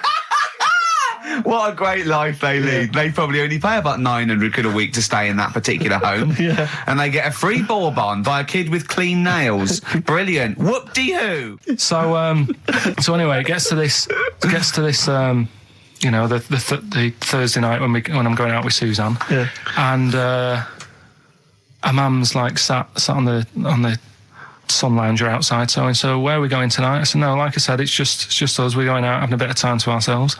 So I could see as the day was getting on, she was realising that she's got a night in with like her husband, right? Her face started to like look miserable. Sure. I thought, I'm loving this. Right? So I said, right, I'm going in to go and have a shower, go and get ready for the tonight. It's going to be great. And wind them up. Just wind them up because they can't come. Because he said they can't. Yeah. Right, so I go upstairs, have a shower and that. I come down, and a mum's smiling. Oh, hang on. So I'm thinking, hang on a minute, what's gone on here? So I went to Suzanne. I said, why is your mum smiling? She's not coming. She said, no, but my dad said he'll take her out now. So in a way, she was happy because she got her own way, which had annoyed me. That annoyed again. you, sure, because you wanted It's to... like, What, you don't even want her husband taking her out? Well, it's just the fact she didn't want to go out. She was happy to stay in and have sausage, egg and chips that they'd found from some shop that sold English food. Right. So that's almost like what they do if they're at home. Sausage, egg and chips. So she was happy with that if we were staying in and having that. Well, because we were going out, she was fed up. Right. So she's smiling. So she's going, yeah, I'm going out now. So I said, well, enjoy yourself. She said, where are you going? I said, well, it doesn't matter, does it? You don't need to know. Sure, You're not going to where we're going. Oh, you just don't want us to be in the same restaurant. So yeah, that's right. I said I want a night out on my own with Suzanne. It's our holiday as well. I don't know. I can talk to you about Amazing. this. This is not even his own parents. This is someone else's parents. These are the parents of the woman he loves. But even Suzanne sort of agreed with me. There's only so much time you can spend with your parents. That's why you leave. That's why when you're ill, you don't go home to them. Yeah? Sure. Yeah. Of course, the slight difference between me and you, Carl, is that not everyone in the world annoys me. Well, not everyone does. Just... I can see what I felt a bit guilty that week when he said I was annoying him, but I realise it's not my fault now. No, everyone annoys him. Yeah. So, yeah, it was an all right holiday. It was good to get back. Brilliant. Won't be doing it again. No. And what now would you say is your relationship with Suzanne's parents? Is it a frosty one? No, I just think they know that I don't like to put up with them for a long time. Yeah. I mean, when we were packing, a man was upset because, like, she really liked the place where we were staying, right? Because it was quite a big villa, because there was a few of us. There was a brother as well with us, right? Yeah. So, our mum said, oh, I love it here. She said, I'm definitely going to book this place again. I said, it's a bit big for two of you, isn't it? Just being sarky, like, we're definitely... I said, because, I won't be coming again. You're like, I don't know what you're like, Carl. You're a monster. You're an absolute You're one of those people that monster. goes, I says, I speak as a find, I says, and gibbered whap the wibble. Yeah. And never the way will slap. You're like a middle-aged man. You're like an old man. You're like an old man and you're what, 30? I'm just imagining you scraping along in clogs and a flat cap going, oh, that tree's got to come down. Yeah. Yeah. Puncturing a kid's ball if he kicks it into your garden by mistake. Yeah. Refusing to give it back. Yeah, gather round. Yeah, there were once Chinese kid as hairy as that cow, which is weird because there's not many Chinese people that hairy, but this one, I tell you, it were back in 1990. Grandad, are you eating a Twix? Appropriate words there. That's the Smiths and Panic. Don't worry about it, Carl. People know that you haven't got a malicious bone in your body, so they know it's confusion. Don't worry. Let's leave it. Play a tune. Forget it. Educating Ricky. Doing it. We're not doing it. No, we are! What are you going for? Oh, he can handle it, I think. Don't worry about him. He candle it. He candle it. Sorry, Okay, yeah. let's hear this one. Right, are you familiar with the phrase burning the candle at both ends? Yeah. Do you know how it's come about? I know a man who does. I assumed that it was to get more light in the room. How would that work? Well, they'd put it sideways and light both wicks, so out of one candle they could get No. two. No, go on. No, what it is... Oh, is, it means you're doing too much, you're staying up too much, Right. you're not getting enough sleep, and you're... Well, years ago, yeah. when they didn't have light bulbs and that... Oh yeah, what year is this? Literally ages ago, specifically. Yeah, quite a bit back.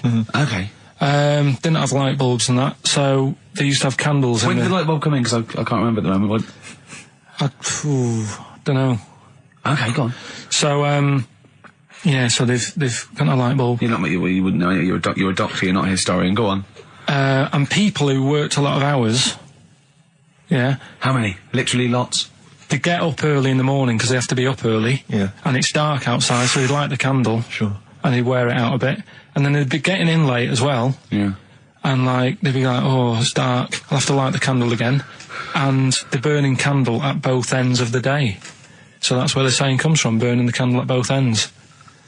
So, All right. that's a little lesson. Yeah. Lesson one. Okay. Can I have? No, you can't have You another can't one rush yet. into them, Rick.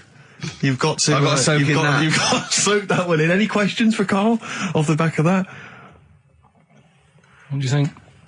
So people were. I mean, basically, where this comes from is people were They're literally burning the candle at both ends of the day. Sure. There you go. So we've still got. Go on. I'm committed to this treatment. And I can't wait. This is like Christmas Rick, I Eve for should me. just say- It's like Christmas. I've got to open another present now. No, I'm afraid we've got to save it. Maybe it'll be a Christmas edition of Rockbusters. And I'd already sorted them out. I wouldn't worry, Carl. Well, what I've done, I've cleverly tweaked them to make them Christmassy. So the Christmas bit in it has got nothing to do with it whatsoever, but I just thought... So you mean the clues have a Christmas element? Well, yeah, But it's the bands nothing aren't to do with the necessarily- it's answer. nothing, yeah, it's nothing to do with the answer. Right. So why don't you just ask the normal ones and I'll ring a bell. I'll shake some bells. Well, it's the equivalent of that, but in sort of speech. Right. Brilliant. So the first one, there's a load of letters there asking for advice. Put them on Claire's desk. Oh, and have a good Christmas.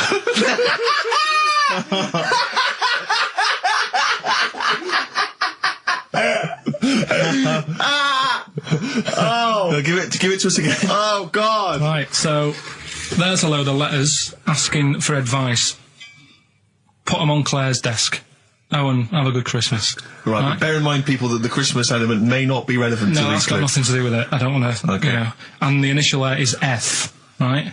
That's F. All right. Right. The second one. Ask your mum if you should. After you've wrapped the presents. Right, so Ask your man if you should. ask your mum if you should after you've wrapped the presents. That's S. Yes. S. All right. All right. Okay. And the last one, a couple of people were arguing in the supermarket at the fruit and veg counter, but it's busy in there because it's Christmas. That's probably what brought it on. So that's B. Right? B.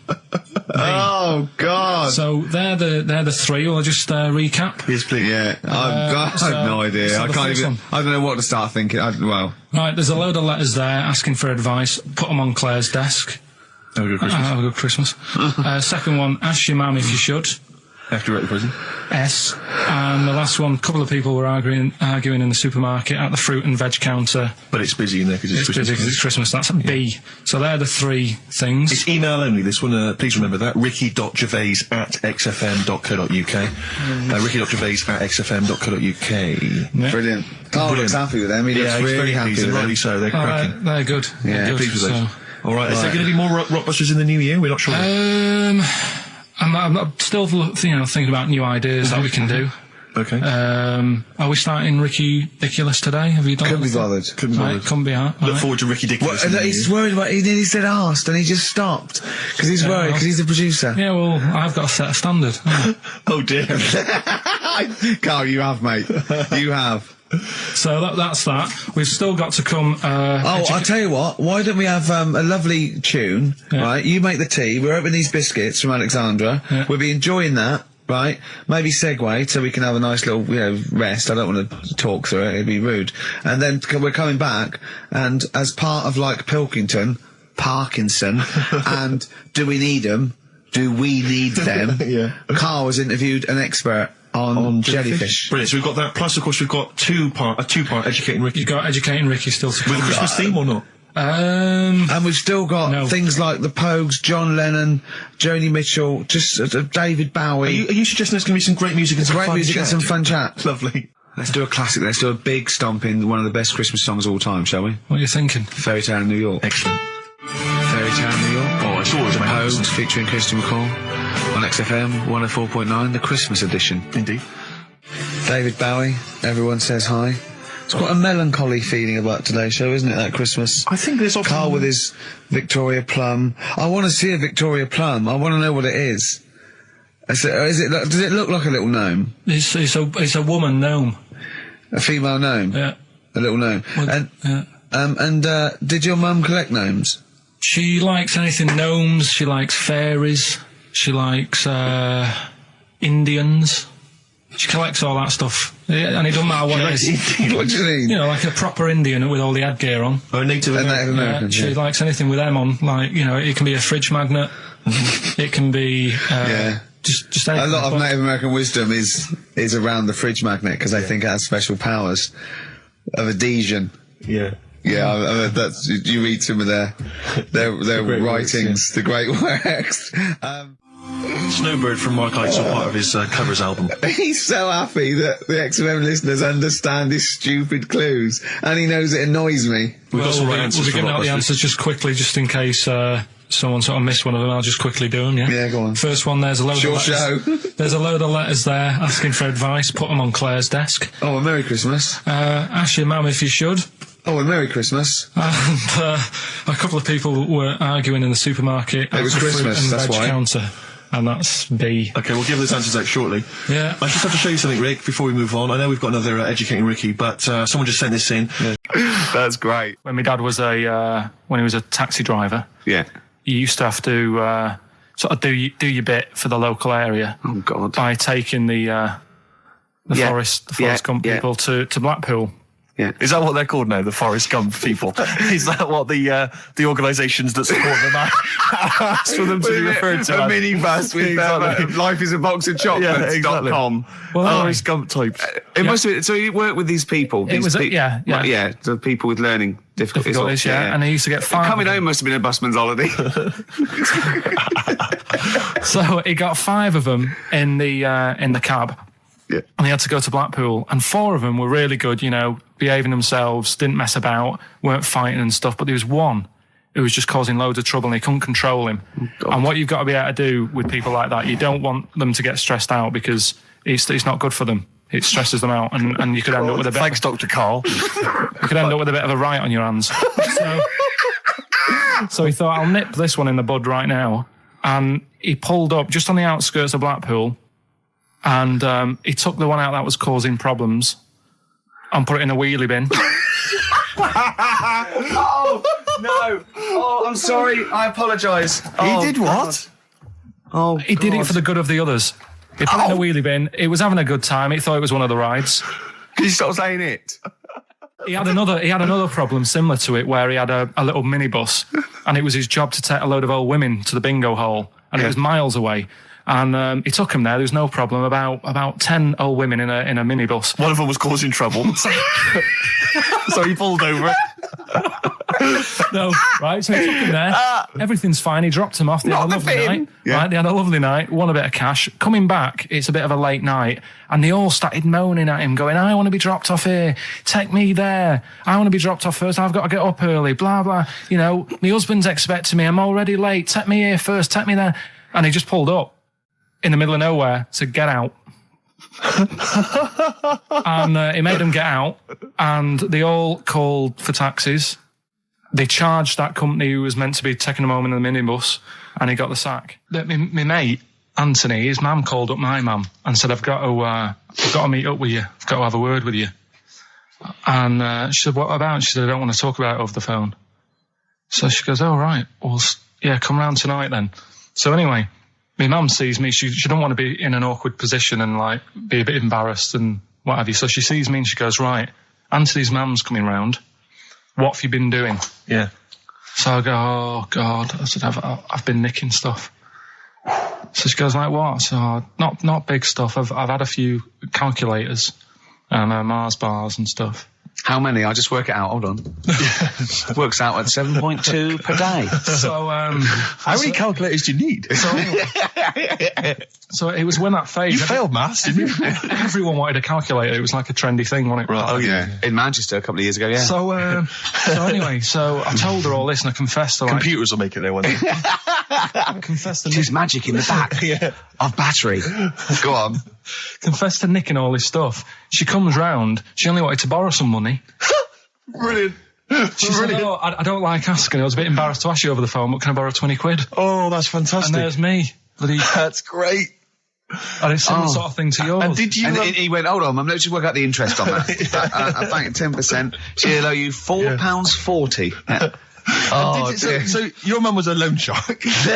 yeah. And did she mention? She went, I just with that other, because what I'm saying is presumably you got your mate in trouble. No. Right, you didn't. No. She went, no worries, I'll just go and get my purse. It's on the dressing table. Exactly. Yeah. Carl. That's what happened to Henry VIII's various wives. In order. What does it spell out? No, it doesn't spell out. Anything. You just got to remember the rhythm. In order in which he married. Yeah, but it helps. It's like when my mum taught me the alphabet. She taught me as like a song. A, B, C, D, E, F, G. Yeah, constant. No, not like that. Huh. That's how everyone else could do it, and I couldn't do it that way. Right. What tune did she do it to? It was A, B, C, D, E, F, G, H, I, J, K, L, M, N, O, P, Q, R, S, T, U, V, W, X, Y, Z. Let's play a record and come back to this, because it's always going to just unravel and unravel. It's going to go for hours. Let's play a track, Carl. Deeper and deeper. It's like an onion, isn't it? We've created a whole world here where there's a man living with a horse. Just walking around the lounge. I come from the West Country, I've never heard anything like that. I just think of a big sort of like orange carpet and it's got a rediffusion telly and this horse going, I'm fed up in here. Exactly. This is really... I am not taking the rubbish out again. Yeah. Right, play a record. Let's have Velvet Underground. We've got that lined up. Oh, yeah, the classic from the first album. I'm Waiting for the Man. Let's come back to the horse in a second. Little flowers in pots. What do you mean? Well, that bootleg's going under the name of Nothing, Miss Jackson, I think, by Meats and Poultry. So there you go. I do love these bootleg things because they're so pointless, but they're so enjoyable. Yeah, it's great. It's fun to do. Yeah, exactly. They're really good fun. Great. But not as much fun as White Van Carl. White Van Carl, absolutely. Do you want to explain the premise? Well, we take the Sun asks someone else and asks Carl. It's as simple as that. The Sun have just taken a normal person. We flipped it. We're going to ask Carl the same questions about the week's news. Yeah, just basically your opinions, Carl, as ever. What do you make of, well, obviously the big news, David Beckham's broken foot? Is this a big concern for you?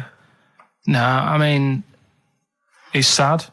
You know, it's sadder for him more than anyone because, you know, to like be in the World Cup is like the main thing for him, isn't it? Yeah. But he's still a young lad, and I don't think he'll give up. I reckon he'll still turn up. He'll be all right. And yeah, good luck to the lad. You know, I like David. I'm not going to slag him off. Voice words. He says that like he knows him, like he's popping round for drinks later. Yeah, like we tried to stitch you up. Go on. But obviously yesterday, was it yesterday? I think maybe Thursday. The Sun printed a big picture of David's foot and encouraged everyone to touch it at midday, because hoping that this would somehow, if we all thought and prayed together, somehow that would help his foot heal. Do you believe in that? No. Any belief in that? No, you're going down the old like Ura Geller route, aren't you? Sure. I know, it's stupid. Yeah. I'm sure. I mean, it's nice effort and everything. It sort of cheers everyone up. Hold on, you believe in ghosts and warlocks and licking toads. Why is that any more stupid than all those things? It's not going to work, is it? All right. Fine. It's rubbish. Okay. Okay, what about this then? There's apparently now available £1.5 million apartments available on an exclusive ship which sails around the world. Yeah, it's like What do you make of that? it's a huge thing, and you live on it, and it's. I mean, in theory, How big is it? it's mental. Do you know it's when- like Huge a luxury town liner. centre. Do you know Because- how like people said that the Titanic was the biggest ship? Was that only then? They've got Yes. bigger ones now, haven't they? Yeah, A lot bigger. oil tankers are much bigger, and yeah, No, but actual liners are bigger. Yeah. It was the biggest then. Yeah. Because my mum told me that there was one that was that big that it had like rough areas on it.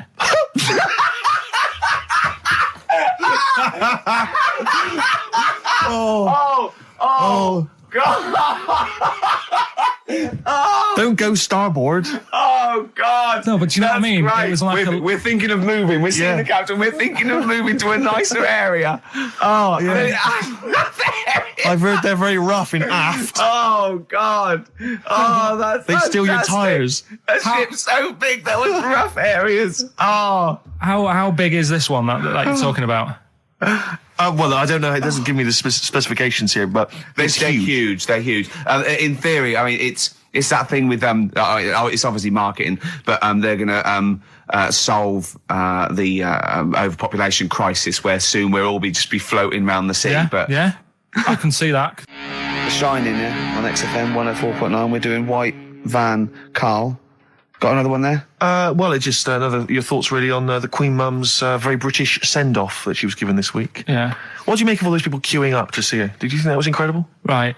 Well, what we said last week, there was I don't quite understand why there was so many people there who were like getting really upset. Do you know what I mean? Really upset, crying and stuff. And you can lose someone who's like related to you, and you don't cry like that. You sort of sit there and you think back to what you did with them and stuff, and then that's it. But the queue thing, wasn't it like miles long and stuff? Yeah. It was, yeah. Right. I was sat watching this with Susan. 12 hours queuing. Yeah. It never got to And 12 hours. It did, but It that was did. the estimated time. No, but how long is a queue when they're just like, walking along? Think how far you can sort of like, stagger in 12 hours. Incredible. It's been ridiculous. God. Yeah.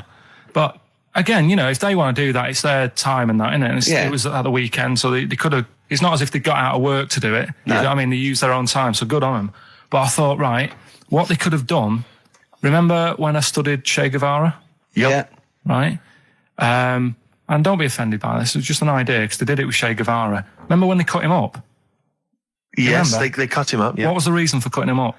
Well, they cut up Che in order to try and... you told us that they were going to send bits of his body to Fidel Castro and various other people, wasn't that right? As a warning, wasn't it, though, to all the people, like, one to... Yeah, my understanding was that they cut him up in order to so they could bury him in different places, so that there'd be no shrine, there'd be not one place that you could go to in order Right. to Well, a sort little of make bit him into like a martyr. that. A little bit like that. I've like I can 6 vaguely queues. see where this is going. 6 queues, and it's like number 1. You can go and pay respect to her head or whatever. Oh, God. No, but I just was thinking the way of speeding it up. I'm not having a go. I'm not, because they haven't done it, so it doesn't matter. God. But they did it with Che Guevara. Yeah. Everybody would have felt like they've got close to her, and it would have speeded it up. No, I mean, but I can understand. Can I just say that genuinely, Karl is not being disrespectful here.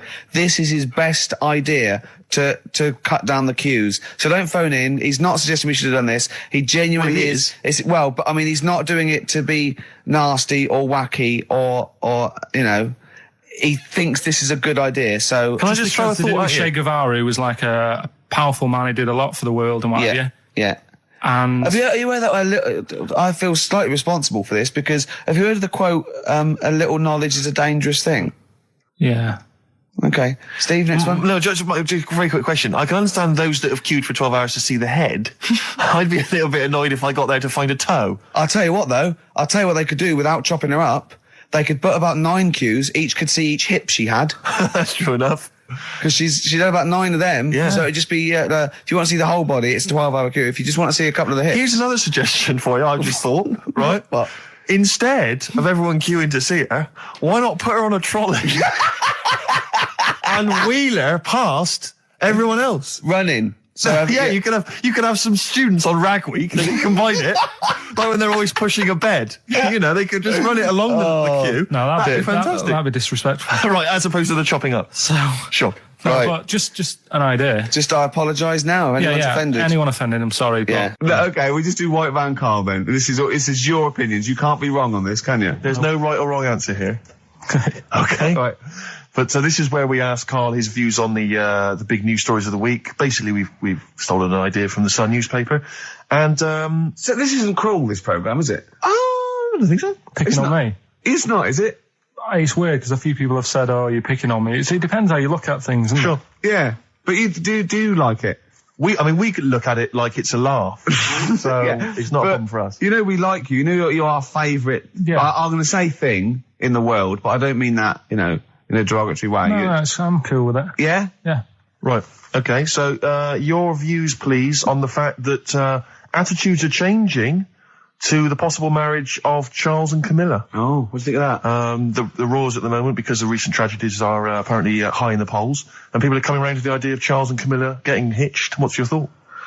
Whatever, really. I mean, if they're happy with it. The thing that comes out of it most is it just goes to show, right, that there is someone for everyone.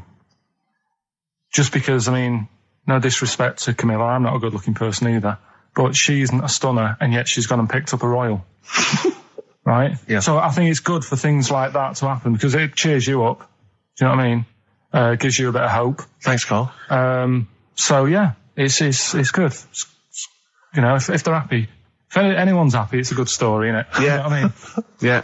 He's had a bit of bad luck, and now he's got someone else in his life. So While he's doing this, I'm just doing a list of questions to ask him what he thinks of things in the world. Is that all right? Yeah, no problem. No problem.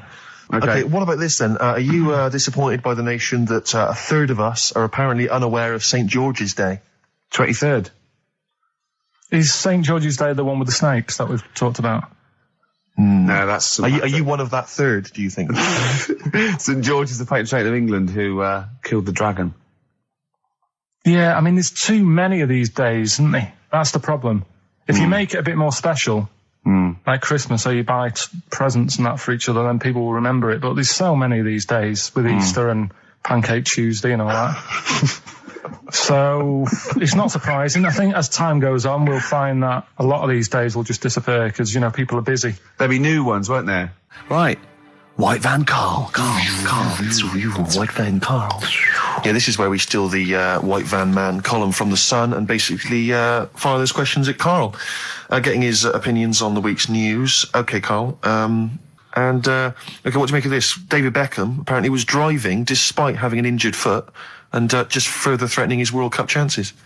And obviously, you're a big football fan. Well, I'm not that big. I like the odd game. Sure. Would that hurt him? Would that hurt his foot? It can be good. Is it in a plaster? It's not Well, a big cast, sure, is it's it? better to drive than it is to walk on it. Good point. Fair enough. Yeah. Go. Can't argue with that. Can't get the bus, can he? Okay, and what do you make of this fascist leader who's having a lot of success in the French presidential elections? What's he doing? Have you not come across this story? No. Right, this is one of the big political stories. He's got far right that got nearly 20%. He's a far-right fascist leader, and he's having considerable success in the French elections. I don't think we should be asking Karl questions like this. Not something you've got to... I'm getting scared. There's all sorts of bad stuff going on in the world that we don't know about. Yeah. But we know about this. Yeah, but you're better off not knowing because there's nothing I can do about it. You're absolutely right, Karl. Fair enough. I can't argue with that. Oh, God, man that's alive. fantastic. That is brilliant. White Van Karl. Yeah, White Van Karl. I mean, for those that don't know, we do this... We ask Karl the questions that the Sun asked someone else. That's right, the Sun every day asks some, average Joe, his views on the week's big stories. Karl, let me ask you now, what do you make of Prince Harry smoking openly at a polo club? Are you aware of this story? No. Was it? Go on. Prince Harry, you know that he's one of the royals. Yeah. And he was seen smoking openly, a fag, a cigarette, a polo. Third in line to the throne. Something like that, yeah. Imagine that. Someone smoking a cigarette who's third in line to the throne. A cigarette, Karl. Is it a non-smoking polo club? Do you know, I don't know, but if it were, would that make things even worse for you? Well, No, yeah. seriously, what do you make of it? This is, the whole, the furore is he's a role model, he's a royal. Should he be seen puffing away in a public place? I don't think it matters, does it? Not a concern for you? How old is he? Is he old enough to smoke? I think he probably is, yes. Right, yeah. Well, I fine. think the trouble with this role model thing, with anything that's legal, it should either be illegal or not. Yeah. I just don't think you can impose things like that, because you could say that it is bad for you, and it is bad to start smoking, and it really is bad for you. It causes cancer and everything. But everyone knows that, don't they? Well, yeah, but you should either make it illegal or shut up about it. So this is Carl you're asking, isn't it? I am indeed. Sorry, So we can throw these questions your way as well if you fancy. Sorry, yeah. But it doesn't matter. But Carl, what are your views generally? I mean, it's obviously cigarettes are perfectly legal and so on, but what about stronger narcotics? Because I know you're very scared of drugs and stuff, aren't you? I'm not a fan. I don't No, what's your concern? What's your worry? Just like you might get into them. It's like you might have them and go, oh, this is all right. Exactly, Carl. Exactly. Although I was talking to you about it earlier, and you weren't very sympathetic about a lot of young people who have perhaps gone to crack or smack. Didn't you describe it as their own fault? Sometimes it is, isn't it? Yeah. I mean, I could have turned to it where I grew up, but I said, well, don't want to do that. It's not good for you. Sure. And I avoided it. You turn to ghosts. So you've got no sympathy for anyone who's a drug addict?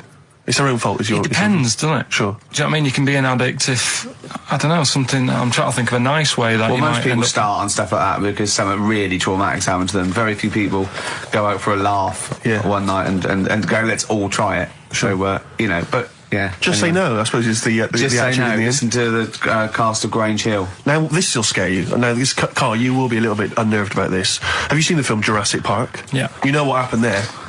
Well, according to the Sun here, it says scientists are planning to clone mammoths for a theme park.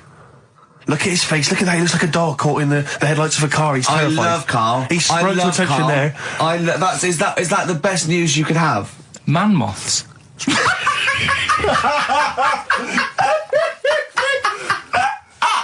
Right, Yeah, man moths. I Man love moths. the fact that that's why he was so excited that they bred a man moth. What is this? Yeah, it's a human being that hides in your wardrobe and eats the entire jacket in a day.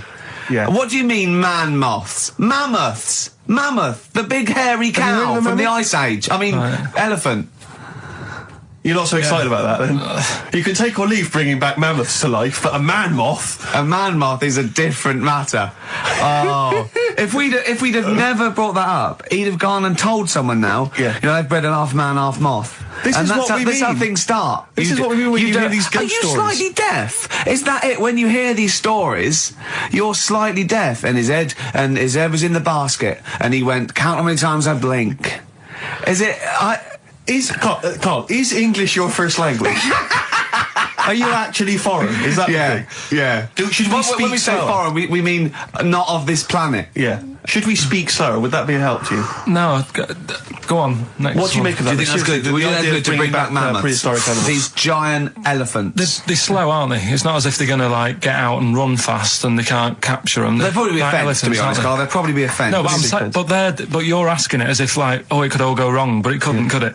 Well, Really? but the point was about Jurassic Park is they thought it wouldn't go wrong. They thought they had it all under Yeah, but control. that was and they Have you didn't. learned Dinosaurs. nothing from Jurassic Park, Carl? Dinosaurs would say, oh, think about it before you do it. But with a hairy elephant, it's not going to... Not a concern for you. Would you go along to see him? Would you be interested in that? If it was in the area. He's great, isn't he? I'd love a queue, Nothing right? impresses No, him. but what I'd like to do is Carl sitting like Yoda in a little cave, and I'd just like to see people like Tony Blair and Stephen Hawkins in a queue, and they go and say, "Carl, got a bit of a problem." And thinking of cloning a man and a moth. Problem? Not an issue. No, if I'm in the area, I might cruise around and have a look at it. Otherwise, just don't send it near my clothes. Oh, that's fantastic. So it's just for a second. As the words "man moth" came into your head, how excited were you? I mean, were you both terrified and excited? For the moment when you thought that they cloned a man and a moth. I pictured... What kind of face did he have? Did he have the moth's head or was it a man's head? just a little man head. Right, what was his face? What did it look like? He just was like a bit shocked. Perplexed, yeah. So it was like he'd been grafted onto the body of a moth without his consent. And when he was asleep, he'd woken up. he just went in to have a goiter removed, and they said, "We've replaced your goiter with the body of a giant moth." Yeah. Is that all right, Mr. Jenkins? So he had the head of a little. Was it a little boy or a man? Little man. Right. Okay. And he's just bumping into a lamp. He's just bumping into a lamp. If you went into hospital and they'd done something, what's the worst thing they do, right? What would you rather have done, right? You wake up and you've got lobster claws for hands. Right. You wake up and you've got duck's feet. Or you wake up and you've got one horn coming out of your head. The worst thing, Yeah. probably the horn coming out of my head. Why? Get in the way. That'd be useful, wouldn't it, in fights and stuff? And for like parties, people would play Well, I quoits. suppose the lobster claws would also be quite handy there. Definitely. Listen, we haven't done it for a while. White Van Man. I thought there's some interesting questions raised today, and I think it might be nice to throw them Carl's I think we direction. set Carl up again in the last hour as a person that people want to know Yeah, they want to his know what he's opinions on thinking. the world. If you're not familiar with it, on Saturdays, the Sun newspaper asks a typical white van driver questions his opinions on the week's news, and we thought we'd throw these in the direction of Carl. And then, what do you make of this teenage thug, Carl, Mickey Carroll, who spent 4 months in jail and he's won 9.7 million on the lottery? Is that justice? When you think of all the good people that are going hungry, and there's a lad there and he's won. Did he buy the ticket before he 9.7? went in? No, I think he bought it once he'd come out. So he's done his time. He's done his time. Fair enough then. He's been punished. Yeah. Right. He's bought a ticket. He's had a lot of bad luck. Mm-hmm. Now he's having a bit of good luck. Right, next one. Are you concerned that now he's got all that money, he could turn into like a sort of mastermind villain? You know, like a James Bond style villain? He's got a criminal streak, we know that. Is that a concern for you? Well, we imagine don't. that he could build some kind of underwater We fortress. don't. With my lawyer's hat on, we don't know that. Yeah, well. Well, he'd have to prove that he didn't have a criminal streak. I'd say you've been in jail for 4 months. Yeah, well, sometimes people are bad because they haven't got any money, so he might be Interesting point. angel of gold now. Or whatever his name is. It's a long time since we've had any White Van Carl. For those that don't remember this particular hot feature, we basically ask Carl some of the questions that are asked of a white van driver in the Sun. They always have this on Saturday afternoons. Anyway, here's the first one. They're not fascinating, Carl, but I'm just interested on your take, really. Yeah. What do you make of Cilla Black quitting Blind Date after her husband sent a message from beyond the grave? Are you familiar with this story? I didn't know that. What's that? She went to see a medium, and supposedly her husband passed on information through the medium, which was incredibly vague, but persuaded her to quit live on air. Well, it's about time, isn't it? If even dead people are saying, enough's enough. But I'll tell you what, though, talking about ghosts and that, do you know how I'm into them? Yeah. Right? How weird do you think this is, right? Well, it's not true. Before you say it. A lot of the I'm already questioning his critical faculties. Yeah, exactly. And basically said that we didn't contribute much, or seemingly didn't seem to contribute much, and we couldn't sort of like ad lib or anything. We just laughed at, particularly me, laughed at Karl Pilkington, who was coming up with some, quite funny stuff. Right? But then he does a twist on it. He goes, but the thing is, we're the puppet masters. He's a created person. We've created the persona Karl Pilkington for our own amusement. Right. He bases this on simply that we talked about, what was it we talked about? The Chinese not aging well, and he heard him talk about that on my DVD. But clearly I say, Carl, remember when you were talking like that? It's a news, or remember in the week, and so he thinks it's all scripted now. Imagine if this show was scripted. I'd be ashamed. Yeah. If this show was scripted, I would send back the BAFTAs for the actual shows we've written, and I would say... I'm not having a go at Chris Campling. He's nice about our other work. He likes The Office, and he likes my stand-up and everything, and he likes the show, but he's saying... Because we're not spontaneous, we scripted this and invented Carl. So he's like, we've invented another Gareth. If we had created Carl, I would not have squandered a character that good on this poxy radio station. Absolutely. Also, does he know that we spend about 3 months on half an hour script? So how long does 2 hours of drivel? But the main thing is, as if this could be scripted, it's dreadful. It's shocking. Or maybe this is scripted. Hang on, you've lost me there. Let me just check the script. Maybe Chris Campling does not exist. maybe I've made him up. I don't know what to believe. See, the name doesn't wash with me. What was his name? Chris Campling. Sounds odd. That's something that I made up, isn't it? Campling's almost like a joke. It's almost like a gay name, isn't it? Oh, he's a Campling. So I think this is scripted. Yeah. I think I've probably made this whole link up, and Karl is a creation. Campling, that's not a real name. I made it up. I should have come up with something better. Yeah. Sorry. Forever Lost. The magic numbers, and the magic number is 104.9. Oh. XFM. I'm Ricky Gervais, with me, Steve Merchant and Karl Pilkington. Right, 2 more shows. 2 are off air for don't know how long. Is that 2 more including this one? Yeah, no. 2 more after yeah, this one. yeah, no. No, it's this is one, and then there's another one. Right, 2 more and that's shows. the last one. There's Okay, 2 right. more shows, yeah. Including this one. We're starting now. Starting now, If I'd have said this at the end, it might have been ambiguous, That was but I've why said I it at the was beginning, there's 2 hours, that's a whole show, Right. so there's 2 more shows. 2 more shows including this one? Yes, well, Okay. obviously. So 1 more show after It's this only one. 1:05. After this show, 1 more. Yeah, one more, yeah. Next week there's 1 more show, that means 2 altogether. Oh, no, it's only 1 more show. Good night. Okay. Now, it better be a good one, Karl. Have we got Rockbusters? Yeah. To win Check. those prizes? Check. Have we got Monkey News? Check. Is it a real Monkey News, or is it something that's is. slightly made Always up that is. you... What? Always is. Check. Okay. Knob News? Yeah, we've got a bit of knob news, yeah. I'm worried that Knob News, because it's only about penises, is a little bit sexist. Have we got any fanny facts? Can we sort that out for next week? I don't want to alienate our female audience. Welcome to Minge London. Good, I'm glad that's that. Well, brilliant. We've got a song with a story. Yeah, doing that. What is it? I don't want to sort of tell you what it is yet, because the song isn't that great. Do you know what I mean? It's good. not a song Good. that's like an XFM song, but every time I hear it on, say, like Magic or whatever, Yeah. I have an argument. 105.4. Yeah, I have an argument with Suzanne that, you know, what I think it's about, and she says, don't be stupid, it's not about that, and I'll say, no, it is. And so we're going to decide who's right. Yeah. Well, I don't know what song you're talking about, and I don't know what the argument is, but Suzanne's right. Definitely. No doubt about it. We'll have a listen, but I'm hoping that once people sort of listen to it again with my thoughts, every time Well, I this hear it, song sums up what people should think of you. It's don't believe a word. All right? That's the sort of links I'm capable of. If that doesn't bag us a Sony, then nothing will. I don't know what your views are on this. love to see Karl. Oh, God, can we get him a job? As an Just agony. ask... Oh, my God, that would be amazing. Right? Well, here's one. I'd like to see your view on this, Karl.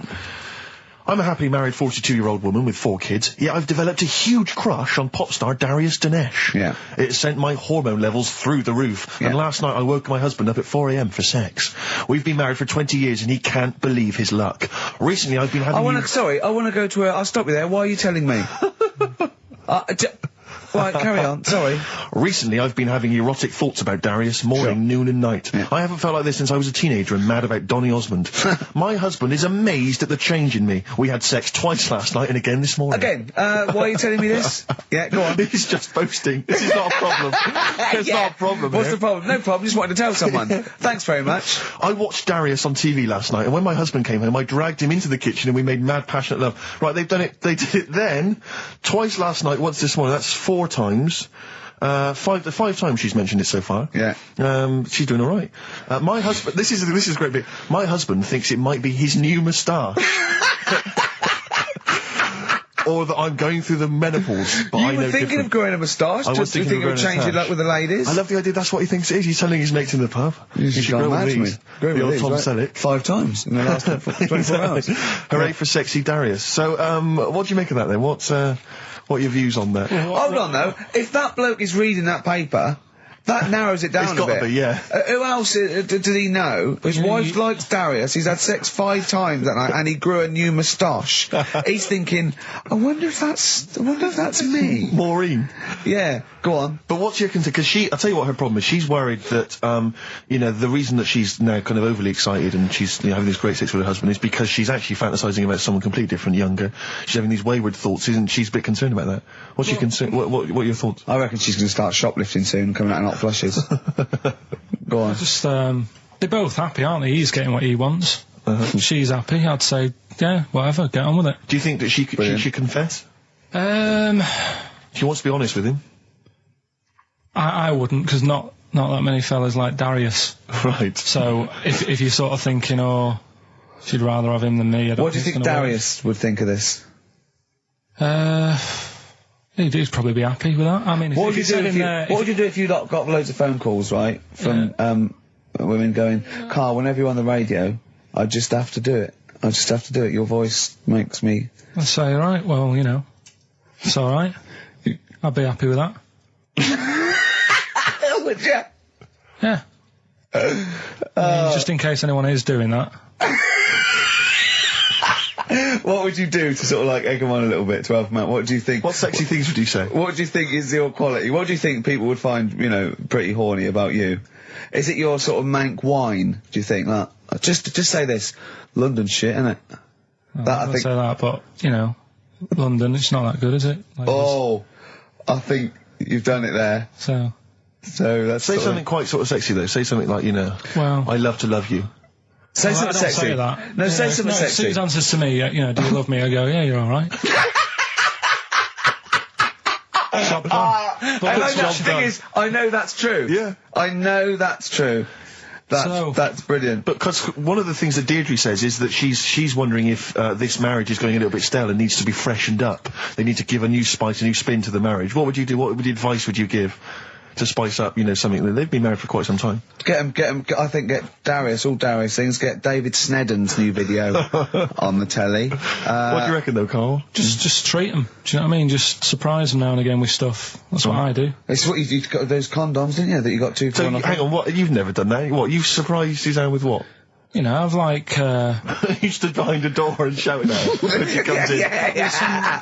Don't drop the jelly! Yeah, you know, just the usual stuff. There was some free chocolate delivered to work the other day. I took her a bit of that home. Nice of you, that's really thoughtful. She didn't like dark chocolate, but I said, well, it's a thought. So, I had it. But, you know, you often benefit from any gift that you give her. The chocolate, the meal, the condoms. There's always something in it for you. Yeah, there is. I love the idea. She's got bored with the Christmas present now, though. What, the condoms? Yeah. Or the food that she ate. No, the condoms. Right. Yeah, she's got tired of filling them with water and throwing them at the passing kids. Remember the cheeky freak of the week that we were talking about? That illness where people age quicker? The 5-year-old girl that was older than her mum, and he said to you, what, if you ran off like you wouldn't serve her fags and beer? And you went, no. He went, why not? And you went, because it's a 5-year-old. Yeah. Right? He went, oh, she's got enough problems. Give her some fags. Yes. You remember that, don't you? Sure. Yeah, right. So, another dilemma for you, right? Picture this. You're running a restaurant, right? Door goes, right? Few people. Most of them look normal. You notice the woman at the back, crawling on all fours. Top half is woman, right? This is real. Yes. This isn't like a comic or anything. This is on, on the internet. I've seen it. They're called dog people, and her legs just come straight down. They're like little twin legs at the back, and so they walk on all fours because it's easier. Dog people, right? Yeah, not dog people. They're human beings with deformed back legs, so they walk. It's easier for them to get around like that because they can't stand up because they can't stabilise, and also it comes straight out of their hips. Right. So you're running a restaurant, it's a busy night, you haven't really got time for any hassle. She comes in. Would you serve her? The premise being what? That he doesn't serve dogs? Because the restaurants don't allow animals in. Right. So it's a dilemma. It's not a dilemma. Right. She's not a dog. She's a human being. Yeah, I put a plate of meatballs on the floor, and she tucks in, and a little glass of, a little bowl of wine next to it. He turns round. There's the woman older than. Get away from that plant.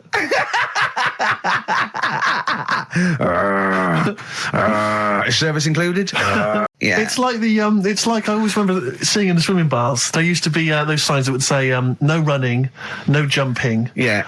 That makes sense. No bombing. Fair enough. No petting. No petting. It's like you're not allowed to kiss. In swimming baths. And I love the idea that it's probably some kind of lifeguard who sort of maybe saw his ex-girlfriend getting off with some bloke in the water and thought, right, there's no petting anymore in here. What do you mean? No petting. You're not allowed to kiss her or no one. You're not doing this just because you used to nothing. There's not a problem.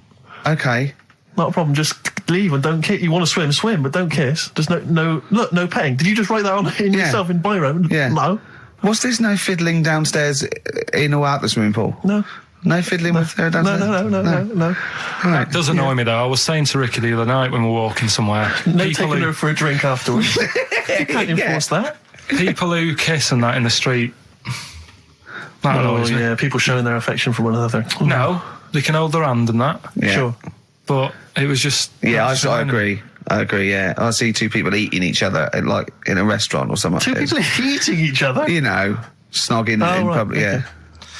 So that's that. Answers for Rockbusters, we're doing them now. Yeah, well, come on then. Well, No, I think let's play a record. Let's come back with that. apparently we got what about a bit of Cure? Do you want a bit of Cal? Yeah. So we're going to go wrong. We're going to go wrong. Ding dong. Oh, here you go. Oh, it's a fat fella with lipstick. Hello. A Forest, The Cure, XFM 104.9. Good track, isn't it? Oh, yeah. Going all the way back. All the way back there. Wow, Rockbusters, the results. You've had a few proper answers, I hear. So, either I'm wrong or people do think like you. I've got two of them. What are the clues again? Right. First one was the gingerbread man has only got one leg. I got that. That was LB. Limp Bizkit. Right. Yeah, the that third works. one. The third one that I think you worked out. Yeah. Have a holiday in Italy. Chewing Breaks. TB, chewing breaks. Yeah, this is the one I can't get. If there's a reason why I can't get this, we're not doing Rockbusters. Can I then. give the answer to this one? Yeah. What's the clue? The clue, these people from the East Midlands swear a lot. Yeah. TTB. TTB. The answer? TDD. Yeah, go on. Give the clue again. These people from the East Midlands swear a lot. Tourette's Trent D'Arby. Right, you're never doing Rockbusters again. Tourette's Trent D'Arby. Right, you're not doing it. You're never doing... You've blown it. You see, you sneak that one in. Yeah, but I always like to sort of give two that, you know, are fairly easy, and then you sort of work out the men from the boys then, don't you? Yeah. Well, I mean, if I'd have done a character called Tourette's Boy, friend of the little Chinaman, and it went, ding dong, oh look, it's Tourette's Boy, friend of holy fuck, holy fuck, you'd have been annoyed. Do you know what I mean? Oh, who's your mate, Tourette's Boy? Holy fuck. You'd have been annoyed, wouldn't you? Is that a character from Lenny Henry's show? I can't remember. I can't remember whether it's Chris Moores or Lenny Henry. Yeah, one of them. Anyway, the winner, lucky old Richard Perks from Birmingham. He's listening presumably on Sky, and so nice to have him listening. And that's Richard Perks. He's got those answers, all of them right. In fact, most people seem to get Terence Trent D'Arby or Tourette's Trent D'Arby. Well, I think that's offensive. If you want to complain, what's the number? What do they write to complain about that? Using The same person you told people to write to and tell them I was a knobhead and shouldn't be on the radio.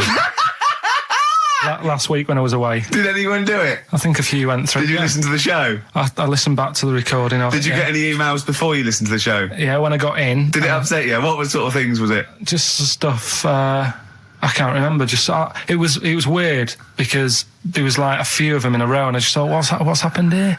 Yeah.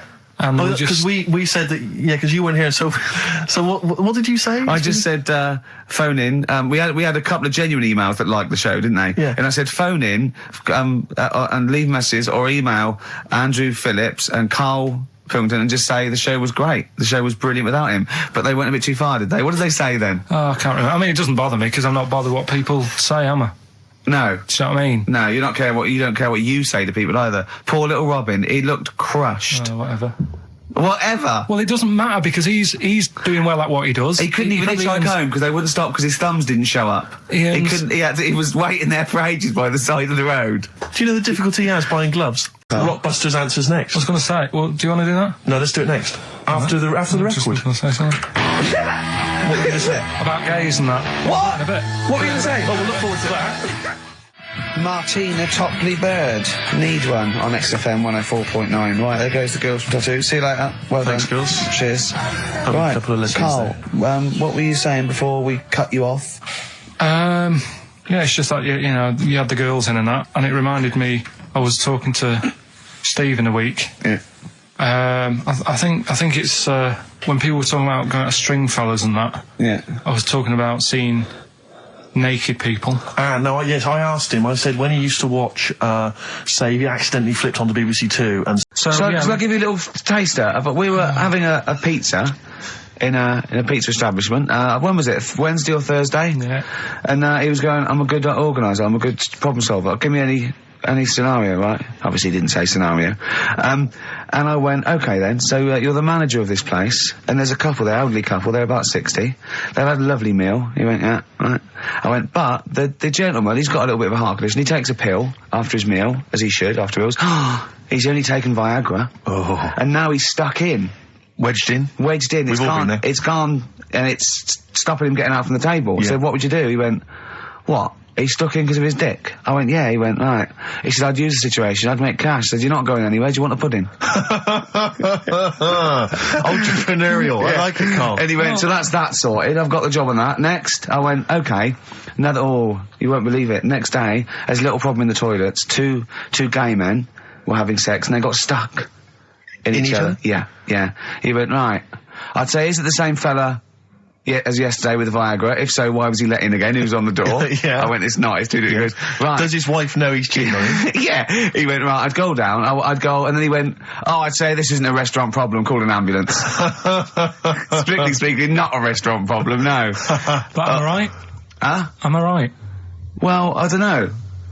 Would you give me the job if say, like, you were the boss of that restaurant and you... Do you know what I like about this? At no point did he say, Gervais, why are you being so mental? Yeah. Why would someone get stuck because they took Viagra by mistake, and two people get stuck in each other? But you've heard the stories from his past. That is a perfectly legitimate situation to find yourself in. If you grew up in his part of Manchester. What would you do if which is the earring? Because isn't it like one ear is for gay people and one is for straight people? Is that just a myth? Or I don't know. It might was be something to do with which ear you had it in. Yeah, there probably was sort of like signs for that. Yeah, it's like when you're growing up, I had loads like a white polo neck, right, and a ring on your little finger. That means you're gay. Yeah. Like if you can see him coming. He's just consulting your little chart. Exactly. Hold on. White polo neck. Yeah. Those are the earrings in the left ear. I got it. I don't know where I am. Wasn't there that thing that that's the famous cover of Born Bruce to Run? Springsteen? Yeah. Where you didn't know the handkerchief. Yeah. It was the handkerchief in the right hand pocket. Dominant and was. Yeah, I don't know. But, where is this information? I wouldn't have known that. I might have gone around, with, if it was hot weather, something to mop my brow, I wouldn't have known that. What, can't the gay people kind of notify us? Can't we have some kind of website or something we can check do you still out? go to that pub with all those sort of like butch blokes? Lovely guys. With the moustaches and, the caps, great guys. A lot of them are firemen, a lot of them are like traffic cops. Great people. You know what I mean? Fascinating you know you're safe in there. Yeah, and also there's no women to... No. It's like you're just having a great time with the lads. And there's nothing... It's just brilliant. playing pool, stripped to your waist. Yeah, I know, yeah. I can talk. Oh, my back's still hurt. So, now coming up the Verve, after that, an amusing link about gay handkerchiefs. Oh, really? I'm looking forward to this. I've got that feature Educating Ricky, which is a bit of a play on words as well. Right. Do you know the film, Steve? Educating Rita. Yeah. I see what you've done.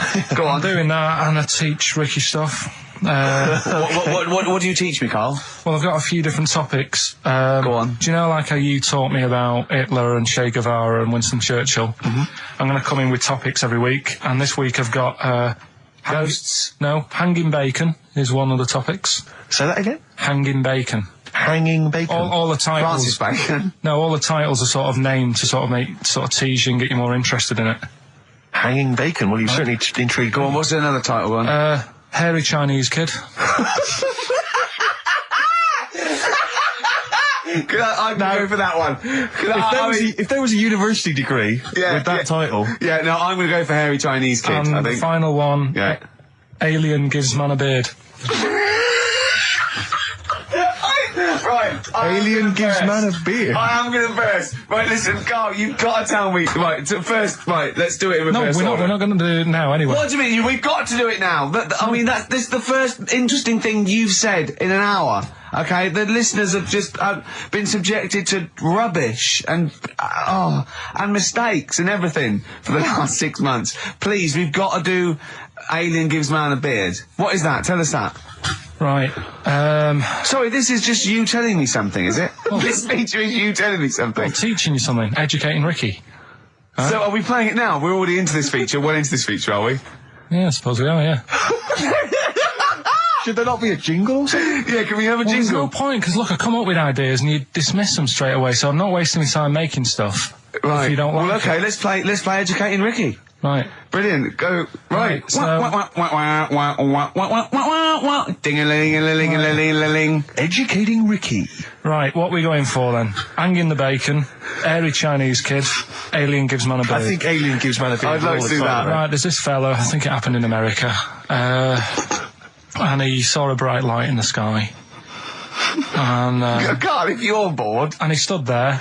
This is a true story, is it? Yeah. He stood there, Yes, of course it isn't, Steve. and he saw this bright light, and it came closer and closer, and it was a UFO, right? Yep. And he looked at it, and it disappeared, right? And he gets back in his car, He looks in the mirror. and he looks in the mirror. Yep. Well, let's news- see if this is enough. Let's see Right, okay. if Trevor McDonald just read this on the news at 10. It'd be short, and you get back to the football, whatever. Yeah, all the Here we go. And here is the news at 2:15 with Karl Pilkington. Bong, Man who walks backwards around lake falls in. bong, Chinese woman eats dirt. bong. Man lives in rubbish dump for 10 years. Brilliant. Bong. Czech family says they've got a rabbit with 3 knobs. Right? Right. Done. Sorry, can you just read a little bit more of the Czech family with 3 knobs? Just about a family. Not read it to yourself. Read it out on air. Just about. Well, he can't read it to himself. I tell him to read it to himself. We still hear it. No, he was, because I could see his lips moving. Go on. Just this fella who had 3 rabbits. Right, just think of this is Trevor McDonald. Yeah. Okay, carry on, Carl. Okay, oh, here's the news. Right, good, brilliant. Go on. There's a fella. He's got 3 rabbits and that, and then he checks them out. Right. Yeah. 2 of the rabbits have got 2 knobs each. Right. And he goes, that's a bit weird, isn't it? Sure. And they throwing them around, sort of chucking, showing them around the family and stuff, saying, look at that, that's weird. Picks up the 3rd one. It's got 3. Yeah. So they ate the 2 with 2 because they thought they best keep the 3rd one because a little bit lucky in that. Yeah. It is lucky. 3 knobs there, yeah. Now here's the sports news, and that's how it would work. Yeah, okay, brilliant. Well, read about the Chinese woman who eats dirt. I'm interested in that. Said. That's it. That is the story, isn't it? What more do you need to know? It's Well, just I want to saying, know a little bit more. Can you just embellish it? 78-year-old Chinese woman. She says she's 78. Makes you wonder. Yeah. With my theory. Carl's theory is that Chinese people don't age well, and so those Chinese people that are saying they're 112 are really only 33. That's why he doesn't want to be recognised, because he doesn't want to walk out from here into Chinatown. Yeah. It just says she's been eating soil for 70 years. She's ate about 10 tons of the stuff, and it's done her no harm. Kept her grounded. It's probably all right for you, isn't it? Because it passes through, doesn't it? Yeah. Well, they say, don't they, if you're having a kid, let it play in soil and that, because... Well, that's to get it immune, yeah, to get yeah. But lots of, like, things with sort of birds and reptiles sometimes swallow soil and stones because it grinds up stuff, breaks down cellulose for them. Doesn't do you any harm. Right, redeem yourself. Have you got the film thing you're in? Right, yeah, I'm in a film. It's Pulp Fiction this week. Right. Right. Changed it a little bit, tweaked the storyline a little bit. Okay. It's just To make it better, yeah. It's just do you know I've talked about Suzanne's hair and that, Yeah. about when she got it cut, didn't like it and that. Yeah. So it's sort of about that. Listen to it. There'll be a question at the end. You can win some good stuff. Yeah. Well. Right. So and this is the scene where they're in the restaurant. Do you know when they're about to do the robbery? Yeah, play it. Except it's not a restaurant. I've changed that. It's a barber's. Right. All right. Okay. All right. There you go. Then. Is there going to be a question after this? Yeah. Okay. Right. Girlfriend came in here earlier. Had a haircut. I'm not happy with it. Look at the state of that. Well, don't laugh. Yeah. I mean, I don't want to cause any fuss, but just want you to sort it out. Afraid I can't do that. Well, you can do that because it looks a mess. Look, my friend, this is just where you and I differ. Well, you've got to do something because look at it. When she came through the front door at home, I thought Dave Hill out Slade had walked in. Funny, I was thinking the same thing. Look, I don't want to cause any problems or anything. She hasn't even seen it properly yet. She sort of had it cut and came straight home and didn't look at it. Suzanne, just look in that mirror. Look what they've done to your head. God damn it, what is it? Suzanne! We're not gonna do anything stupid, are we? I'm the manager here. There's no problem. What do you mean it's not a problem? Look at the state of her hair. Be calm, cooperate, and this will all be over in a minute. I want to go home. No, we're not going anywhere until they've sorted your hair out. I'm not walking home with you with your hair like that. It's embarrassing. So let's just get it. You die. No, forget having it dyed. Just get it cut. Colour's not a problem. Just sort it out. Just get rid of. Let's see what we can do. Right. Good. Look at it. Look at the state of it. I'm trying real hard. Suzanne, just keep your head still there so you can... Just hang in there, baby. You're doing great. I'm proud of you. Just sort that bit out there. Just put that.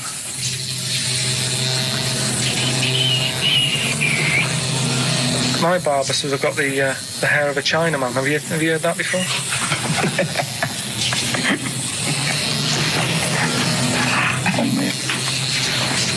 What? What's so funny about that? Is it serious or what? Freaking me out. If my answers frighten you, you should cease asking scary questions. It's almost over. There you go. No, it's not brilliant, but that'll have to do, won't it? I reckon we'll have to buy her a hat on the way home. Yeah, that's probably a good idea. Do you think Suzanne's listening? It's all right, isn't it? I like the fact that in that she's represented with a sort of dimwit southern accent. Yeah. Your girlfriend. So I'm sure she'll have appreciated that.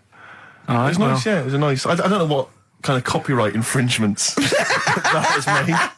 Yeah. But, Right, well, the question is, what did I say is odd about my hair? odd about your hair? Yeah. Oh, well, All yeah. right. Fans of the show will know that already, I'm sure. Yeah, so email in, ricky.gervais@xfm.co.uk, or, just email, actually. Yeah. Bud. Right. The first cut is the deepest. Let's hear it, Rick. On this album as well is The Killing of George. You know, Georgie Part 1 and 2, remember? About the gay bloke. Georgie Boy was gay, I guess. His favourite song. Carl's favourite song, Yeah. right? And I was going, oh yeah, I remember that, yeah. I said about, and I said, did not intend to take his life. He just pushed it when he gets mugged and killed. Do you know what he said? Go on. I was sitting outside, I was singing, he went, well, as I said, they go out too late. They go out too late? He meant gay people go out too late. He went, no, they do. I went, what do you mean? He said, well, they're always out, they go out when people are coming home. He said, if he'd have been in bed by 10, he'd still be alive today. That's a sobering lesson, And he went, Carl. there's one that works here and he's shattered every Monday. Oh, if you're gay and you're listening, just be in bed earlier. Go out when sensible people go out. Yeah. You're right, we're not on the continent, Carl, is your point? If you're gay and you're not in bed by 10, go home. Yeah. I don't get it. Now, right, okay. This is a bit easier, but I still think it's a good one. So this is, we should explain what this is if you just tuned in. It's one of those stupid lateral thinking problems. That Carl himself has created. Yeah, that was his homework. Right, this one. It's a fella. He has a normal day doing stuff. Nothing wrong with him. Right. And It's the twist in the tale. It's just like Tales of the Unexpected. Just a normal day, nothing wrong with him. Hold on, though, he's got the legs of a fish. Go on. So, that's what he's been hiding his legs. so Go on. he does his The normal, legs of a fish. Sorry, can't carry on. He has his working day and that, Yeah. and then he gets a bit tired. Goes to bed. He puts the light on, leaves it on, goes to bed. Oh. That's crazy. That's mental. I can't think what's happened. Anyway, here's Radiohead. Right, okay. What? The question is, why does he put the light on when So he's a going man, to bed? he's had a normal day, he's come home from work. Is that right? He's come home from work or he's not been working? Yeah, he's just been out? no, it's been working and stuff, I think. You think? You've made it up, Carl, you can decide. So is the question is, why has he put the light on when he's asleep? There's a reason that he's put the light on when he's asleep. Has he gone to sleep? No, Carl, don't shrug. You're meant to answer these questions. He put the light on before he went to bed. Yeah, and the question you're asking me is why? What's the scenario? And the light's on and Yeah. that, but he's gone to sleep. Yeah. He started reading and then he fell asleep. No. Did he intentionally, for some reason, put the light on? Every night. It's mad. Sounds mad. That's Carl, doesn't it? Every night he does it. Yeah. He puts the light on when he goes to Light sleep. on, it goes to bed. Carl, is the point of this, he puts the light on for a very good reason. Not for us, but for some people. He's blind and it's always been on, and he thinks he's turning it off, but it was on in the day, and he thinks he's turning it off, but he's turning it on because he's blind. That'd be stupid. That works. No, that works great, Rick. Yeah. Thank you, Carl. So you've got to come up with... Hang on. If you're blind, why would you put a light on? No, he thinks it's off. Yeah. But why would he turn it on anyway? Just think so he doesn't get burgled, so people know he's in because he can't see him. So he just he puts the light on when he's there, then he turns the light off when he goes to bed, so people think it's fine. But he's got it out of kilter, and actually he's walking around in the dark all day. I don't believe that if you're blind, you turn your light on. I don't think you'd be living on your own, would you? I'm not having that for a second. Do blind people live on their own? I'm not having that for a second. Well, some people do. Lonely blind people live on their own. No, if you got bad eyes. Any even women?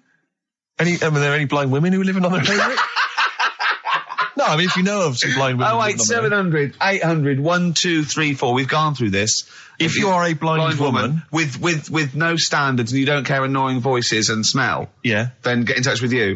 Yeah, I mean, you've got to be within the ages of, say, 25 to 65. You know, right. Well, call it 75. You fussy all of a sudden. Yeah, go on. If you were blind, would you live in London? Because someone said yesterday there was one struggling outside in Leicester Square, and I don't understand. If you were, I mean, you know, might have been a tourist. But why come to London if you're blind? It's the worst place in the world to come if you're blind. To hear the sights. To hear the sights. It's a bit mad, isn't it? They do the same job. They have tourist needs like anyone else. Yeah. No, but it sort of stinks, and you'd go away going, "Oh, it's not that good." I just thought I thought it was a bit weird. Well, never mind your concern for the partially sighted or sight impaired people coming to London. Get on with this. Yeah. So there he is. Yeah. It's like, a bit tired. Yeah. Just put the light on. Get to bed. Yeah. So he turns the light on and he goes to bed. Yeah. Oh. Should we play a track? He's not sleeping on the job. He's a lighthouse keeper. Well done. Is he a lighthouse That's keeper? not it, Carl. He's a lighthouse keeper. Right. Why wasn't the light on all the time? It's light in the day. You idiot. Play a record. What? Play a record. You're a buffoon. No, actually, the light isn't on in the day, is it? No, Rick? it's not. I think you're the buffoon. Yeah. Carl has won!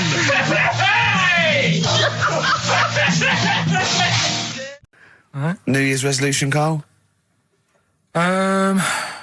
I don't know. I don't do it. Really. What about something like, I don't know, start smoking? Do you know, there must be something. No, it's a waste of time, isn't it? Don't bother with that. Right. You, Steve? Me, no, I've never really made any New Year's resolutions. I just be good to people. Just treat everyone as you want to be treated yourself. Give to charity. Hate crime, racism, famine, sexism. I know you're going to keep to all those, except the give to charity. That's... Me and Carl find that a little bit hard to believe. Never going to happen. Well, you've always got to break at least one of your New Year's resolutions. Yeah, exactly. Yeah, well, I think I'll be nice to Carl. What about learn more? I was thinking that. I want to learn more. I'm always teaching you stuff. I watched... I'll tell you what, Christmas telly was dreadful this year. I don't know if I've hit that age where I think... But I think consciously I thought this is worse than usual. Yeah. And I ended up watching Discovery Channel and History Channel again, and I watched 4 episodes in a row of this fantastic documentary, 1418 War, narrated by Dame Judi Dench, and it's brilliant. I just can't get enough of it. I hated history at school, and now I want to know everything. Yeah. And I think that's mine. Learn all the stuff about stuff. I like learning though. I always say that to you. I'm always looking up stuff. When I was on holiday, even though it was sunny outside and they had big holes to look at if I wanted to, I stayed in and watched Discovery there and was watching stuff about scorpions and that. Yeah, what did you learn? Well, nothing, because it was all in Spanish. But I just watched it. What I found odd, right? What I found... Scorpions, I get it. It's only about poison. What I don't understand is with scorpions, right, they have like this sort of weapons, don't they? They have the poison and stuff, right? Yeah. Which can kill a man. Yeah. But there was a couple of little animals and that were its sort of enemy. Yeah. And it stung them and it didn't kill them. So what's the point? Well, firstly, not all scorpions kill a man. Some of them, This one did, he said. Yeah, well, they range from like bee stings to so much venom it can take down a horse on things like spiders and snakes and scorpions. So it depends. But a scorpion that will kill a man would kill a rabbit. So I don't know what you're talking about. No, there was a snake that it stuck its thing into and some sort of beaver, and they were just like running about. There's nothing funny about that, so why are we laughing? Well, the snake wasn't running about, was it? Well, it was slithering about a bit. Yeah. What was the beaver doing when the snake... Just sort of, I think it ate it in the end. What? Ate what? Ate the scorpion. Just wandered off. Well, it wasn't a beaver. Oh, there you go. There's no that. way it was a beaver. All right, an otter. This is what you've pieced together from a show in Spanish. Well, I'm just saying, though, how come it can't kill something that small, yet there's someone on holiday that's no sort of danger to that scorpion. We're not going to harm it, right? And yet it can kill a man. So you say, but I don't believe it. Shut up, mate. Seriously, this is gobbledygook. Taught you something again, though. That's what I'm saying. No, what have you taught us, though? What is that? What is the fact that's come out of that? A scorpion can kill a man, but the beaver was dancing with a snake, then it ate it. You do that That's all the not time, a fact. though. That's not a fact. Down. New Year's Eve, I taught him something, right, about dead people. No. You know, the things that taught me, I was saying you're talking shite. He says they found out your soul weighs an ounce. Your soul? Yeah. Your soul weighs an ounce. Right, who found this out? I read it. Your arsehole weighs an ounce. Yeah. There's no such thing. A soul weighs an ounce. You're talking drivel. All right. Have you got any monkey news? So what did they do? They weighed someone who was alive, and they will wait for you to die, then weigh you again. There was someone you've lost an ounce. Yeah, it must be your soul shooting off to heaven. It was someone who was really ill, and they said, we can't do anything for you here, but we've got a bit of an idea that we want to do. We've been wanting to do this. Stuck him on some scales. He said, right, you weigh 9 pounds and an ounce or whatever, because he was wasting away. He died, 9 pounds. It's Christmas, obviously. I've got to go back to Bristol. I love seeing my family. Well, yeah, I do. But it means I'd see my grandparents, who are, brilliant people. I mean, lovely people, but mental. I mean, utterly mental. And they've taken now there must be sort of 80 apiece. And it is quite an old age, but they're fairly good health, relatively speaking. And they just spend their time in bed. I mean, that's all they do, that's their profession. They've retired to go to bed. And they spend all the time in bed. I tell you what they're like. They're like that old guy, they're like all that old family in Charlie and the Chocolate Factory. Yeah. Remember, none of them had got up for like 25 years. Yeah. And you said that they go to bed and they go to sleep, but then when they wake up, what they do is put an extra pillow, so they're slightly more upright, and that's them in the day in bed. That's the daytime thing. But they get up and cook and stuff. What they do is they've got about 6 teeth between them. I mean, my grandmother needs false teeth, but refuses to go and have the old ones extracted and the false teeth fitted. So she's working with about 3 or 4 teeth. Oh. My grandfather had false teeth given to him during the war. Wooden ones? Well, it was plastic teeth on a wooden pallet, right, that sits at the top of the mouth. He's still got the wooden pallet, but most of the teeth have come off. So there's about 4 teeth left, 4 false teeth. He's got a set of false teeth that make him look like he needs false teeth. I mean, that's pretty bizarre. So the problem is that they have to get up. They get up about 7 in the morning to put on, say, some beef or lamb, whichever they're going to cook. They put it on at 6 in the morning, 7 in the morning, so that by the time they eat it at 6 at night, they can use the phrase, this is what a good meal is for my grandparents, if they can use the phrase, oh, that's lovely, you could suck it away. You could suck it away. Who wants that from a roast dinner? You may as well blend it up and serve it as a broth. I don't want that phrase coming from old people without teeth. No, indeed. Because it must remind you of your rent boy days. Exactly. It brings it all flooding back. Oh, God. Flooding's the word. Exactly. Should we play a record before we get really disgusting about your grandparents and blowjobs? That is the worst thing we've said the word blowjob far too many times today. And in the same sentence as I can't believe. Anyway. And it's Christmas. Yeah. Don't forget what Christmas is about. Come on, spare a thought for the underprivileged people. Yeah. Steve, is it Ben Queller? Do you want to play love a bit of Ben Queller. I don't know, are you a fan? I love him. Yeah, well, this is a cracking tune. Okay.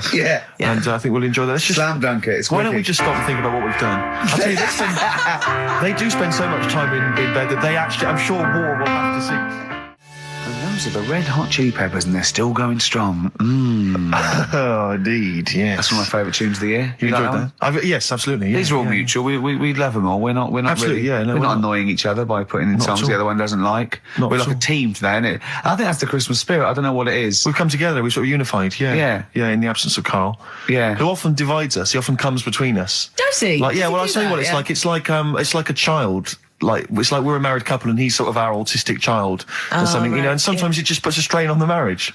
You know, we all three of us love each other.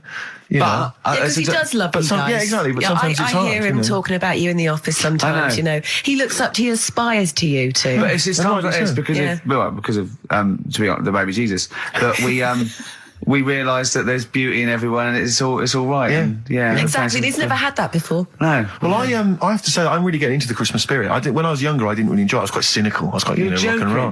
joking. But now I'm sort of, I walk in a department store and if there's one of the old, chestnuts are roasting on an open fire, which are that classic tune, or any I of thought those. you were one of those old boys that stand outside the British Museum. Right, yeah. No, right, you mean the tune, yeah.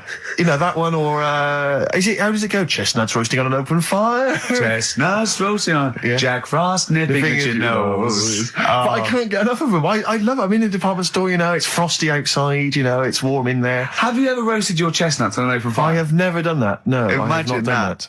I have Just, not done that. just backing up to it like that with your little chestnuts hanging out like a bulldog. What would you be? You probably just. I imagine you'd have your dressing gown on. You'd just hiked it up, Just slightly, pull so it your up, arse was showing. pop them down, like, tuck it in like a lovely lady. Yeah. So like a lovely lady from the front, but behind it looks like a bulldog dragging a tree. Yeah, exactly. And you just pop them in the grate. Yeah, and you would, because you want to be careful of too much roasting. So I imagine you'd want to just kind of ease toast yourself them. in slowly. Lightly toast them. And if it feels too hot, get out of there. Get the hell out of there. Yeah. That's if any kids are listening, try that. No. What? No. Like there's a kid thinking, I'm going to roast my chestnuts on an open fire. I don't think there's even a child that's I doing don't want that. someone to do it, and then the parents go, and Steve Merchant's told our children to do it. We're probably we're probably in trouble now because of that. Where's the kid going to find an open fire like those? I mean, it has to be the sort that they use, those kind of barrels. It can't just be open fire at home. That doesn't count. That's just stupid. If you're going to do it properly. Oh, no. We're having such a nice time there. We've lowered the tone. I'll tell you what'll perk us all up, though. Richard Anderson has emailed us. He's loving the show, is he? Well, I don't know if you've heard this, Karl. Karl, I've called you Karl. That's okay. That's okay. I'm Claire. Pleased to meet you. Is it the shaved head or the stupidity? Yeah. It was the k sound. Because didn't I call you Arthur or Jack or something last time? You called me. I can't remember. I don't know, but it was quite embarrassing. Claire, I'll be honest with you, Claire's quite an unmemorable name. Yeah, I know. But yeah, Dickie Anderson, he's a guy. I'll be honest with you, he's not a big fan of the show. But Is he not? well, we're getting into winning round. He says, "Dear Ricky, the more disappointing your show becomes, the more I seem to look forward to it." Ah. Now I see your face plastered across London. Is your show some sort of curse put on me by an old gypsy woman I've annoyed? Good point, Dickie. But Dickers. but Randers, as I call it. Yeah. I He can't listen now. I know what he's doing. Yeah. He's tucked him in. He's backing into the fire as we speak, and he wants to roast them until they spit. Oh dear. Thanks for listening. Thanks for Randers. And Merry Christmas to you and Happy New Year. And as you know, you got a lot to look forward to because our first hour is always the best. That's exactly So right. you're going to be loving it till 3, cockers. Oh dear. What should we play? Well, this is every so often I get sent a CD by a friend of mine, Harry, who just sorts me out with tunes That's that I may have such a missed. good idea, by It the is a way. great I think idea, fantastic. and this is one that I think it came out this year. It's a Teenage Fan Club, and they teamed up with Jad Fair, and I think it's a mixed bag, the album apparently. But this is one of the good tunes on it. New to you. I'm running out of steam now, Steve. A bit tired. Are you? So I've got 50 minutes to do. So we better think of something to say. Or Well, I genuinely was going to ask you because obviously Christmas is approaching, and I've not even started to think about Christmas gifts. Oh, I don't know how I you're never getting do. on, Claire. I never do. But Claire, you're aware of what Ricky bought his family last year, aren't you? Oh yeah. Do you know, I am, because he told me and I've completely forgotten. It's extraordinary. It is extraordinary. I mean, how much thought and planning went into it? Right. I was pressed for time. How many kids were there? How many people were there? This is it. I've got a big family. Okay. Well, not big, but I mean they've got lots of kids. So I'm sort of youngest in my siblings, and so they've got kids ranging from like 30 to babies, and there's about 15 of them. And you buy them all? Yeah, I'll try and get them. Oh, try and get them all. nice. So what is it? Wait. So I got a lift down, and I thought, oh, what can I get? I thought, oh, I can't just give him the money. I'll stop you there straight away, if I may. What? You notice he's on the way down for Christmas Day. Oh, right, so he's on the... Oh, right! He's on the way down. This is No, when he it's starts... Boxing Day, Boxing Yeah. Day. So this is when he starts to think about buying them a gift. Yeah. On you go. So I was getting a lift, and Matt was giving me a lift down. So just before we got there, I just ran across the road to the 7-Eleven, got 200 quid's worth of scratch cards. Scratch cards. Scratch cards. Bear in mind, I think you were describing the family then. I noticed some of them you described as babies. Well, I mean, yeah. So, children? Yeah. You're giving the children the gambling cards. But that's lovely. I give them 10 each, so they could have won thousands of pounds. A lot of them were disappointed when they won nothing, but I said, kids, that's the gamble. That's the risk you take when you receive a gift from me. But the great thing about getting some of them won. Some of them were laughing. But the great thing about getting kids hooked on gambling as a Christmas gift is... Okay, it's the film review, Carl. You just tell it from the heart. Tell us what you thought about the film, what you thought the... Can I just ask, is this the first time you'd seen Gladiator? You'd never seen it before? No. Okay. And what were your thoughts? Okay. The film review. Gladiator. It's alright. Nothing great.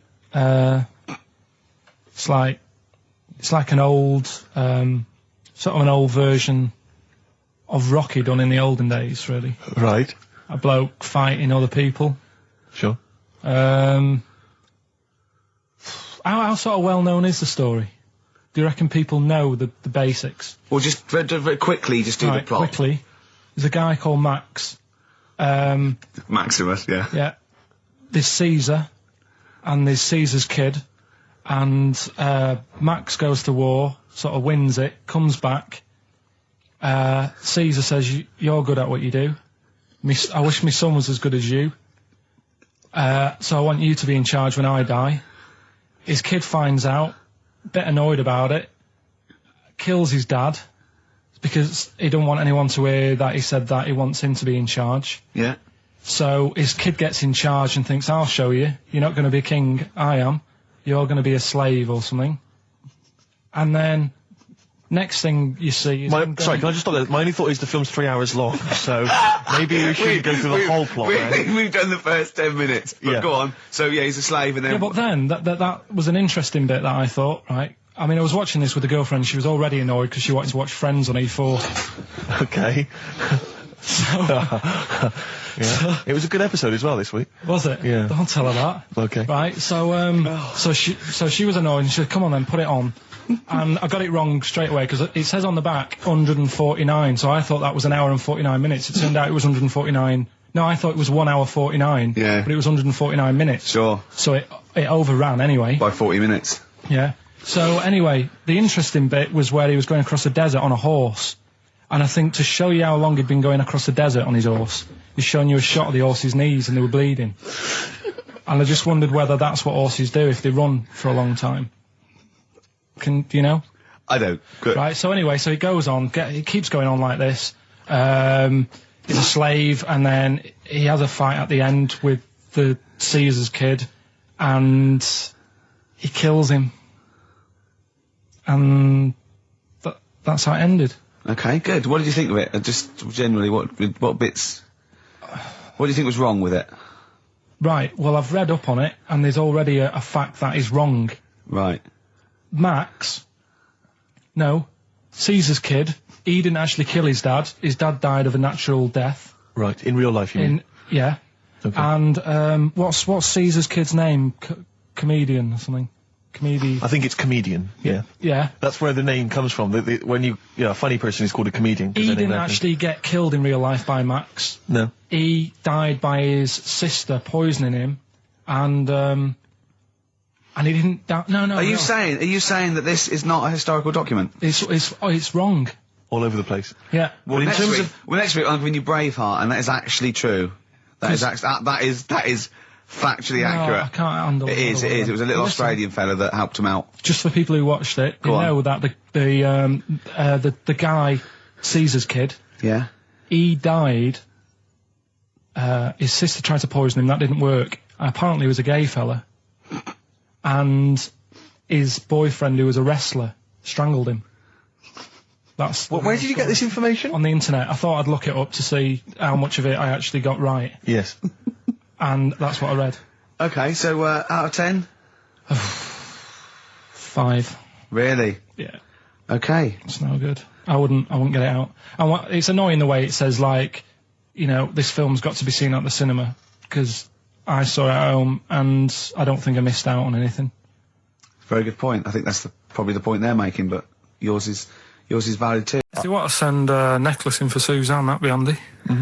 Oh, yeah. That's what she wants. Is Suzanne listening today? No, she's out. Right, okay, this is the dilemma. Me and Steve, yesterday, were trying to convince Karl that it would be a good idea to buy Suzanne a Christmas present. Okay? Now, why aren't you going to buy her a Christmas present? Explain, Karl, why you don't think you should buy her a Christmas present. No, I've told her I'll get her one, but in the new year. We're going away on holiday and that, so Yeah. there's no point taking stuff away. Yeah. Going to Lanzarote next week. Just get something in the sales after Christmas for the, yeah. Yeah. Right. And me and Steve were trying to explain to Karl that she would love it if you bought her something on Christmas Day. Yeah, but she knows now. But Knows yeah. what? I've told her. So No, she's well, getting I'm going out. to tell you, do you know, right, this, dear listener, this was Karl's worry. I said, I bet she's got you something. And Karl was worried in case he got her something and she hadn't got him something. Yeah. He'd be livid. He didn't want to be down. He didn't want to be a present down. Yeah. Look at his face. So buy her a nice necklace. Don't spend, just spend £100, you know, just a little token. We're going away. We're going taking her away on holiday. No, you're not taking her away, are you? What, you're paying for it, are you? Yeah. Are you really? Well, half and half and that. Right. So you're paying for you to go on holiday? That's good of you. So the gift is your company, really? She's done all right. She's done all right. Why do you talk like you're 60 years old? And you've been working down the mines? I don't know, she's done all right. Do you go home to her and say, Suzanne, you're bloody lucky? I mean, You've fallen on your feet. to Look be who fair, you've Rick, got. What? I'm not sure she has done all right. I don't want to be critical, but... Oh, dear. So what are you going to get in the sales? What are you going to get Yeah, her? it depends. I'm thinking, I mean, I'll give her the choice. You can have Kingsley and old Bob Marley. Right, I'll let her decide there. Oh, dear. I can't wait to see you. Where are you going, Lanzarote? Yeah. Where's that? Don't know, Suzanne sorted it out. I said, Lanzarote, I said, is that Africa or is it Spain or Portugal? Just thought you don't know. I went, what do you mean don't know? I goes, well, what's the currency? I went, don't know. I said, Suzanne booked this one, did she? Yeah. I thought, where is it? Is Lanzarote African or? Foreign. Somewhere Somewhere foreign. I was looking last night, and doesn't look that good. There was like one of the highlights of the things it says you've got to do is go and have. Apparently they've got restaurants in caves, and that's like one of the things they say you must do. So, if that's a highlight, do you know what I mean? Right. So I'll do that. Go and see what that's like. Yeah. When you're on the beach, Karl, do you wear the very, very tight Speedos? No. Do you walk What do around you with wear? them? Sort of longish shorts, Yeah. t-shirt on, probably with a sort of a light shirt on top of that. Right, sure. So quite wrapped up then. Covered up. Do you wear a hat? Because obviously the bald head, there's risk of sunburn. No, I just put a bit of lotion on it. Lotion on there. Yeah. Just have a bit of a wander down the beach, have a look. Yeah. See who's any old blokes with their tackle out and a backpack. A lot to look forward to, so Yeah. there you go. Yeah. Well, we're looking forward to finding out how you get on. Yeah, I'll let you And know. interested to know what she gives you on Christmas Day. Won't be getting More anything. scintillating chat after this next song. Right, bit of placebo, Yeah, love it. special needs. Caught by the River on XFM 104.9. I'm Ricky Gervais, Steve Merchant, Hello there. Karl Pilkington and everything. No, I'm going to be honest with you. Go on. A little bit hungover, Yeah. didn't feel very well. Yeah. I don't know if I'm hungover or still a bit drunk. I don't feel... You sound like you're still a bit drunk. Yeah, so But what I'm then worried you do about... every week, so... But what I'm worried about is that the standard will slip. Yeah, Sure. if I'm not right on the ball. And the other thing is I haven't had a lot of time to prepare the show today. Okay. So I don't, I don't really, I don't feel, 100%. yeah, I haven't done the Karl. Right. Look, Have you finished that sentence? I don't make me laugh because it hurts as well. And there's the other side effect to me being a little bit hungover and or drunk or whatever, right, is that I can be annoying.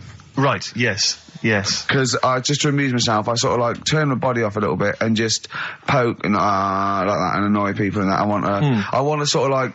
Well, you do the physical equivalent of freewheeling.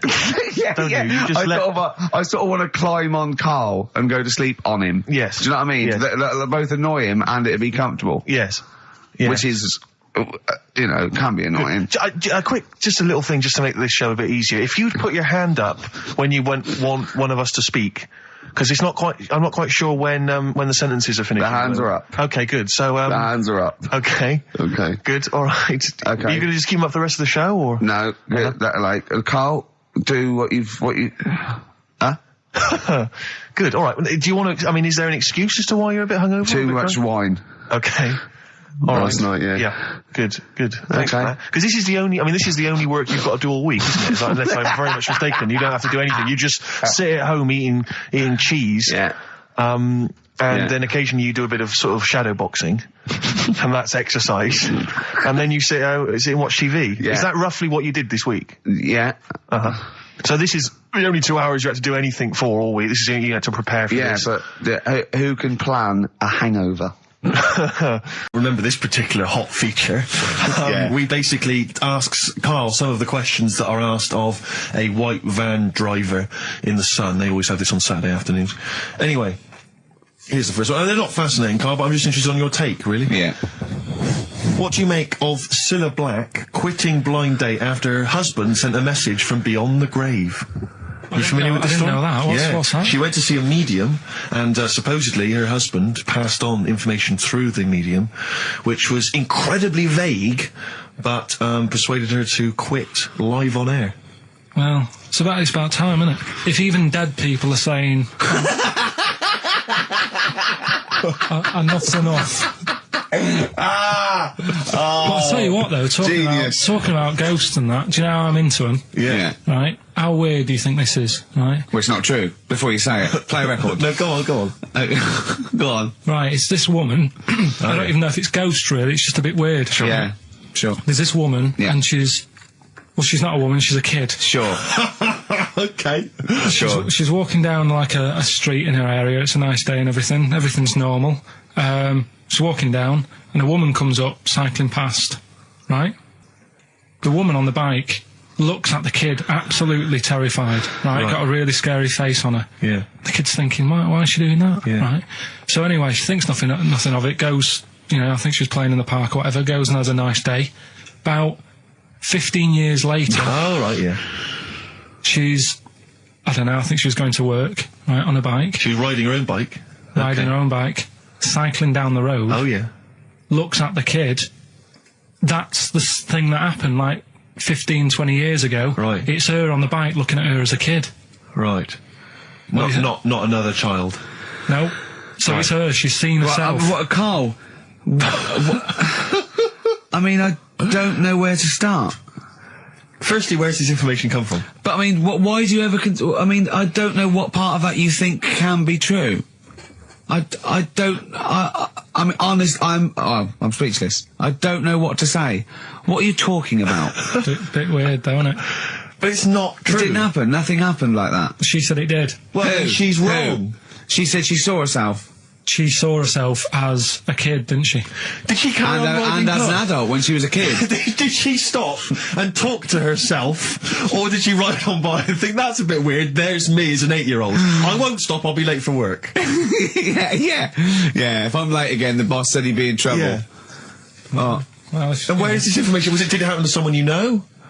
No. You overheard it on the bus? No, it was in the 14 Times. We've had a lot of emails saying, could you bring back White Van Karl? Oh, yeah. Which is that section of the show where we ask the questions that the Sun asks someone else, random punters of Karl. But sadly, recently, they've got very politicised and very kind of, basically a little bit depressing.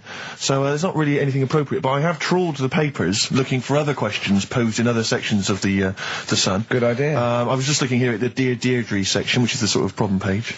I don't know what your views are on this. I'd love to see Karl. Oh, God, can we get him a job? Just ask. Oh, my God, that would be amazing. Right? Well, here's one. I'd like to see your view on this, Karl. I'm a happily married 42-year-old woman with 4 kids, yet I've developed a huge crush on pop star Darius Dinesh. Yeah. It sent my hormone levels through the roof, and last night I woke my husband up at 4 a.m. for sex. We've been married for 20 years and he can't believe his luck. Recently I've been having... I want to go to I'll stop you there. Why are you telling me? Right, carry on. Sorry. Recently, I've been having erotic thoughts about Darius morning, noon and night. Yeah. I haven't felt like this since I was a teenager and mad about Donny Osmond. My husband is amazed at the change in me. We had sex twice last night and again this morning. Again? Why are you telling me this? Yeah, go on. He's just boasting. This is not a problem. It's not a problem. What's the problem? No problem. Just wanted to tell someone. Thanks very much. I watched Darius on TV last night, and when my husband came home, I dragged him into the kitchen and we made mad, passionate love. Right, they did it then, twice last night, once this morning. That's 4 times. 5 times she's mentioned it so far. Yeah. She's doing all right. My husband, this is a great bit. My husband thinks it might be his new moustache. Or that I'm going through the menopause, but I know You were thinking of growing a moustache? I was Do you think it would change your luck with the ladies? I love the idea, that's what he thinks it is. He's telling his mates in the pub. You should grow with these. The old Tom Selleck. 5 times in the last 24 hours. Hooray for sexy Darius. So, what do you make of that then? What are your views on that? Hold on though, if that bloke is reading that paper, that narrows it down a bit. It's got to be, yeah. Who else did he know? His wife likes Darius, he's had sex 5 times that night, and he grew a new moustache. He's thinking, I wonder if that's me. Maureen. Yeah, go on. But what's your concern? Because I'll tell you what her problem is. She's worried that, the reason that she's now kind of overly excited and she's, having this great sex with her husband is because she's actually fantasizing about someone completely different, younger. She's having these wayward thoughts, isn't she? She's a bit concerned about that. What's your concern? What are your thoughts? I reckon she's going to start shoplifting soon and coming out in hot flushes. Go on. Just, they're both happy, aren't they? He's getting what he wants. She's happy. I'd say, yeah, whatever, get on with it. Do you think that she should confess? She wants to be honest with him. I wouldn't, because not that many fellas like Darius. Right. So if you're sort of thinking, oh, she'd rather have him than me, I don't What do you think Darius would think of this?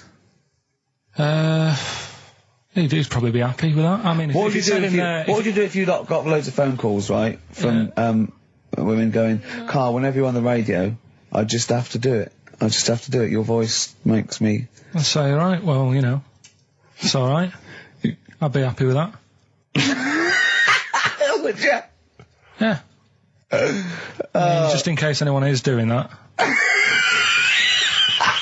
What would you do to sort of like egg them on a little bit to help them out? What do you think? What sexy things would you say? What do you think is your quality? What do you think people would find, pretty horny about you? Is it your sort of mank wine, do you think, that? Good evening, Steve. I've got some here I brought in. It's just a normal soup. It's Rooster's Pride. What flavour soup's that, Steve? Oh, I know you brought that in. It's all a genuine article and it's cock soup. Can I have a closer look at that? Maybe there's some more humour I can draw. What, you want a closer look at my cock soup? Just a cock soup. Let me just... It says here, delicious, appetising. 3 to 4 servings. Because you know what I'm thinking of when you're talking about the soup? I'm thinking of innuendo. I'm just thinking of a man's cock. Penises, yeah. Let me just... It's the darkness. Caught by the River on XFM 104.9. I'm Ricky Gervais, Steve Merchant, hello, Karl Pilkington and everything. No, I'm going to be honest with you. Go on. A little bit hungover, didn't feel very well. Yeah. I don't know if I'm hungover or still a bit drunk, but I don't feel... You sound like you're still a bit drunk. Yeah, so what I'm worried about... You do every week, so... But what I'm worried about is that the standard will slip.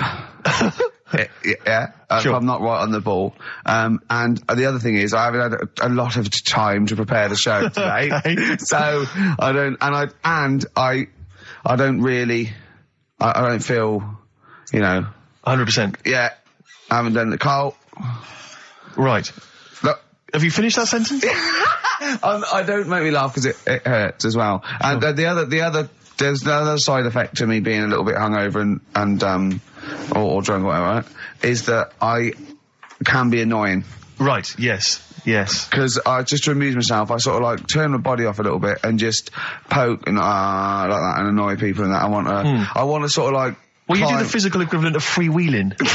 Don't you? You just I sort of want to climb on Karl and go to sleep on him. Yes. Do you know what I mean? Yes. They both annoy him and it'd be comfortable. Yes. Which is... can be annoying. Just a little thing just to make this show a bit easier. If you'd put your hand up when you want one of us to speak, Because it's not quite. I'm not quite sure when the sentences are finished. The hands are up. Okay, good. So the hands are up. Okay. Okay. Good. All right. Okay. Are you going to just keep them up the rest of the show, or no? Carl, do what you. Huh? Good. All right. Do you want to? I mean, is there an excuse as to why you're a bit hungover? Too much wine. Okay. All Last right. night, yeah. Yeah. Good. Thanks for that. Because this is the only work you've got to do all week, isn't it? It's like, unless I'm very much mistaken. You don't have to do anything. You just sit at home eating cheese. Yeah. And then occasionally you do a bit of sort of shadow boxing. And that's exercise. And then you sit and watch TV. Yeah. Is that roughly what you did this week? Yeah. Uh-huh. So this is the only 2 hours you had to do anything for all week. This is you had to prepare for this. Yeah, but who can plan a hangover? Right. You'd think, Carl, you said you had some stuff. Yeah. What have you got? I love the fact that, whereas I was a little bit slow, Carl there leapt into action to keep this show afloat, keep the pace up. Go on. Right, well, Carl, are you hungover as well, or? I'm just a bit annoyed because I'm with you. Do you know what I mean? He hasn't got much to do all week. You're having a laugh. What? What angers me is I kind of hope that maybe I could have quite a long career in radio, and I sort of feel like I don't know, the word sinking ship. Those words spring to mind. But because it feels like, I mean, Carl, you're just a chancer anyway. You weren't even supposed to be on air, and we've made you into something of a household name, and that's cool. Household name. And Ricky's already a celebrity. He's got it stitched up. He's got corporates. He's got voiceover work. But I've got nothing. I'm running on empty. I'm not nothing. I've got nothing. I'm sort of dependent a bit on this. Yeah. Financially. And, go on then. What and you two are sort of bringing it down, really. Right. Do you reckon I can get my own show, Carl? Carl. Tell them what I did out there with a bit. No, Carl, tell them how funny I was out there with a bit in that a minute ago. So anyway, come on, right? I'm bored of this. I'll tell you what. will we tease them with what we've got coming up next? Yeah, Carl, tease us after the next record. I think we've already got them for 2 hours. Yeah, we've hooked them, Carl. Don't worry, this is textbook radio. What's this? Badly Gone Boy. Yeah. Rick, can I just... Sorry, I don't mean to abuse our position again, but... Bruce Springsteen's performing in London tomorrow night, and you remember I made an appeal to try and get a free ticket. Yeah. Well, I don't even mind paying. I tried to pay, but that's good of you. No, I'm a generous kind of guy. And I thought you were mean. No, go on. What are you going to say? But you were all I'm saying is, face value. I mean, you don't want to be ripped off, do you? No, don't be crazy. Ideally half price. Yeah. And I've been chasing kind of my tail, really. I'm not going at the moment. I'm not going, and I'm desperate to see him, man. I mean, he's going to do a great concert. It's his only one in London. I can't believe that being on the radio, being on XFM, the listenership's going up apparently. I can't believe I can't get a ticket. I've asked Carl. He's done nothing. Hang on a minute. No, Carl had a very good point. Nothing. Carl, say what you said when he was whinging in the but first of all, whilst you're moaning, you also asked in the week for a Badly Drawn Boy album. Yeah. You got in today. Yeah. There's one there for you. Well, yeah. But it's yin and yang. And it's Carl. like, but I do, Carl, what's Steve ever done for you? That's what you got to ask yourself. What has Steve ever done for you? Well, he took me to the BAFTAs. Yeah, but only because no one else would probably want to go with you. I can't believe that. What is this? I do not believe that. Oh, Steve, I'm going to stitch you up now, Carl. And it's in a nice way, and don't worry, it won't be too bad. He won't take it too bad. Carl sent me a little text message today. Right. No, Oh, what is this? Right, okay. Okay. I'm in a very frail mood at the moment. No, you're like this one. This is funny, because me and him have been, sending trivia back and forth to each other. Which is another point, right? I sent him... Oh, well, I'll get to that in a minute. I thought he'd really be amazed with, Well, while you're fiddling, if you can make my dream come true, to go and see Bruce Springsteen tomorrow, then give us a call on the usual number. But like I said, Steve... What? Right? It wouldn't be... Right, you just said when the song was on, can't believe it, right? We work at XFM and I can't get tickets for Springsteen, right? Yeah. We work in radio, we should get tickets. Right, now think which of I'm willing to pay for. Yeah, but think of but if he's sold out, he's sold out. Yeah. Yeah, right? but that's just something they say. Right, that's just what they say, is it? Right, so everybody on local radio stations say, I like that Bruce Springsteen, I want a free ticket, right? So another say... I tried to phone, I phoned for an hour and a half, I couldn't get through. Not long enough. I've put the hours in. Not long enough. Not long enough. What are you talking about? I've put the hours in. No. Right, so another 400 people turn up at the gig. They cram them all in. There's people being crushed. They've paid the money early. They were up early that day when the phone lines were open, whilst you were probably sleeping and that. So they're dedicated, and they're the ones at the front getting crushed. What? Would your Why mum and are they dad getting be crushed? happy if you were there getting crushed? I don't mind. I'll sit at the side of the stage and watch him. Yeah, but I don't mind. But everyone will say that then. And then before you know it, no one can see anything because you're Carl's on right on stage. this one. Leave it. Right, I'm going to give you this here. I'm handing over my mobile phone to Steve to read you can see it's from Carl at the top, but just read it out as you scroll down. Just read it out loud. Is this a text message from... Yeah, this is a text message to me from Carl. Read it out. To see at night as well as an owl, you would need eyes the size of grapefruits. If only Stephen could turn his head right round as well. Carl, I can't believe it. What upsets me most, Carl, right, is not the fact that you've been slagging me off behind my back. It's the fact that you've got the cheek to come on here and moralise because you failed to get me tickets and make a dream come true. You've come on here trying to pass the buck and say that it's a health and safety problem, when in actual fact it's a Karl Pilkington problem. Do that, I've got it in a bin. I'm devastated, You know, let's play a record. How's your aunt, anyway? How's your aunt, the one who farted for 5 minutes, Carl? Also got the U2 not been that well. What's up with her? The best chill out album ever. Is she alright? Yeah, she'll be alright. Yeah. Okay, guys, so that's the prizes up for grabs. Sorry, we were having two conversations there. I think we're a little bit too relaxed in this show. Sure. I mean, people tuning in will just think, do those three people know they're going out live? Or is that a conversation, like, between the records? It's... Do you know what I mean? It probably sounds like, the record is playing. We think the record's playing, we're just chatting. Oh, dear. What we got, Carl? What we got? Carl. One opportunity. Carl, come on. Oasis, Live Forever on XFM 104.9. Right, we're in the swing of things. It's mine and Steve's favourite bit of the whole show. This is what we do this show for now. Educating Ricky. Yeah. Go for it, Carl. As you said, learning can't be fun. Yeah. Yeah. Okay, I'll go for the one. What's the one about the butcher going down the butcher shop? You've got to get your kit on. We're off down the butcher's. Yeah. You going for that one? Yeah. Well, do you know the saying, don't let the cat out of the bag? Yeah. Do you know what it means? Yeah, well, don't give away a secret. Right. Well, do you know how it came about? No. Well, ages ago. Before, like... ages ago. 17th century? Yeah, before, like... Yeah, 17's good. Yeah. Before, like, you know, proper butchers and Dewhursts and supermarkets and that, you used to get these blokes who sold meat. Right. Butchers, they were called then, I think. Yeah, but the difference was they didn't stay in the same place, they moved about.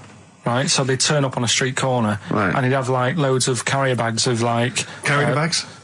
Yeah, with meat in and that, and people would plastic be like, carrier bags. Yeah, with mobile butcher on them. Yeah. Right, so and an email address. Yeah, go on. People went, right, yeah, I need some meat. Right, so they'd go up to this bloke and say, what have you got? And he'd say, well, I've got a you know, you can have a bag full of pig, or you can have whatever, a bag full of chicken, whatever. Yeah. And they'd go, yeah, how much? They go, you know, call it a fiver, whatever. Yeah. And they'd buy them, and to make more money, they didn't always fill the bag with what they said was in it. Oh, and yeah, I thought that might be the case. Right. Yeah. So what did they used used to to do? Put cats in there? Yeah. But I don't see what. Okay, so sometimes they would put a cat in the bag and pretend it was chicken or whatever else. Yeah. So why was a cat any cheaper than a chicken? Because cats are wandering around the streets, aren't they? Chickens aren't. So they'd get a chicken, they'd put a chicken on the top so that when they look in it, they'd go, yeah, that's all right. Got a bag full of chicken. They'd get home to make the dinner, and they'd be like, what are we having tonight? And they'd go, well, you'll never guess. And they'd have, like, you know, well, you can have a chicken leg, and, you know... But it wouldn't be a cat. Yeah. They'd have to defrost a pizza. Yeah. Did they mind that they were eating cat then, in those days? He didn't say. He just was saying about the saying, don't let the cat out of the bag. It's like, you know, if they see that, they're going to go mad. I'm mildly disappointed with this story. It's all right if it's true, but, you know, there's something about it, it's just... I want to know more. He always leaves it... Is it Karl doesn't quench your thirst for knowledge, he creates more. I don't know if that's a good thing or not. Well, yeah, he's like the pot noodle of information. Yeah, do you know, he never... I want to go... I'm not nourished by it. It's if for every fact he tells me, there's 10 others that spring up that I have to get clear. Well, so it was the people that were doing this, it was the dodgy butchers that coined this phrase. Were they saying to each other, don't let the cat out the bag? I.e., what I mean by that, Jack, is don't let them see the cat, what we've stuffed in there. Yeah. Dodgy butcher, that's another phrase, isn't it? So that's the first one. Is that a euphemism, or is that dodgy butcher? As his meat delivered around the back. Sure. So that's that one.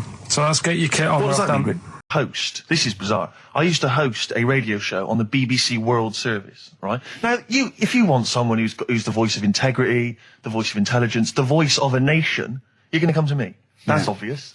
And I was broadcasting, so now they've got listeners of something like 50, 60 million people around the world. It's mental, the listenership of the World Service. And I used to host this show with someone It's a big place, Steve. The World? Yeah. You're absolutely right. And anyway, so I had to be into Bush House where they broadcast from 10 o'clock every Friday morning to broadcast around the world to 50 million people, right? And one week, I just went to the toilet in my house, right? Everyone had left. I got there a bit late. I got up a bit late. Already against me. The clock was already against me. Had to be there at 10 o'clock, broadcast around the world. And we got 2 toilets in our house, downstairs one, right? And the door had already been a bit dodgy. It was one of those doors where you had to give it a bit of a kick as you went in. It was getting a bit tight. I don't know what the wood was expanding or something. You know, I'm in there. And same thing again happens. No toilet paper. I think, oh, God, I'm going to have to somehow kind of make it up. Why don't you check first? I normally do, Rick. I normally do. It's just on certain occasions when I'm bleary-eyed or something, I forget, or occasionally I forget. Normally I do check. Right. And you've got to bear in mind that it's not like this is happening every week. This is over the course of many years that these incidents have accumulated. So you've condensed them. For the purposes of this anecdote. Sure. Yeah. Yes. And great. You're just brilliant. Keeping the pace up of an anecdote there, Rick. You've just drawn in. I don't know where I am now. Anyway, I know where I am. I'm trapped in a toilet with no toilet paper. Yeah. That's where I am. And I'm thinking maybe I peel off some of the wallpaper, you know, things like that. But there's nothing I can do. I got to go upstairs. Well, exactly. But I'm going to have to go upstairs and find toilet paper. Was there any? There wasn't. There wasn't. Oh. I'm going to have to go upstairs and maybe find a notepad or something like that. Oh. And so I try the door. Right, the door's wedged. I'm pulling on the door and I can't get the door open. It's just like it won't come open. And it's already. And I knew it was going to come to this at some point. Like this is like the clock's ticking. I'm trying to pull the door open. Trousers around my ankles again. And I'm thinking, well, what I could do is I could open the window, I suppose, and like try and climb out. But not really, because I got the trousers around the ankles. And that's or if it was raining, just stick your ass out. 2 birds with one stone. Sadly, it was a beautiful day, Rich. I call it the World Bee Day. And so so what I'm thinking is, I've got my mobile phone in there, luckily, because it's in my pocket. I'm thinking, well, maybe I can phone, I was seriously Kleenex. Maybe I'll phone the fire brigade. At this point, I need just dried. No, it hadn't. It was. Hold on. Was that little puppy not around? Because sometimes you can call that. It's got a little bit wrapped round it. Listen. Or just use the puppy itself. There's 50 million people around the world going to need to hear my voice in 30 minutes. Exactly. And where's Steve? He's not locked in a toilet again, is he? Exactly. Oh, no. So I'm thinking about phoning the fire brigade, and I'm thinking, like, if I do that, it's going to be the first call that goes straight on the speakerphone. Yeah. For like the entire fire brigade service. Everywhere. With a butch hero carrying you down over his shoulders with your trousers around your ankles. Exactly. Can I just not pull him up? No. You've got to be taught a lesson. Yeah. But I imagine the idea of phoning up and going, hello there, I'm trapped in a room in my house. Oh yeah, which one is it? Oh, I don't need to know. It's quite small. Is it? Yeah. It's not the toilet, is it? Because we don't want to come and rescue someone who's trapped in the toilet. Which service do you require? Paper? So I think I can't find the fire brigade, the clock's ticking. So then I think one of my housemates is still in the house, but still asleep. So I phone the house number. Right, phone rings and rings and rings for ages. And eventually he answers the phone, right? Gets out of bed, answers the phone, yeah. Hi, it's Steve. All right, what's wrong? What are you doing? What are you doing? All right, yeah. I didn't wait, don't know. What are you doing? Just in the toilet. I'm downstairs in the toilet. Oh, yeah, what are you doing? Well, I've finished what I'm... Have you got any toilet paper? Any bog roll? Yeah. So he had to, kind of scrape together a few bits of paper, you know, and sort of tinfoil or whatever he could find in the house. A cactus. Oh, no. Pass it underneath the door. Right? And then I said, can you move away from the door because I don't want you to hear me as I'm, you know, wiping the... And so he didn't say that? Yeah, well, I didn't want him to, you know, that's embarrassing. That's embarrassing. What were you wiping it with? Not tumbleweed. What do you mean? What noise? I know what you mean. Yeah. No, exactly. Right. So then I say, right, can you smash... Why was he hovering? Why didn't he want to walk away? Will you keep your... What was it? Outside with a glass to his ear? Yeah. Thankfully, there was a window in the door, but it was frosted glass. You could just see my semi-naked body moving around. And so eventually I said to him, look, listen, I'm going to need you to sort of kick the door in. He said, well, I don't want to kick the door in because you're going to have to pay for it, aren't we? I go, yeah, but I got to go to the World Service. Well, yeah. And he was a lovely man. He's the weakest man you've ever come across. It's like if there's one person you don't want to have to throw their body weight against the door, it was him. He's like he'll snap before the door will. So he's smashing against the door. This sounds like a fetish to me then. He went in there and there you were naked with lots of toilet paper. And you go, oh, you've broken the door down and there I am naked. Again. Oh, you've rumbled me, Rick. I wish I'd not told that embarrassing story on the radio. Like it wasn't embarrassing enough, you've just got to make it slightly more seedy. Oh, so did he get it down? He did it, yeah, and I got to the World Service with like minutes to spare. Oh. And interestingly, I told that story to 50 million people around the world. You're joking. Yeah. Did they understand? I think so. I mean, is that a bit of a problem when you're on the World Service, like thinking of things that everyone can understand? Yes. Because you can't. It's a bit like when talking to you, Carl. Yeah, exactly, Carl. I think you're on thin ice there, worried about people understanding what you're saying. No, but you can't talk about stuff that's on the telly and that, because some people say, we haven't even got a telly here.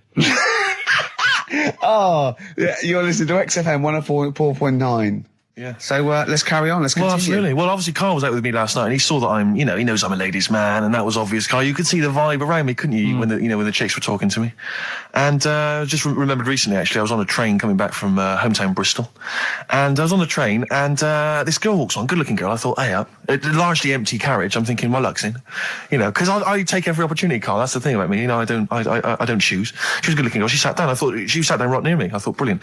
As this guy comes up behind her, and says, I think it's probably a boyfriend or something, sits down next to her. And I listened in on the conversation, obviously, because I'm pretending to read. It was very clever. I read the same page for hours, so I was pretending to listen. I was listening, but pretending to read. And I realised that it's not her boyfriend or anything. It's just some guy she's met on the platform. And I'm thinking, brilliant. If she's the kind of girl who's just going to start talking to someone, on a platform, on a train, brilliant, I'm going to be in here. Because he was only going one stop. So I'm thinking, what's the worst that can happen? He'll nick off, I'll get chatting to her, and who knows, I could join the... is there a train equivalent? Foot High Club. The Foot High Club, brilliant. And so I'm excited, I'm listening in. And it turns out that they're both kind of graduates. They've just finished university, or they're coming to their finals or something. And they're chatting away, and he's making a couple of witticisms, and she's kind of tittering at his jokes. I'm thinking, well, I'll tell you this, if she's laughing at this kind of material, I am going to blow her away, with my kind of anecdotes and wry observations, Yeah. It was weak stuff, I got to be honest. Really? He was coming out with nothing. He was running on empty, as far as I'm concerned. Yeah. And she was loving it. So I'm thinking, brilliant, I'm going to be right in here. And then they get moving on to higher brow things, and I think she was going to study kind of Marxism or something like that, or communism, something. And she was asking him, by way of conversation, she was asking him what he knew about Marxism, And he was fumbling for his vague knowledge of it that he had in his life. And I'm just sat there thinking, come on, love, in any given capitalist environment, the proletariat will revolt against their oppression by the bourgeoisie, and after a brief period of socialist rule, emerges a classist society governed by community cooperation. Well, if that sort of talk wouldn't get a woman hot, I don't know what you'd use. If Marx and Engels is not going to get a woman sweaty down below, then nothing is. Then my name is You're not just Steve biding your time. Exactly. I'm just going to go in for the kill any minute. Yeah. So anyway, it comes to his stop. Right, he gets up. I'm thinking this is a piece of cake, and he gets off, and off he goes. He walks off, and I'm thinking brilliant. And I thought, I'll wait. I'll wait till the train's pulled away. I'm not going to leap in straight away. No. And he comes back along the carriage, and I'm thinking, hang on a minute. He goes, listen, do you mind if I give you my email address? Oh. Right, and if you want to get in touch, email me. I'm thinking, come on, you loser, get off now. Save your face,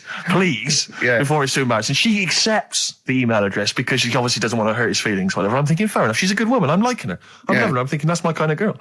So anyway, he gets off. I'm sat there, the train pulls away. I'm thinking, I'll wait a few minutes, I'll just, give it some time. Her phone rings. It's her friend on the phone. And she starts saying it, and I was listening in, and she was going, just met a guy on the train. I'm thinking, that's true enough. She goes, he was a good-looking guy. I thought, you're having a laugh, love. To be honest.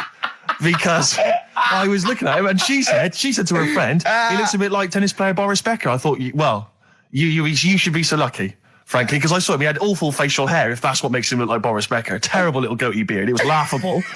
I thought, I don't know. And then she goes the thing, and she's like, I met him, we got chatting and stuff, and she was going, it's not often that you meet someone, generally in life, who's, kind of thoughtful and intelligent and funny. I thought to myself, I'm not even going to waste my time with you, love. Frankly, if that's what you thought of him. You just walked away. And I'll be honest with you, I didn't even bother talking to her. No, I didn't even waste my time with her. If she thinks that bloke is not only great looking, but funny and intelligent, and she got on well, and he was polite, and it was a chance meeting, and he thought, and she thought that you were like a freaky looking dork who didn't even have the nerve to speak. If that's what she thinks, then I don't want to know her. I couldn't. You walked away, and good luck to you. And I have my dignity intact. Yes, and she's nothing. Oh look, you're actually a little bit stressed out, aren't you? Because you had a drink last night, didn't you? I had a couple of drinks. Yeah. I was down at Steve's night. He was doing a bit of DJ. Yeah. Went down a store. And that's why you're all grumpy. What? Do you hear what he just said? What? I was DJing last night. Obviously that XFM evening. Yeah. Hour and a half. My friend and I split the time on the decks. Yeah. What was the word you just used? He went down a storm. We went down a storm. Right, 3 girls, I was walking to the toilets during my set. 3 girls went, "You are a genius." Right? What's his name? Dane Bowers? Zane Lowe? Because you played records in a certain order? Yes. No, sorry, Rick, if you can't deal with that. Sorry if you're a little bit jealous, because this time you can't share the award. All right? Dear. But it was my credit this time. You can tell he hasn't been a DJ. Because it's not just about... It's not just about that. The songs you play, it's the way you play them. Oh, the way you play them, whether it's 33 or 45, very important. Yeah, leave your hand on them as they're trying to go round. But so 3 girls there, charmed by me, they loved it. Yeah. Zane Lowe, XFM DJ and MTV presenter, probably one of the coolest blokes alive. He came up, gave us massive respect. He said, "I'm loving your set." He actually used those words, right? There were people coming up, they couldn't believe their luck. It was roaring. We'd stick on a track, people would cheer as it came on, right? My particular favourite, Carl, I think you'll agree, my particular triumvirate, LL Cool J, Mama Said Knock You Out, leading straight into House of Pain, Jump Around, then straight into that current Elvis track that's been re-released, remixed by Junkie XL. I played the original, which I'd already played on XFM before. I'm already there, cutting edge. Yeah. Right? 3 old tracks, you mean? 3 old tracks. In a row? Yep. And I think the words that would best sum it up are, "I kicked ass." Great, Rick. All right. Well, I'm going to be kicking some ass today. But Rick, I just need to mention something quickly to you. When did I last see you? I saw you yesterday, didn't I? Yeah. Because we went up to Edinburgh yesterday. We were very nicely invited to go and talk at the Edinburgh International Television Festival. It was quite a big deal. We went up there and we were interviewed. And Ricky chose to go on the train because it takes like 4 hours. Is it 4.5 hours or something on the train? But it's quite leisurely. It's quite sort of gentlemanly thing to do. Yeah. I opted to go for the plane option and fly up there. More modern. Exactly. And they bankrolled that. They paid for it all, and that was all very nice. And as I recall, when I last saw you, we got a cab, didn't we? And you asked if you could get the cab to drop you off at the train station. Yeah. And then it took me on to the airport. Yeah. Did I? Now that was before. The last time I saw you was before I got to the airport and missed my flight, wasn't it? Because I had to drop you off in the centre of town. Yeah. No, that was just before I had to pay £165 to upgrade to another ticket. How did you not tell me that in the last hour? £165, Ricky. I had to pay because we dropped you off at the train station. So, I mean, do you want to go halves on that, or what do you want? How do you want to deal with that? How do you want to sort that whole mess out? Why were you late? Why was I late? Because we dropped you off in the centre of Edinburgh, and do you know how hard it is to get out of Edinburgh in rush hour traffic? But it was only 3 minutes away, so you'd have missed it anyway. No, because if we'd gone the other direction, it would have been 20 minutes. It took me like an hour to get to the airport. And I got there, and the plane had already left, and the cabbie was just laughing. He was saying, "We're never going to make it." He goes, "You were a religious man. You better start praying." I thought he was being facetious. He was absolutely right. £165. But hold on, why didn't he tell you that when he picked up at 4:15? It makes you wonder. So obviously I'm a little bit annoyed, because you know I'm not a man who likes to sort of spend unnecessarily. But wait, this is not my fault, because you were there when we made that decision. I didn't impose this on you. We both decided that might be it's both our fault. I mean, it's no one's fault. It's both our fault. That's fair. That's all I wanted to hear. It's both our fault. Therefore, it's both our financial obligation. No. £165. Just split that in half. Write a cheque, Rick. Write a cheque. It's fine. I trust you. You know. Phone in. I think everyone. This is. You're clearly obvious. responsible. No, of course I'm not. If you share a cab and then one person's lucky enough to not be late and one person is unlucky enough, and that's what it is, bad luck. I don't think you share the obligation. It's a moral dilemma, this, isn't it? But it's more than that, though, isn't it? Because let's be honest. Even if you had known that I was going to get there late, you'd have wanted me to hang around just so you weren't left around waiting for a train on your own. No, because you get bored sitting, don't you? So you'd have wanted me to at least got in that cab. I got there way too early. I actually got there I was there about 30 minutes so early. You made it fine then. Well, exactly. So, I mean, I sacrificed me hanging around for half an hour so you could get it at 4:15. And the other thing is this. You were going to get it at 4:15 anyway. Yeah, but I would, if I'd gone the other direction and not dropped you off in the centre, I would have been there in time. Would we? Well, is that true? Well, only God knows. Well, and the cabbie. What I mentioned it to. So, I'll tell you what will cheer you up. I'll tell you what's better than 80 quid. I'll tell you what's better than, shall I? Go on. Music. What, are you paying the whole 165? Listen. Yeah. What about, are you a fan of any of the great English operas? Like, The Pirates of Penzance? Yeah. Gilbert and Sullivan. To me, Gilbert and Sullivan were like their day equivalent of like Richard Stilgoe getting together with Tony Slattery. And then 100 years later people go, it's brilliant. It is like, they might as well, I don't know, make any episode of Whose Line Is It Anyway? Right, yeah. Into an opera, and in 200 years' time we're going, that's genius. Yeah. Listen to this one, look, this is Party Quirks. One of those stupid lateral thinking problems. We maybe should give an example of the. sort of genre. Romeo and Juliet. Right, Romeo's asleep on the bed, Juliet's on the floor, covered in water and broken glass. What happened?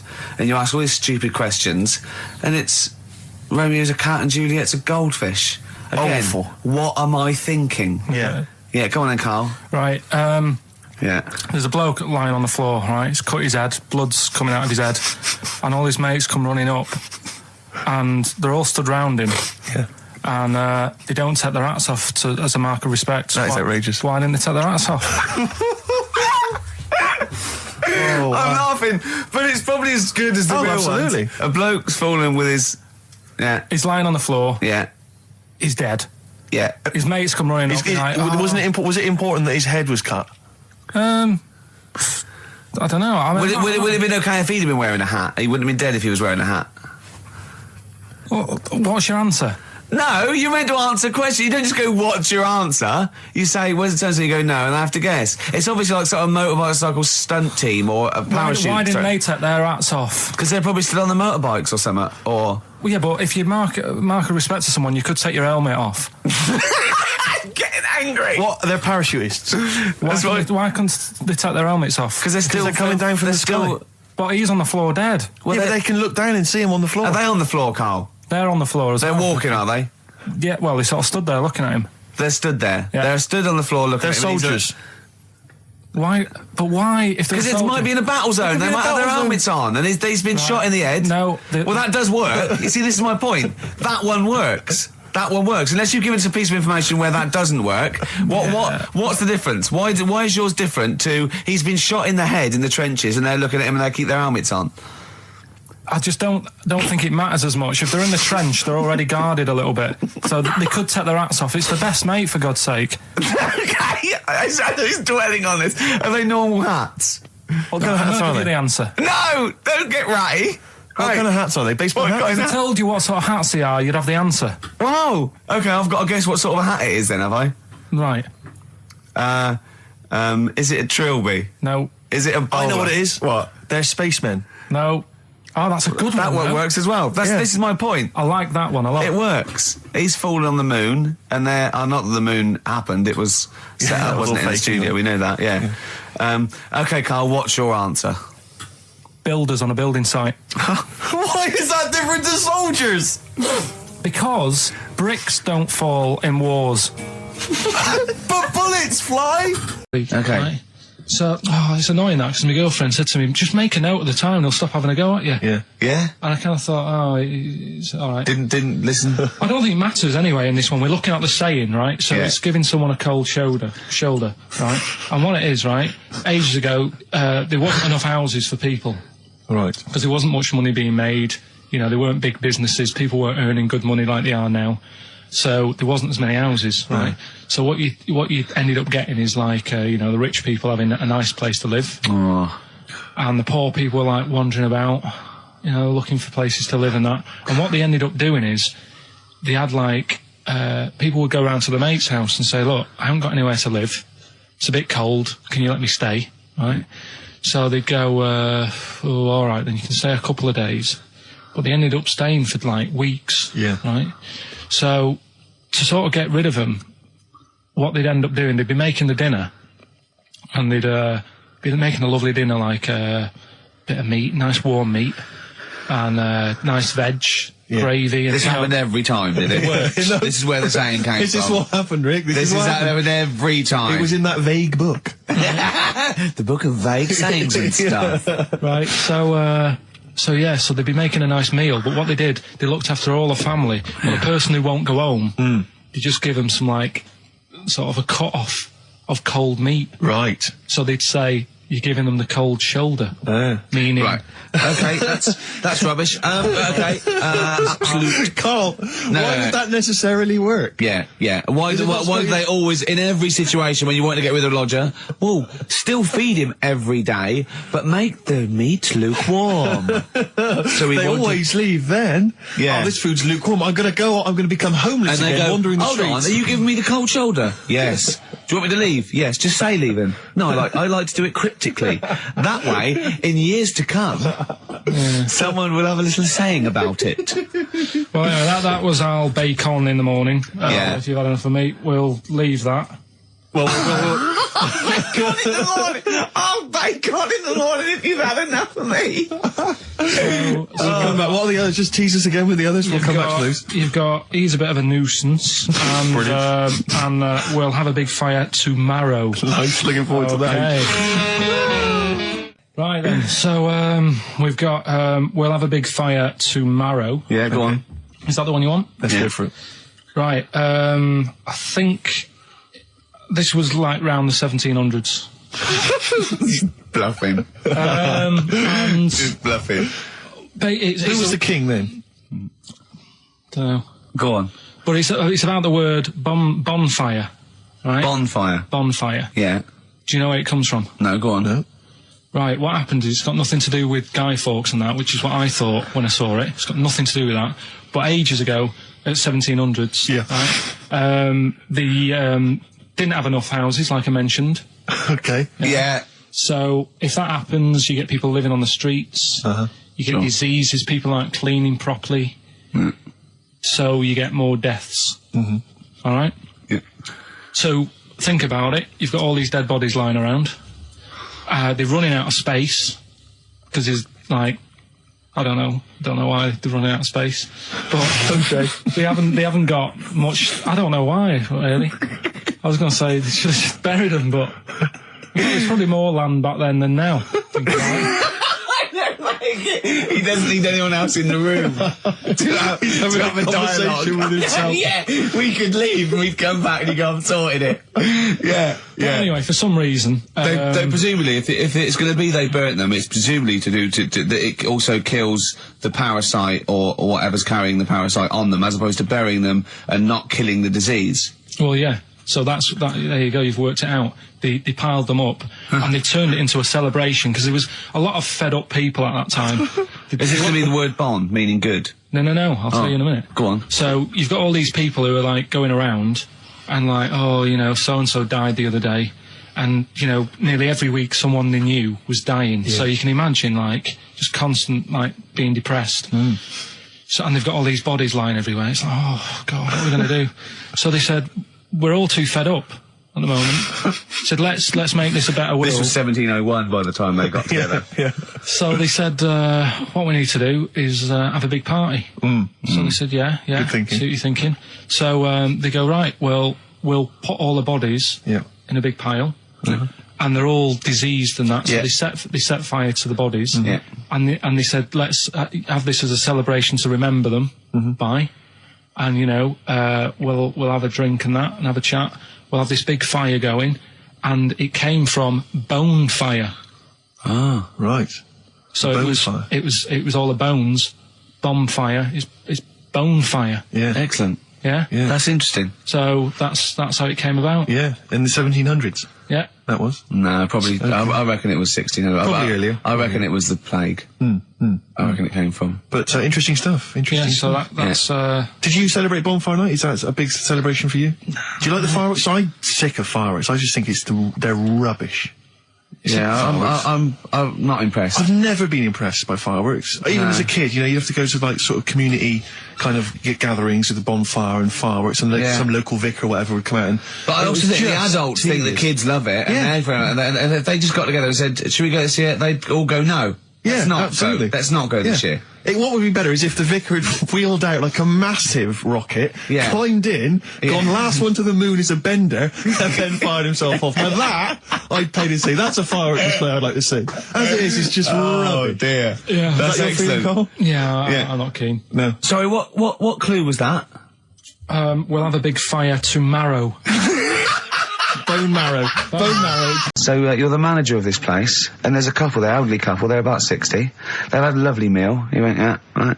I went, but the gentleman, he's got a little bit of a heart condition. He takes a pill after his meal, as he should, after meals. He's only taken Viagra. Oh. And now he's stuck in. Wedged in? Wedged in. We've all been there. It's gone, and it's stopping him getting out from the table. Yeah. So what would you do? He went, what? He's stuck in because of his dick. I went, yeah. He went, right. He said, I'd use the situation. I'd make cash. I said, you're not going anywhere. Do you want a pudding? Entrepreneurial. I like it, Carl. And he went, so that's that sorted. I've got the job on that. Next. I went, okay. Another, you won't believe it. Next day, there's a little problem in the toilets. Two gay men were having sex and they got stuck in each other. Yeah. He went, right. I'd say, is it the same fella as yesterday with the Viagra? If so, why was he let in again? He was on the door. Yeah. I went, it's not. It's too different. He goes, right. Does his wife know he's cheating on him? Yeah. He went, right, I'd go down. I'd go, and then he went, I'd say this isn't a restaurant problem. Call an ambulance. Strictly speaking, not a restaurant problem, no. But all right. Hi, I'm Ricky Gervais. With me, Steve Merchant and Karl Pilkington. Karl, over to you. This is the time where we play, well, the world-famous quiz, isn't it? Rockbusters, isn't it? Yeah. Which is Blockbusters, but with music. See you later. Cryptic clues and that. Do you want to say? Not really cryptic, but go on. We've got a number of DVDs to give away, including some teachers' DVDs. We've got a bunch of CDs here, and also Ricky Gervais's live stand-up DVD, Animals, which cool. is not good at all. I really would not encourage people to buy that. It is weak observations, poorly performed. I would recommend The Office Series 2 on DVD. Rubbish in that. Available. I'm awful in that. You can actually see me forgetting some of my lines. That's true. Go on. Right then, so cryptic clues, just an example, might be new. I reckon people will be staying in today because it's raining and that, so might not have heard it before. So, like... or they have and they're not listening. Yeah. Well, whatever. Good. You gave up on that, did you? Three. Give us an example of the sort of thing. Jesus. All right, maybe don't. Listen, I'm a broadcaster. Words are my tool. Go on. All right, forget that. Come on, Baldy. Right, three clues then. Here's the first one. It's a band or an artist. Yeah. Right? I'm going to the northeast. What are you going there for? Good point. Good question. Right? If it had been why you're going to the northwest, that's a different matter.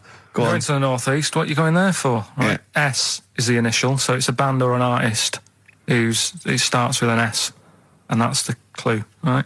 Second one. She's related to the man in the lamp. Right. That's G. Right. She's related to the man in the lamp. Right. And the third one is the Jamaican fella would love to live there, but it's a little bit pricey.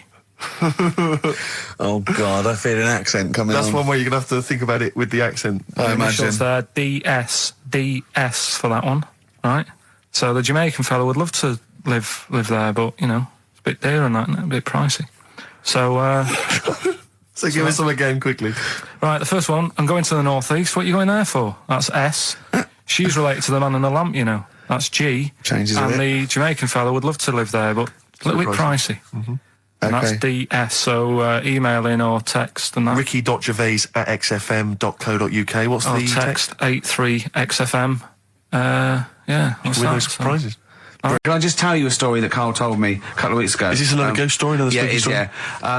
I called him out. I was, what are you doing? He said, I've just been reading ghost stories again. He said, you don't believe in them, but how do you explain this? Right, I went, go on. He said, I'll tell you as he told me it. He went, bloke, right, just sitting at home, doing, watching telly with his cat. And, the phone rings and it's a bloke going, is that fire, in your oven okay now? 'Cause your wife called. And Carl went, well, 1, there was no fire in the oven. 2, he wasn't married. I went, right. Go on. He went, well, then right, there was a knock at the door and there was 2 sort of people in sort of white coats and they came and said, we've come about that fire. Your wife called us. He went, 1, there isn't a fire in my oven, and 2, I'm not even married. Right? And he said, they saw the cat and they looked at the cat. It looks a bit weird at the cat came out, nothing.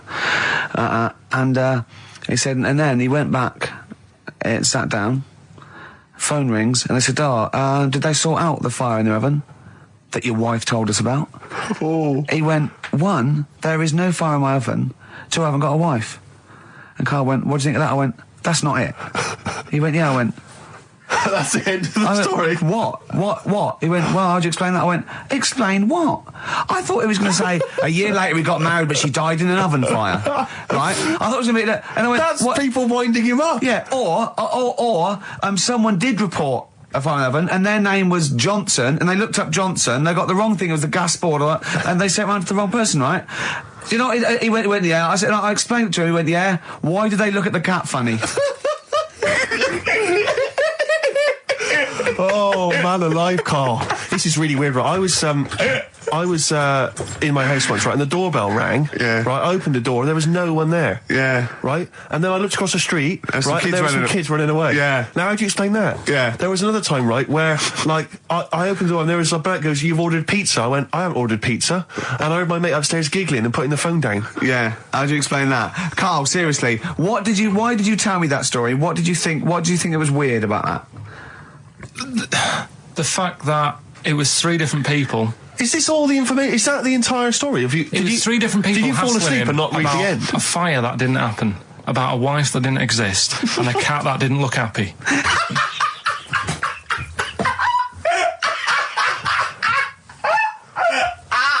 Oh, I'm gonna have a heart attack, Karl. What? I mean, why did they look at the cat funny? Because cats don't like spirits, do they? What? And the other blokes were ghosts? Yeah. Yeah, that's it. So these are kind of beetle about type ghosts. These are ghosts who walk the earth as the undead, just winding people up slightly. That's lovely. That is lovely. Seriously, and a cat that did not look happy. But seriously, why would ghosts wander around just like winding people up? Oh, maybe something did happen there years ago. Some fire. Some woman might have died in a house of a fire or something. Yeah. And it's sort of all happened again. Yeah, it's certainly a mystery. It's a mystery. I mean, I can't. What's this book you were reading? Ain't it, Karl? We've stopped educating Ricky, so I've stopped learning, about things like the woman who ate mud all her life. I told you something before when we were in the office. What was that? What did you teach me? They've just counted how many fish are in the sea. No, they haven't. They've just done a census. A census? What, of fish? Yeah, some fellas have gone in the sea and they've got to work out. There's about... Mrs. Spratt, is this your son? No, he's a lodger. Okay, well, let's mark him down. That's 2. Oh, I've lost count. 6,400,000. Oh, darn. So how many are there? About... There's a lot. Oh. Well, there are more species of fish than bird, mammal and reptile put together.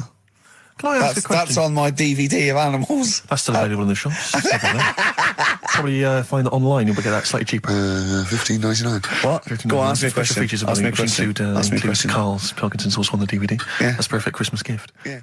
Long and Winding Road. I love that, but I don't like the way McCartney sings here.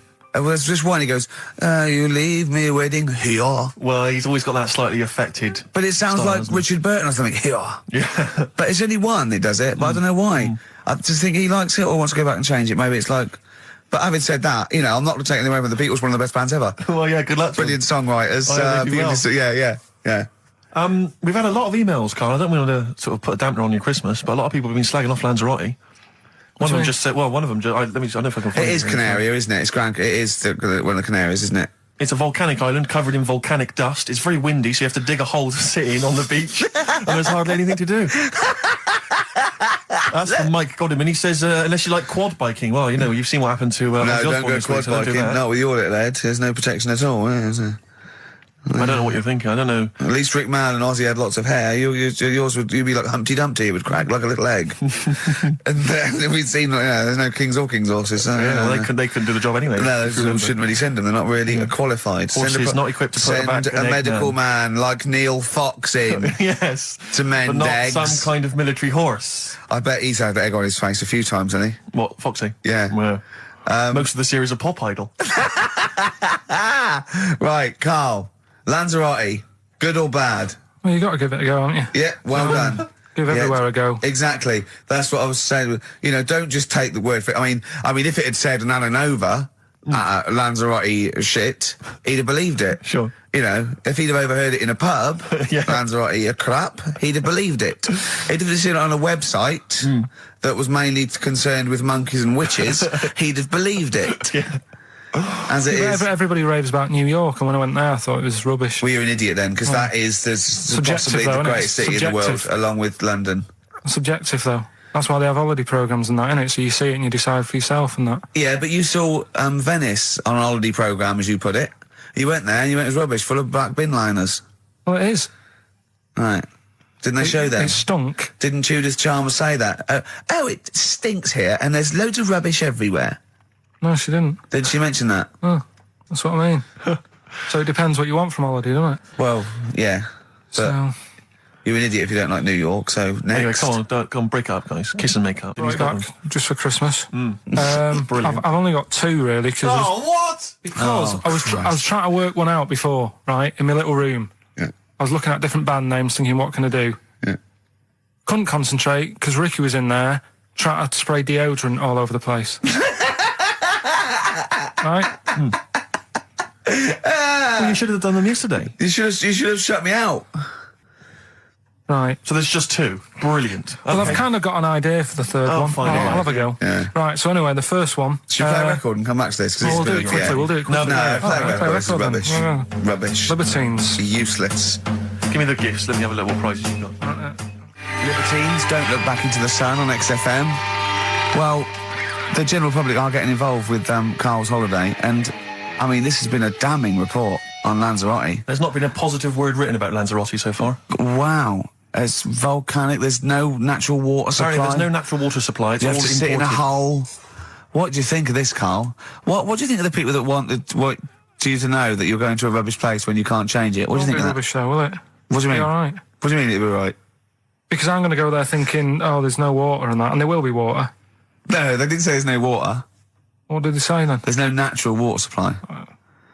Whatever. I'm not bothered. Doesn't bother me. All right. I'm going to have a good time and that. What are you going to do? What's your plan to do? Got a book. What book you got? Rich Hall book. I'm just going to read that. So, Brilliant. And the weather's better than here, isn't it? Yeah. So... Someone emailed just now. They said they're listening online and there's a problem with their computer and everything's sped up. The music's sped up. Our voices, Rick, are sped up. Except Karl's.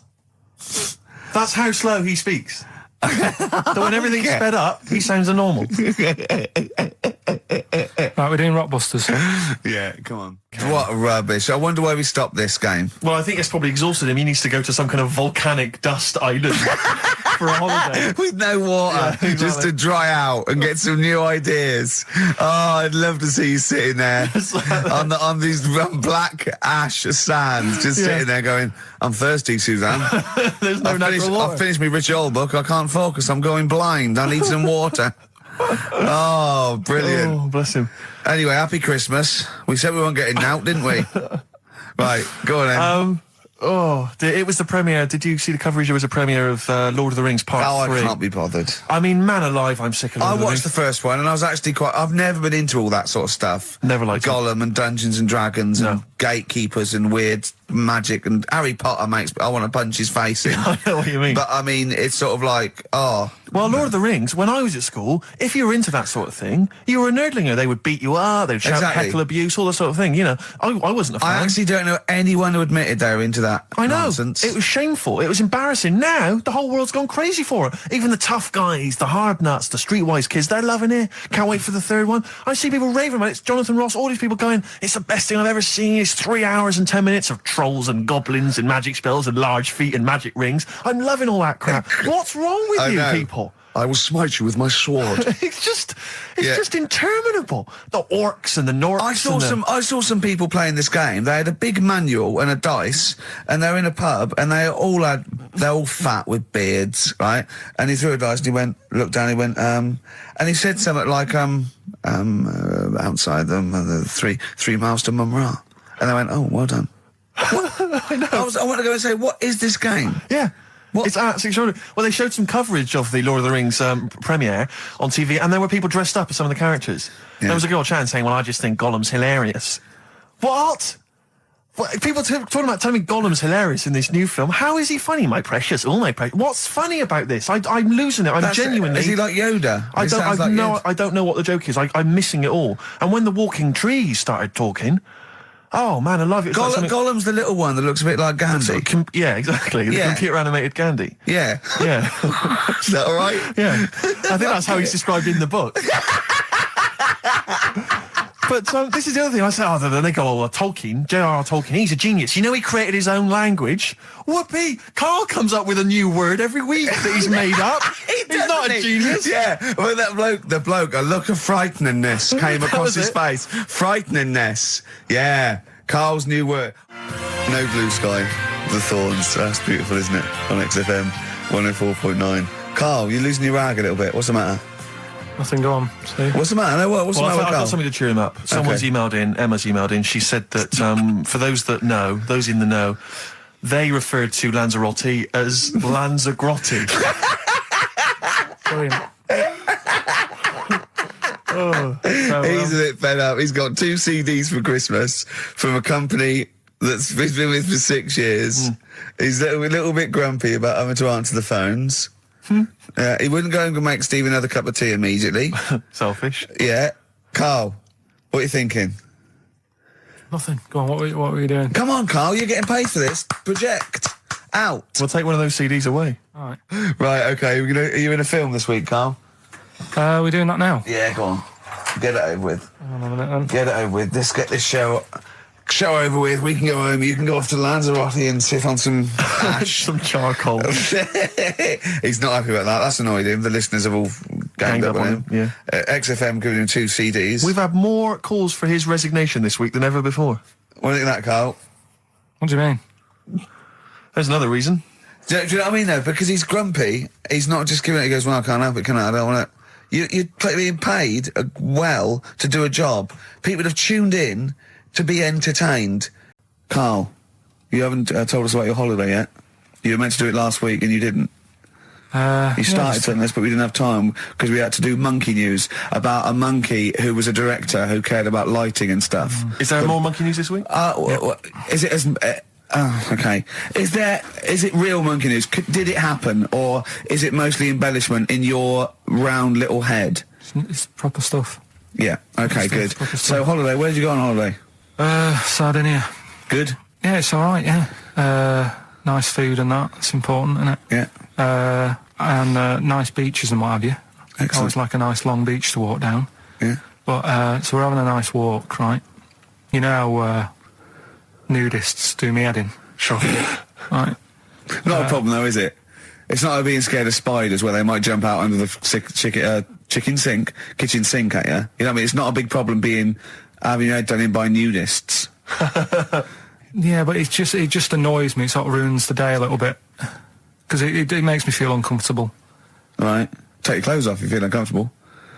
It's much more relaxing. Yeah, but well, anyway, right. So I'm walking along the beach, right? Lovely long beach, what have you? You know, watching the sea, picking up shells and that. And what are you wearing? What's your natural beach club? When he says picking up shells, I imagine he's on all fours going, yeah, like that. You know what I mean? Looking at things, just like washing his nuts in the sea to get them tasty. Yeah, going into the sea and then kind of shaking himself and all the water flows off. Yeah. I've just got flip flops on, pair of shorts, and like a little light shirt. Sure. Mm. So anyway, walking along, and Suzanne goes, "Oh look," right? And there's this woman, German, I think, coming out of the. How can you tell she was German? Underarm hair. I'll get to it. Forget the underarm hair. She came out. It looked like she was smuggling seaweed. I'm going to burst! Oh, God! And the funny thing is, right, she... Smuggling seaweed! Oh, God! She was a bit hairy down there, was she? Mental. I felt bad because I hadn't had a shave for 2 days, right? Looked at her, it was ridiculous. She might as well have kept her trunks on. It was just like she was wearing furry trunks, right? So anyway, so I'm walking along. So, yeah, go on then. So Suzanne's like, oh, look, and I'm like, oh, not again, because every time we go away, there always seems to be one of these. Is she by herself, this woman? Well, the weird thing was, she was with her husband, right? Yeah. But he had shorts on. He was happy, right? But every time, like, because I walked past her and he sort of ran off because he's embarrassed. Do you know what I mean? There's nothing normal about it. What can he do? He can't go, all right, mate, because he knows it's odd, right? How old was he? Sorry, how old was she? It's hard to tell when someone hasn't got clothes on. Do you know what I mean?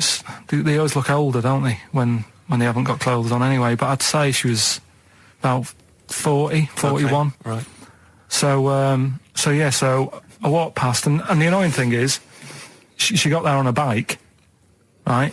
No clothes on, little pair of boots next to the bike. So if you can wear boots, just pop some shorts on. You know what I mean? That takes more effort for me, putting boots on. So put the shorts on, right?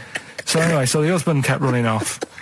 I walked past, and I'm getting annoyed because I'm saying, well, we've got to walk past them again on the way back. I like the fact they're scuttling away when Karl walks past. Like when you lift up a bit of sort of iron sheeting in the woods and loads of mice run away. Yeah. It's like whenever Karl goes, that nudists run away. Yeah. Oh, right, okay. So we sort of come walking back and what have you, and you know, I have another look and what have you, and he runs off again. Why are you another look if it offends you so much? Oh, you might as well just have a look. You know what I mean? It's just putting it on show and what have you. But the interesting thing was, I just wondered whether the husband... If the husband was nude, you'd looked at his tackle. Because remember, when you went to see those two strippers, and it was a woman and man, and they whipped their shorts off, you said you looked at his tackle first. I think any bloke would. Wow. You would. You just check it out. It's natural, isn't it? You just go, oh, right. So it is normal or whatever. Because you don't know if... you know what I mean? You don't know if what you've got's right until you see someone else's. No, do you know what I mean? Yeah. But anyway, so, but he got us talking, because I was, then, as soon as I saw her, sort of, day's been ruined a bit, so I'm walking up the beach. It's been ruined! Walking up the beach with Suzanne going, how does it happen? Do you know what I mean? Why do people do this? What fun are they getting out of it, and what have you? And, I just was thinking, is there any chance that fella, right, didn't even know that she was a nudist until they went away? Do you know what I mean? Because I said to Suzanne, say if I met Suzanne, it's like we're getting on, yeah, everything's fine. Yeah. And then you go off on holiday and you go, you haven't got much luggage. And she's like, no, it's fine, this is plenty. And I'm thinking, that's weird. And then we go down the beach and she whips her knickers off. I'd be annoyed, but there's nothing I could do. Do you know what I mean? Sure. So I'm just wondering whether that's what happened to this fella. Every time someone came walking up, he was like, oh, God, this is embarrassing. And he kept nipping off. Yeah. Finding something else to do. Look at some shells. So I'm wondering, Rick, if at some point, maybe today or in future shows, we should get a nudist, one of those official nudist spokespeople, because all these nudist organisations, get them on the phone, justify themselves to Karl, because, in his mind, they are, what would you say, weirdos, freaks? I don't quite get it. I was reading something in one of the supplements last weekend, and some journalist went round to some, whatever you call it, some resort or whatever for nudes and that. And it's Were just... they playing volleyball? Well, the only thing was, bowls. He said one today, he saw my salamander. It's not a euphemism. He saw my salamander and it's just sitting there in the tank. Your exotic pet? Yeah, and he's worried about there not being a lid on. And he said... I went, what are we worried about? He said, wow. He said it sits there for 24 hours a day, obviously planning to get out. Well, he's got nothing else on his mind, and the daft thing is, he has actually got the lid ripped up a little bit. And he'll be looking up there, and it's going to get out. But what's the worst that could happen? What's it thinking? What do you think it's thinking, this salamander? It's got its eye on the DVD player. Oh, that would be great. I just wish we could maybe tape the bits we're not on air, just because that's when Karl comes into his own. Yeah. He just said to me, I don't know what I was doing, I was sort of like pottering around, dancing around, doing something annoying probably, and he just looked at me, and he was looking at me, and I looked back, and he went, have you ever used a Y-front properly? Genius. It's a great question, because the answer is definitely no. Definitely no. Does anyone use their Y-front properly? And by that, I mean get your winky out of the little sort of slot provided, as opposed to like put it to one side or pull them down or whatever. Has anyone used a Y-front properly? I don't think I've ever done it. I don't think I've ever done it. I've never seen anyone in a toilet doing it, Rick. You shouldn't be looking. I wish I hadn't said that. I caught ya. Really? Yeah. That's actually how you prove people are gay. Yeah. Get them into this conversation. Yeah. It's a trap. Yeah, it's a trap. It was the trap. Yeah. I'm not that gay, was by the the, way. Yeah. You didn't prove I was gay. I double bluffed you. Because I knew the old gay trick. I thought it was the old gay lord say no thing. That is another method. Yeah, there's innumerable methods of doing it. That's how Oscar Wilde was caught. Yeah. Yeah. What happened there? Well, the judge went to him, did you see that film last night? Gay Lord Say No, and he went, no, and they went take him away. Yeah. Take him down to the cells. Yeah, take him to Reading. It is true. Well, it originated in America. Yeah. So many of these things do. It's a brilliant point, Carl. I'd like to hear from anyone listening who's, and I mean, they'll just lie, wouldn't they, I suppose? Yeah. I don't even use sort of flies. No? Usually. I sort of pull my wife on, my sort of tracksuit. So that's why I wear sort of like elasticated waistbands all the time. Exactly. Just sort Speed. of like... Yeah. You got to get in there with the minimum of effort. Yeah, and out. Sure. Often I won't shake. No, no. To my detriment, because it often leaks out a little bit later, doesn't it? Ever been out on a date with a girl where it's just trickled down your leg and you wish it hadn't, and you're thinking, what if she gets my trousers off later? She might smell or see it. What? What? I don't know. I don't know what I said there. Right. Darkness growing on me. Love that. Love the darkness. This is the Best Of Show on XFM 104.9. I'm Ricky Gervais, with me Stephen Merchant. Yes. I hope you're enjoying the Best Of. Right. It's just, like the last flat that I lived in, I always had a good view across the road, and I could see, it was the hairy... There was the hairy Chinese kid. Not hairy Chinese kid, he was just a Chinese kid, actually. Yeah. Running about. Because that's rare, isn't it? Hairy Chinese kids are very rare, isn't it? Yeah. There's only one official sighting, isn't there? In one of those shit little magazines that you buy. Yeah, he was running around in his underpants. Sorry, you just swore ironically. I mean, I imagine if there's any newspapers listening, you did that. Because he's sort of jokey and... Yeah, go on, let's not swear. And there was the old woman who didn't move, she was just sat there reading a book all the time. Who we think possibly died and no one came round for weeks, I mean. But, and now I've moved, right? And it was quiet for a bit. I always look at what view I'm getting, right? Looked across and it was just sort of empty, sort of flats ready for people to move in and that, right? Anyway, people are in there now, right? And they've put all the furniture in, but I haven't put any curtains up. Oh. Right. So anyway, I'm sort of washing up, just having a look out the window. Yeah. Right. Girl sort of wandering about, knickers on. Right. With no knickers on. You mean naked? No knickers. Well, she had a bra on. Right. Okay. But, she's probably looking for a knickers. So I thought, and I don't know how long I was looking. No. Right. But anyway, she looks across. Oh God. I think she spotted me. Yeah. I think, oh God. I felt really bad. Yeah. I said to Suzanne... Sorry, is this some sort of Peeping Tom confession while the Telegraph are listening? I've no idea. Well, it's not... That's the thing, though. Peepington. If I was peeping, she was peeping as well, because she was looking over. Works both ways, doesn't it? Yeah, but yeah, all she could see of you was your bald head. Yeah. No. But and your hands moving as you were washing up. And some white-looking substance rotting up. Particularly stubborn stain on this glass. Yeah. Oh, God.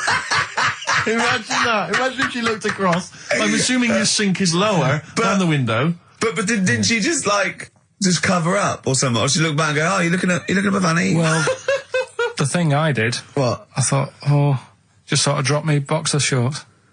Because I thought... Well, Suzanne said, what are you doing? What are you talking about? What are you talking about? No, just so they can see me cheeks of me. What are you talking about? No, because I thought if she thinks I'm walking about in the nude as well, then we've both got something out of it. Carl, this sounds like a bad excuse in court. I know. This is or the plot of a film on Channel 5. I mean, this is like the doctor who got done for exposing himself to a patient and then painted that little thing. That you look down their throat at pink. Yeah. And go this is what they saw. Yeah. No, so sorry, you were looking at a woman dancing around naked, right? So the only thing you could do was immediately drop your boxer shorts. So she looked across, saw you fully clothed, saw you took your boxer shorts. No, she wouldn't have done, because it's sort of just the top half and the sink's at a side angle, so I was sort of looking out. So she wouldn't have seen your trousers then anyway? No, she did. I moved in front of the window more. So you then made you actually climbed in front of the window. Oh, this is amazing! So you climbed in front of the window To show off. No, It wasn't naked obvious. lower half. Suzanne said, "What are you doing?" I bet she did.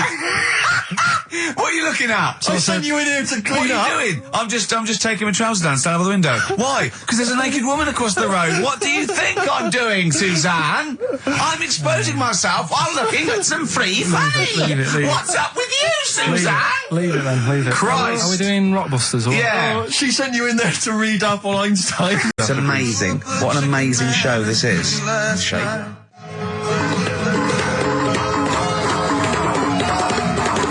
Chimpanzee that monkey news!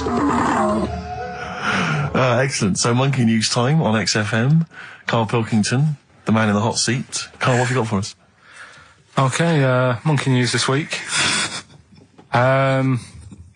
We've covered a lot of stuff. We have indeed.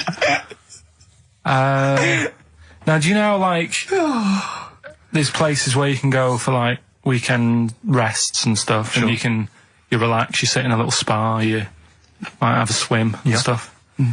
Well, they've got a place done for monkeys. Of course they have. Right? They can go there, they relax, forget about all the stuff they've got going on in their head. They can have a manicure. Right. Got nice meals. It's not called a manicure, though. It's called a chimpacure. Beauty treatments. Yeah. Right? They look good and stuff. Yeah, well, look good, feel good, yeah. Now, you might think, well, that's pretty normal. Well. The bit I haven't told you about is actually run by a couple of chimps.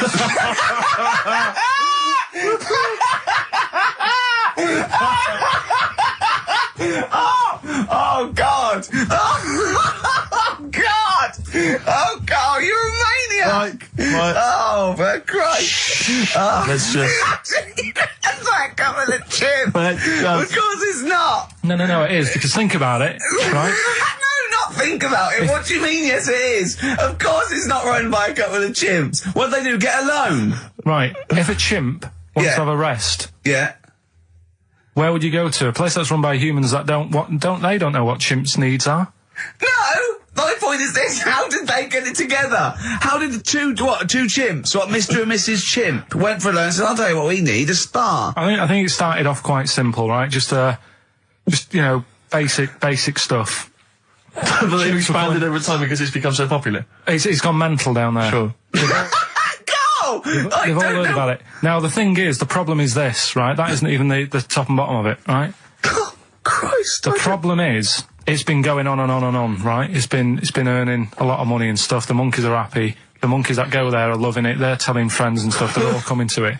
Now, the problem is, it's this little monkey, little man monkey and a little woman monkey, right? Yeah.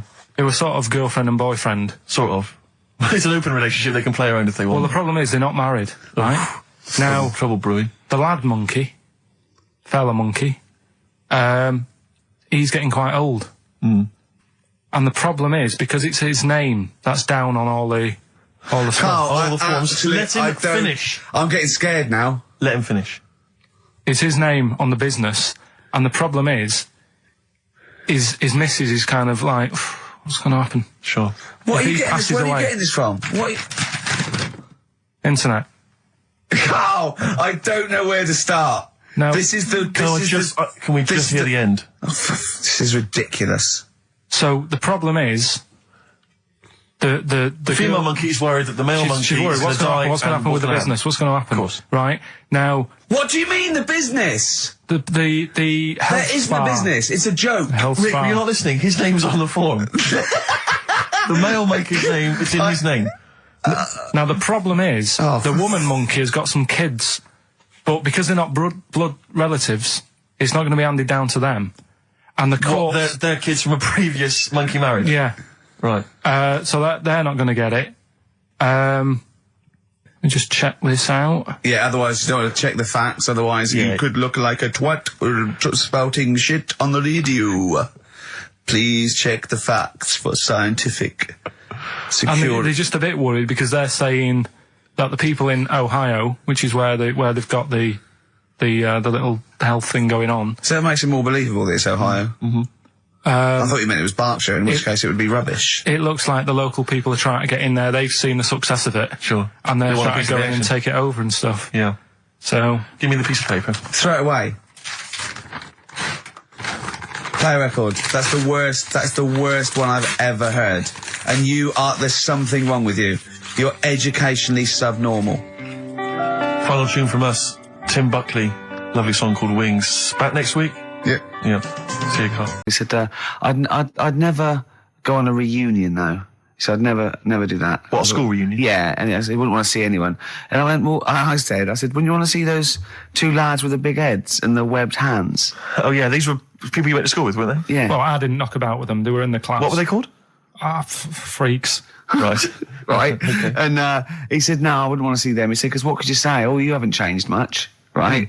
And he said, they wouldn't go anyway, would they? I said, why? He went, well, they didn't have any friends. Right. And I said, well, weren't they friends with each other? And he went, no, that would have been too obvious. Like they passed each other and went, no, I know it's tempting, but let's not. Everyone would think that's just what we were going to do. Let's not do it. Yeah. So they didn't even hang around with each other. No. See, I must say, in my head, I've got something like it's like some sort of extra thing from Blake 7 that they're like some sort of lagoon monster, but they just had slightly oversized heads, did they? See, does your head grow? Your eyes don't. Does your head? Because maybe they've got to a point now that it's all sort of caught up with each other. Well, at the time, the eyes were very small and the head was huge. Just a very big head. And the fingers aren't going to change. That's not. They had webbed fingers. It was like the penguin in Batman. Really? Are you sure? No, honestly. Are you sure they weren't wearing mittens? No, seriously. Yeah, it wasn't home economics. They weren't getting something out of the oven, a very hot dish, were they? Every time you saw them. But why were there two, but they weren't related and they weren't friends? I don't know. I suppose it's like asthma and that, innit? Some kids have it. And it just was a coincidence. Yeah, but asthma's quite a common thing. Webbed hands, Carl. Yeah. I don't know. You don't think of it, do you, when you're a kid? You just sort of... when you first see them. Yeah. There goes the frogmen.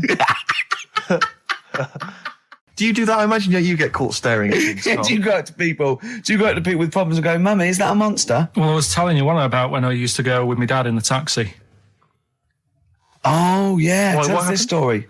Well, your father was a taxi driver? My dad he had loads of jobs, which he did back then, and they don't do that anymore, do they, people? They don't have loads of stuff. Sure. But at one point, he had a black cab, and I used to go with him. Used to get a beer crate and put it in the front of the black cab, and sort of sit just next to the meter.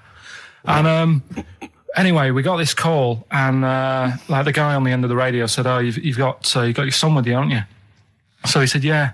So it's just like, we've got to pick up at number 11 Village Lane or whatever. And I said, all right. And it was this woman. It was like a woman version of the Elephant Man. Wow, the Elephant Woman. Yeah, it looked like...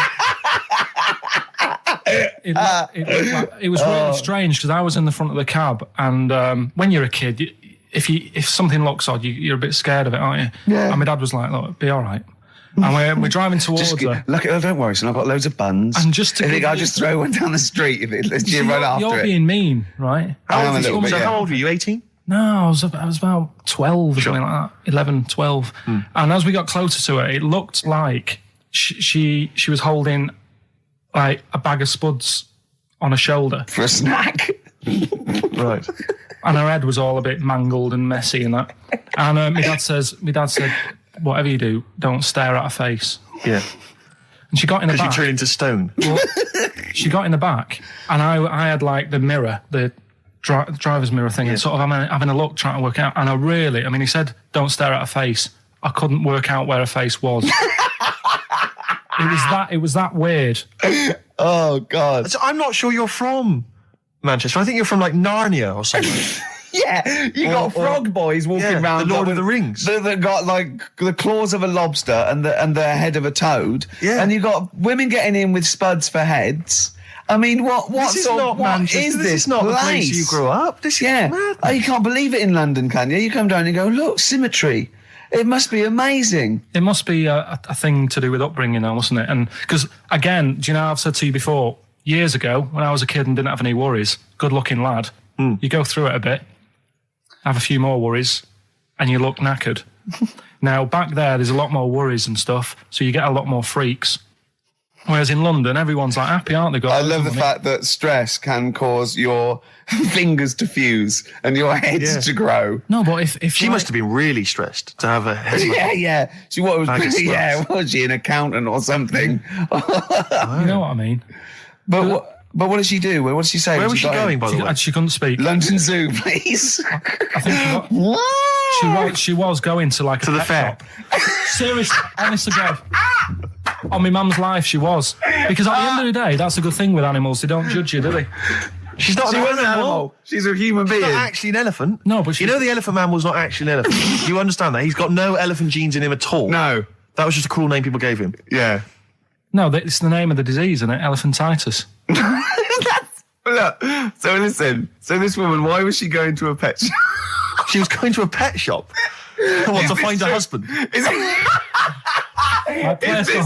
this true? No, it is true, yeah. Oh, God. I'm not taking the mickey because it must be so really bad for you. Of course it is. Carl, I'm going on to you today about cutting myself shaving. Yeah. I was going on about that. To think that she's probably not alive now, but to think... But you're saying that you're going to say this is a worse problem than a little cut shaving, aren't you? Yeah. Yeah. Do you know what I mean? I think you're right. Carl, there's a couple of key questions I need to ask. One, if she couldn't talk, how did she tell your father where to drive her? Did she have it written on a note? Did she point with her nose? Yeah. Right, this has got silly. Pick your song. But also, finally, where did you say she lived again? It was like in a village, a little small village. Right. Just hidden out of the way. All I'm saying is we could maybe get like some sort of coach, book some coaches, get a coach party up there to have a look at her. Take some photos. And now you can make some lemonade. The offspring of a woman and some spuds. Yeah. Please enter at your peril. Should it give me a shiny shilling? Yeah. And it says a young mother says her partner has dumped her to become a vampire. Rebecca Roberts from Somerset says Matthew Barrett fell for a blood-worshipping woman in a US cult. The 23-year-old mother says he began shaving all his body hair, dressed in black, and used Rebecca's lipstick to redden his eyes. Rebecca caught him performing weird blood rituals in front of his computer at night, cutting himself to prove commitment. She said, "I thought it was just a hobby."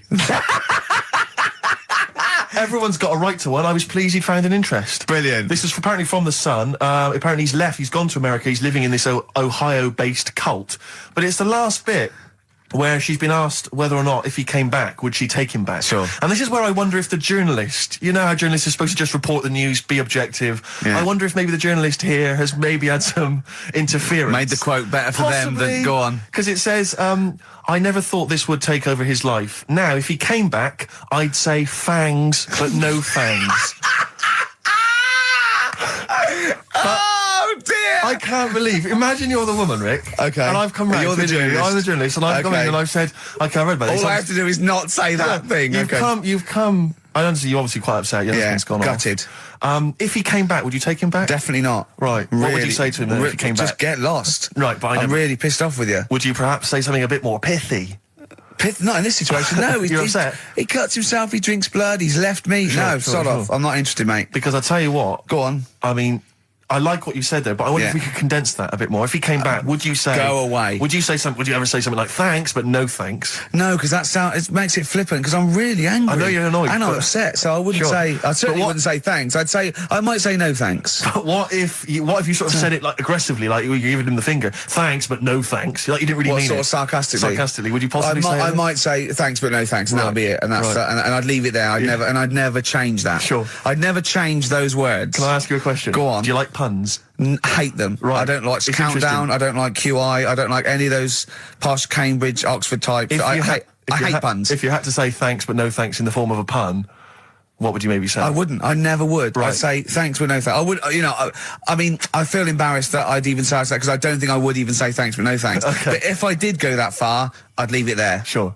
So, have you ever noticed, as I have, the similarity between the word thanks and fangs? Not really. It's very similar. Not Thanks, really. fangs, F-T-H, there's a K. Fangs very much. G, it's A and N. Well, the A, the N and the S, but that's about it. Would you agree it sounds marginally similar? Yeah. Is it possible you might one day say fangs but no fangs? I wouldn't know. Right. I could put that though, could I? But don't say I said it. Right. I mean, yeah. Fangs, but no fangs. Yeah. This is the thing. Just, if you ever read an article in The Sun, The Mirror, anything, do not believe it. Really seriously question and query it, because... If it ends with fangs, no fangs. If it ends with a pun... Called up Ricky. I said, right, are you about? Have a chat and that. So he said, I'll just come round, it's a nice day, have a drink and what have you. So I got round there at about 6:30, right? Go up to his door, knock on his door, right? He stood there with his tackle out. Yeah, what did you make of that? What was wrong with that? What do you mean, what's wrong with that? Why were you looking at it? Why were you looking at it? I tried not to look at it. But again, you're always sort of attracted to it, aren't you? Kind of like... I've never been attracted to another man's tackle. I don't know what you mean. You can't help but have a little sly look. Especially when it's there. When you ring the bell, and I mean the one on the door, right? And that's hanging out. And does he dress to the left or the right? It was to the left, right? Yeah, it was left, yeah. Just popped it out of my shorts for him. Just popped him out of the shorts. Should have seen the state of him. Shorts on, no top, cigar. Looked like someone out of The Sopranos. It was a mess. Yeah. And then, we sat on the balcony drinking wine, didn't we? Did you pop it back in, or was it still... Yeah, I popped it straight back in. I'd got the laugh. Sure. I'd got the laugh I wanted. Yeah. He walked in, he went, it's not that hot. Straight away, it's not that hot. Oh, brilliant. Then, was that knob news, or is there more? No, it's got more knob news. That's just a taster. Just a taster. Listen, let's play some adverts, let's play some great music, and maybe we should have some early knob news. Early knob news coming up. XFM. Yeah. You know, you just mentioned there about sort of no knickers and that. Is this going to be your Auntie Nora? No. Right. It's just, you know, like the last flat that I lived in, I always had a good view across the road and I could see, it was the hairy... There was the hairy Chinese not hairy Chinese kid, he was just a Chinese kid, actually. Yeah. Running Because back. that's rare, isn't it? Hairy Chinese kids are very rare, isn't it? Yeah. There's only one official sighting, isn't there? In one of those shit little magazines that you buy. And there was the old woman who didn't move, she was just sat there reading a book all the time. Who we think possibly died and no one came round for weeks, But, and now I've moved, right? And it was quiet for a bit. I always look at what view I'm getting, right? Looked across and it was just sort of empty, sort of flats ready for people to move in and that, right? Anyway, people are in there now, right? And they've put all the furniture in, but I haven't put any curtains up. Oh. Right. So anyway, I'm sort of washing up, just having a look out the window. Yeah. Right. Girl sort of wandering about, with no knickers on. Right. With no knickers on? You mean naked? No knickers. Well, she had a bra on. Right, okay. But, she was probably looking for her knickers. So I thought, and I don't know how long I was looking. No. Right. But anyway, she looks across. Oh, God. I think she spotted me. Yeah. I think, oh, God. I felt really bad. Yeah. I said to Suzanne... Sorry, is this some sort of Peeping Tom confession? No idea. Well, he's not... That's the thing, though. Peepington. If I was peeping, she was peeping as well, because she was looking over. Works both ways, doesn't it? Yeah, but yeah, all she could see of you was your bald head. Yeah. No. And your hands moving as you were washing up. And some white-looking substance frothing up. Particularly stubborn stain on this glass. Yeah. Oh, God. Imagine that. Imagine if she looked across. I'm assuming your sink is lower than the window. But didn't she just cover up or something? Or she looked back and go, oh, you're looking at my fanny? Well, the thing I did... What? I thought, just sort of drop me boxer shorts. Because I thought... Well, Suzanne said, what are you doing? What are you talking about? What are you talking about? No, just so they can see me cheeks of me. What are you talking about? No, because I thought if she thinks I'm walking about in the nude as well, then we've both got something out of it. Carl, this sounds like a bad excuse in court. I know. So sorry, you were looking at a woman dancing around naked, right? So the only thing you could do was immediately drop your boxer shorts. So she looked across, saw you fully clothed, saw you took your boxer shorts. No, she wouldn't have done, because it's sort of just the top half and the sink's at a side angle, so I was sort of looking out. So she wouldn't have seen your trousers then anyway? No, she did. I moved in front of the window more. So you then made you actually climbed in front of the window. Oh, this is amazing! So you climbed in front of the window to show off it wasn't your naked lower obvious. half. Susan said, what are you doing? I bet she did. What are you looking at? So I sent you in here to clean up. What are you doing? I'm just taking my trousers down, stand by the window. Why? Because there's a naked woman across the road. What do you think I'm doing, Suzanne? I'm exposing myself while looking at some free fanny. Leave it. What's up with you, Suzanne? Anyway. Wait a minute, can I just check? A final question. What did the woman across the way... What happened? What was her reaction? I didn't look again. I just thought, you've seen a bit of action as well. We're both happy. Let's leave it. Brilliant. We spent New Year's Eve together, me and Carl. Oh, yeah. It was me and Jane, Carl and Suzanne. Her hair doesn't really look like Dave Hill. I must You didn't confess. see it when it was done, though. Yeah, she had the coat on that you bought her to say sorry, though, didn't she? Yeah. And Martin Freeman and his girlfriend Amanda and Glyn and we all went for a meal and then we all went back to ours and sort of saw in the new year and all that and all the fireworks, and then in the wee hours when just the drinking seriously starts, we started playing parlour games. And do you know that game when you go round, started off like with pop bands or rock bands, you have to say a band and then they have to come up with a band immediately that starts with the letter that your band ended with. Right. So Suede, E, Erasure. Do you know what I mean? Go round. And we did that, right? And then we had to change that because people were sort of using the same ones crop up. So I said, well, let's do Animals. We were doing Animals. And I gave Carl one. I think Carl panicked. You know, do it quite quick. I want to just test it on you. Okay. Is this bands? What is it? I said... Now, what did I say? So basically I said an animal and it ended with E. Okay, so I go skate. Eagle. There you go. Yeah, but hang on. I think I was the third person. Right. So think of another one. Hurry up. Eel. Yeah, I had that. Yeah, I did that one. All right. Right. Yeah, a lot of E's coming up. Elephant. Yeah. Do you know what Carl said? Go on. Ready? Yep. Egg.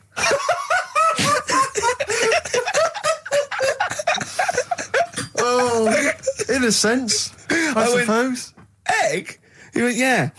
I went, no, wrong. He went, well, what? And then Martin came to his rescue and went, well, what is an egg? Animal, vegetable, mineral. I said, well, it's animal, but it's you can't have egg. But went, would you allow then? tadpole? Well, yes. Is Yeah, that not because it's a kinda larval stage. Yeah, no, but egg, you might as well have leg or eye, uterus. It doesn't count. Egg, you panicked. Brilliant. Oh, I still think I'm right. Well, you're not right. We were naming, you know. Just a bit of fun, though, isn't it? Yeah. Exactly. Yeah. You meant, why obey the rules? It's Exactly. just a bit Yeah. of fun. No, that is true. Don't That bother is with the true. rules. That is true. You had the fireworks in the year, did you? Yeah. What, you had them yourself? Or No, you no, just no, no. watched You them? could stare across the river. We could see him. But actually, very impressive. And I'll tell you what, they got it right this year. Instead of 2 hours of letting off fireworks, people were going, oh, can we go now? It was 3 minutes, and they spent £1 million on the 3 minutes. Yeah. And that's it. That's all you can stand, 3 minutes of fireworks. Oh. To me, fireworks are like watching Lord of the Rings. Exactly, I've absolutely. never been impressed as a child. Never been impressed. I've never been impressed as an adult. But a big bang, a huge big explosion, that'll do me. I used to go to, they used to have little community fireworks displays at Christmas, things like that, near our school, maybe in the school or at the local kind of community centre. And I used to go along to them with the family and everything, get the sparklers, and they would have the fireworks, and that would be, and I was just bored silly. And I always thought that if the guy organising it had wheeled out an enormous firework, climbed in, gone, last one to the moon's a bender, and then shot off, that I'd have been, yeah, that'd be brilliant. That'd be good, yeah. But everything's just interminable. Do you reckon I could take out that church? Yeah, from exactly. here? Yeah. Money on it. Go on then. Yeah. That'd be worth it, wouldn't it? But little zoom, another one. Oh, Christ. So a friend of mine was telling me that they once had some indoor fireworks, which apparently is just, I mean, imagine that. Who needs indoor fireworks? Well, I think that's just little, yeah. I think one of the things, we got indoor fireworks once when I was little, and I remember one of the fireworks was that little celluloid fish that you put in the palm of your hand. Of course. And he goes, oh, you're sexy. Yeah. What, it curled up because of the heat of your hand? Yeah. Oh, you're dead. It didn't curl. Actually, it's Grandad. He's dead. Yes. His hands are cold. Oh, no.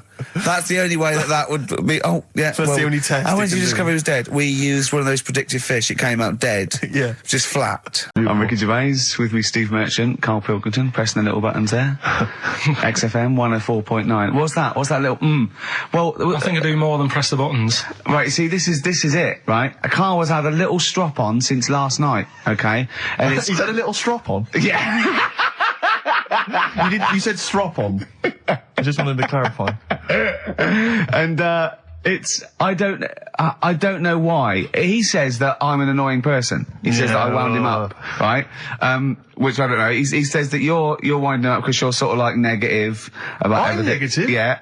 And, but what I think it is because we pointed out that his lateness is unacceptable. Yeah. He said, meet you at 6. He turned up at 20 past. He said, well, someone stopped me in the corridor. I don't care. I've got stuff to do.